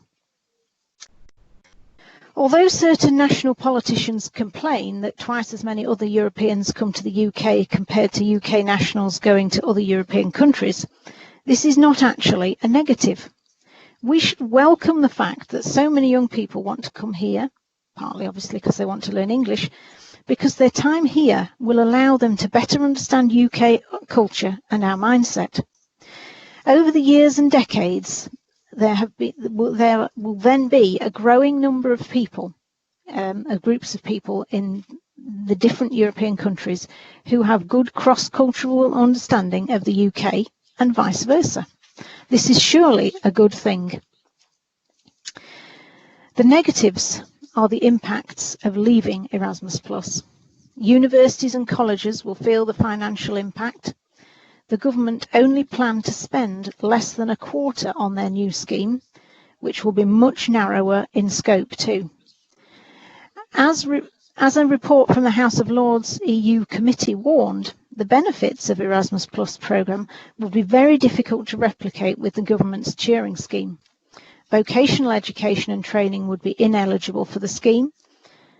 Leaving Erasmus Plus disproportionately affects people from disadvantaged backgrounds and those with medical needs or disabilities. The Turing scheme appears not to cover tuition fees abroad, and there are no actual exchange elements to it like there is with Erasmus+. This would exclude people from ordinary backgrounds, i.e. those who really benefit from the Erasmus+ programme. The Turing scheme has all the indications that it will end up being a modern-day version of the Grand Tour for the children of wealthy families. So much for the so-called levelling up agenda. In this case, it turns out to be the excluding agenda. This is an issue that I feel very strongly about personally. Back in 1989, so I spent a year living in Germany as part of my studies, and I did a work experience placement as well. Those things were something my parents could never have afforded to give to me. At that time, we had student grants, and I was on a full grant because my parents were on a very low income. The opportunities that has given to me are immeasurable. And I want to see that other young people are able to have those same benefits. Thank you, Mr. Mayor. Thank you indeed, Councillor Skelton. Councillor Willoughby, you're seconding this motion. Do you wish to speak now or reserve the right? Thank you, Mr. Mayor. I'd like to formally second this motion and reserve my right to speak later on. Thanks, Mr. Mayor. 2 speakers. Councillor Alan Graves, please. Thank you, Mr. Mayor. Thank you very much. Let me just... Mr. Mayor, I find it amusing that the Lib Dems are still not accepting of the referendum result and the fact that we have left that restrictive body called the EU. They really need to join the rest of the world. Thousands of young Britons will be able to study and do work placements across the world via the new Turing programme, backed by over £100 million for around 35,000 students in universities, colleges and schools to go on placements and exchanges overseas, starting in September 2021. Unlike the Erasmus programme, which was founded in 1987 to promote a sense of European identity and citizenship amongst its participants, the new scheme will have a global outlook, targeting students from disadvantaged backgrounds and areas boosting student skills and prospects, benefiting UK employers. I would invite the Lib Dems to embrace change and embrace a whole new world. Thank you, Mr. Mayor. Thank you, Councillor Graves. Councillor Webb. Councillor Webb. Thank you, Mr. Mayor. Having looked at the Erasmus grant and seen the way it works across Europe, it's very concise in how it is delivered. We've got a brand new scheme that Councillor Graves has mentioned, the Turing scheme. Again, £100 million providing funding for around 35,000 students in universities, colleges and schools to go on placements and exchanges overseas starting in September 2021. That's unlike what Councillor Skelton has suggested the Turing programme is. The latest figures I have for the Erasmus grant shows that in 2017, 16,561 UK students studied abroad using Erasmus. And that's against a Turing figure of 35,000. However, the Erasmus grant, the Erasmus grant doesn't mean the end of studying abroad.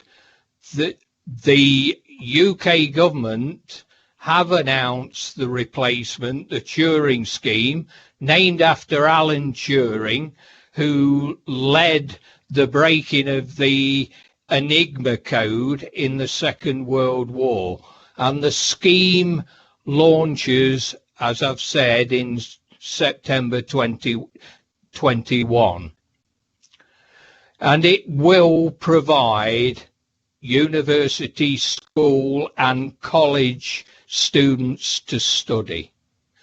The new scheme will target students from disadvantaged backgrounds and areas which did not have many students benefiting from the Erasmus scheme, making lifetime opportunities accessible to everyone across the country. The programme will provide similar opportunities for students to study and work abroad, but it will include countries across the world. Again, the benefits for those students and British industry will be immense. These grants for those from disadvantaged backgrounds and participants eligible for SEND support will be in addition to any student finance that participants participants may already qualify for or are in receipt of. So for those with SEND, the scheme will fund up to 100% of actual costs for support directly related to their additional needs, unlike Erasmus. However, this funding will also cover preparatory visits to carry out risk assessments and ensure participants will be able to equally access and take part in all elements of a placement. University UK International Director has said the evidence that shows that students who have international experience tend to do better in employment and academically with the benefits of those schemes. And it is also supported by the International Education Champion, Sir Steve Smith. He says, as an international education champion, I'm pleased to see that the government is committed to international exchanges.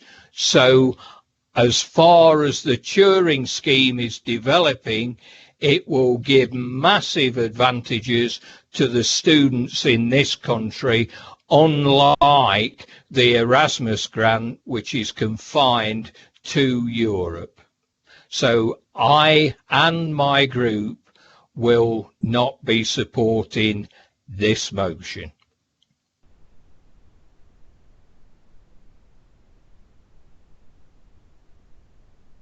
Thank you, Councillor Webb.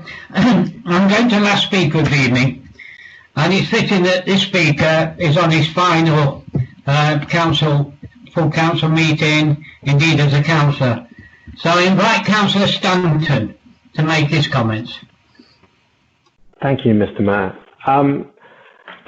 So the Erasmus scheme, and I think as Ruth has already highlighted, is not exclusive to the EU countries. In fact, there are other EU partners, and as we go again and again through this Brexit battle, we need to understand is we can pull ourselves out of the EU, and that can be accepted, and that is fine, but we cannot pull ourselves out of being European. That is a geographical fact. We are a European country, and having an exchange scheme with our closest neighbours is a positive thing for the education of our children and young people. So much so that we've seen millions of young people benefit from the Erasmus scheme since 1987. And even with the cost of the scheme, we look at the cost of the scheme and we're paying into this scheme, and we have already seen that despite the input into the budget of the Erasmus scheme, not being part of the Erasmus scheme is going to cost us £200 million in economic activity in the UK because of the loss of the European students who would be studying here.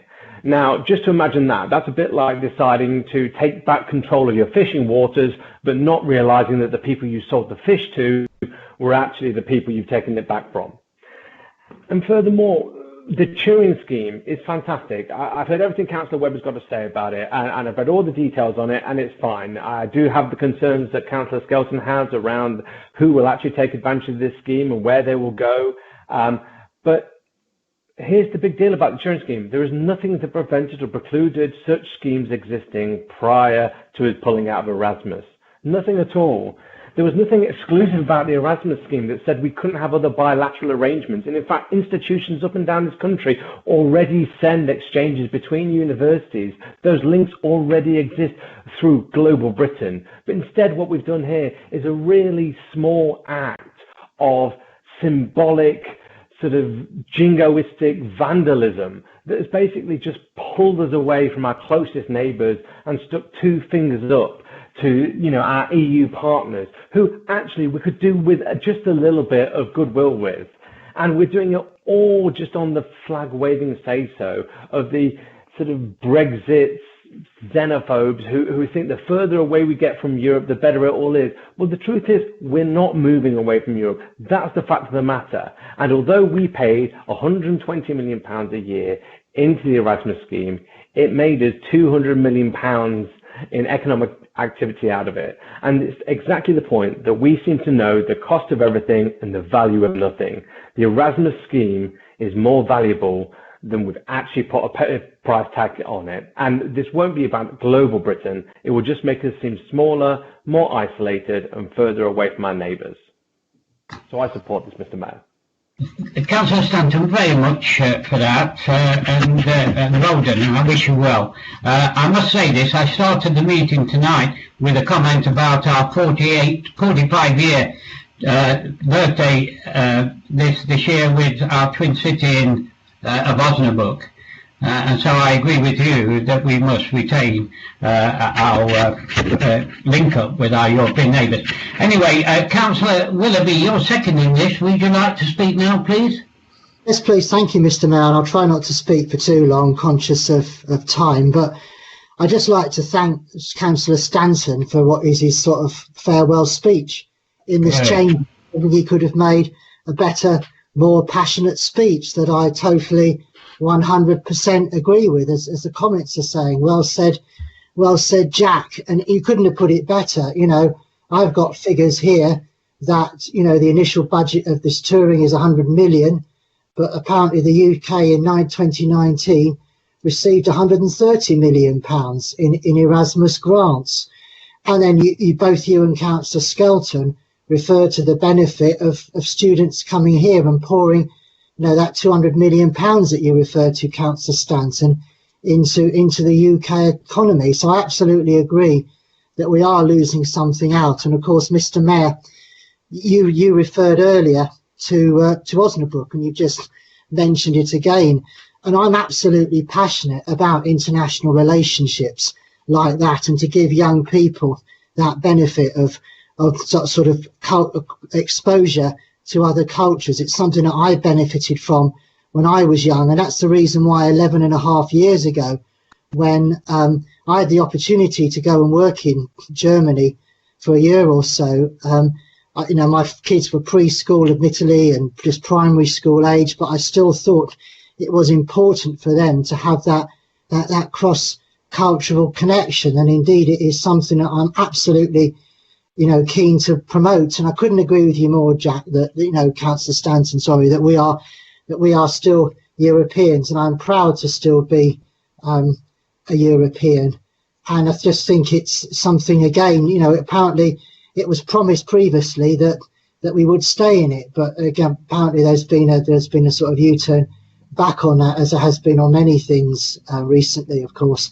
But I just think it can be so life-changing, you know, to get that experience. And I think that also, you know, the touring scheme just benefits UK students, whereas, you know, Erasmus allowed people, you know, to come and study over here in the UK. So it was a reciprocal arrangement, and we can't just shut ourselves off, as we seem to be in so many areas. So, Mr. Mayor, thank you, Councillor Stanton, once again. You know, I totally reiterate what you and Councillor Skelton have said, and I just urge everybody to please support this and think of, you know, we've been thinking internationally tonight, which is really great, in the previous motion. Just support this. Please think of all the opportunities that young people please have. Please think of the, you know, pouring money into the local Derby economy as well, from, you know, Erasmus students coming over here to study as well, and that reciprocal arrangement. So thank you very much, Mr. Mayor. Thank you, Councillor Willoughby. Councillor Skelton, would you like to sum up, please? To vote. Thank you, Mr. Mayor. I think I probably did expect, obviously, some people who try and say or pretend that we're not in Europe. We are in Europe. We are geographically in Europe. We are culturally European, and that's not going to change. And as I pointed out before, you know, the UK is behaving like the antisocial neighbour who grows the 5-metre high hedge and around their property to isolate themselves from their neighbour. we're in danger as a nation of just ignoring reality. And the reality is that we are European, we are within Europe, geographically, culturally, economically, most of our trade is with Europe. And if we want to do business internationally, our children need to learn languages. And where's the best place to learn those languages is to go abroad and live for a period of time. Believe me, it does wonders for your fluency. So whether that's Spain or France or Germany or other countries that participate within the Erasmus Plus scheme, you could even go to Norway, for example, a country not in the EU, or North Macedonia or Liechtenstein. So it's not.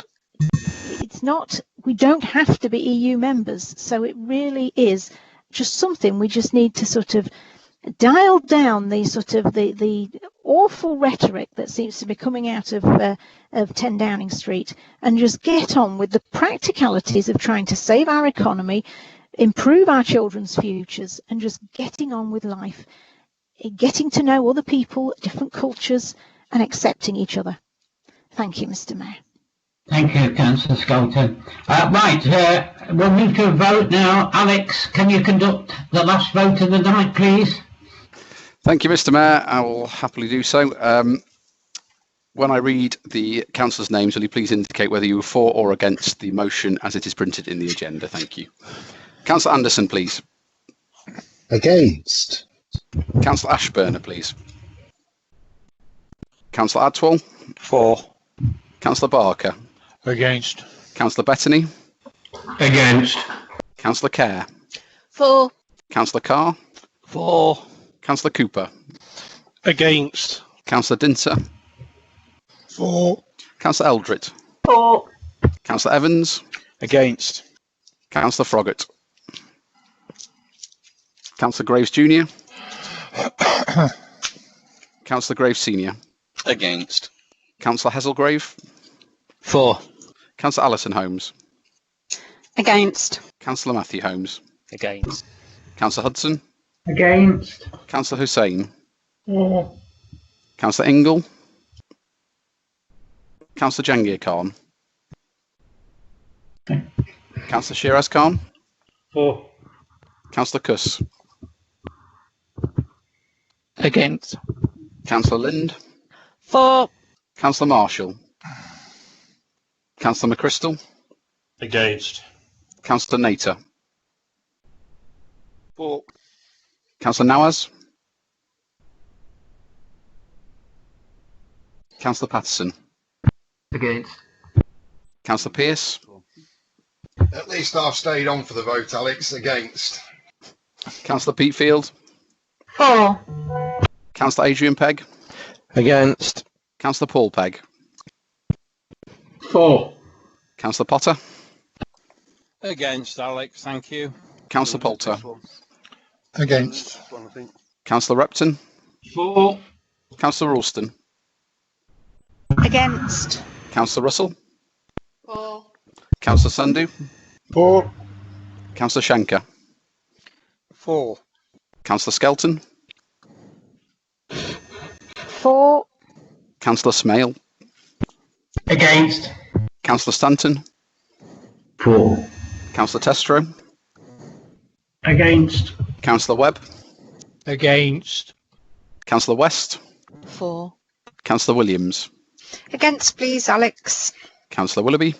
For, please. Councillor Wood. Against. And just before we take your vote, Mr. Mayor, we'll go back to Councillor Jangir Khan. Are you still on the call? No, okay. Councillor Nawaz, please. Okay, and the Mayor, please. Councillor Harwood.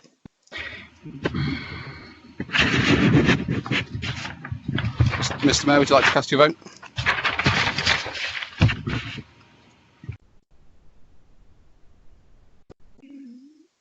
Mr. Mayor, can you hear us?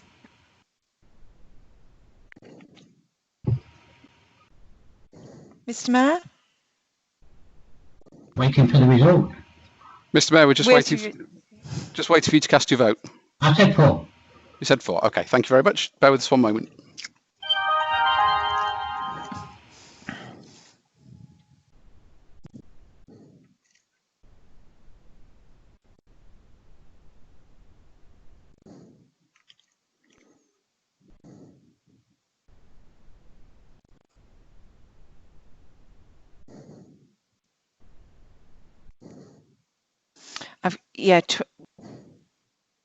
I've got 21 for, 22 against. Yeah. Mr. Mayor, just to confirm, the motion is lost by 22 votes against and 21 votes in favour. Okay, thank you. Right, that brings the business of today's meeting to a close. Before I thank you all, I'd just like to make 1 or 2 comments. First of all, if you've not heard me all that well, I've had IT problems all day and they've continued tonight, so my apologies. On Friday, it's Red Day in of course, racism, and it would be nice if you remember that and wear something red on Friday. Okay.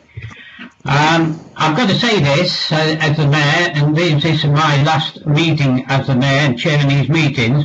In the council, it's extremely easy, in my opinion, to conduct a full council meeting. However, it's extremely difficult and virtual, and to be honest, problems that I've had tonight just confirm that. However, I'd like to thank you all, the councillors, for your patience and good conduct over the last 2 years. I look forward to meeting you again for a short time at the annual meeting in May, when I should chair the mayor making ceremony. I'd like to thank Alex, Emily and Jodie and anybody else who's in the background there for what they've done tonight and going on to as late, and also to anybody else who has seen fit to stay with us from outside people that's looked in. I've conducted this year the shortest meeting that we've had as a council meeting. Probably tonight I might as well have conducted the longest. But I thank you all for staying in and doing your job as councillors. And I wish you all well. Thank you. Thank you very much.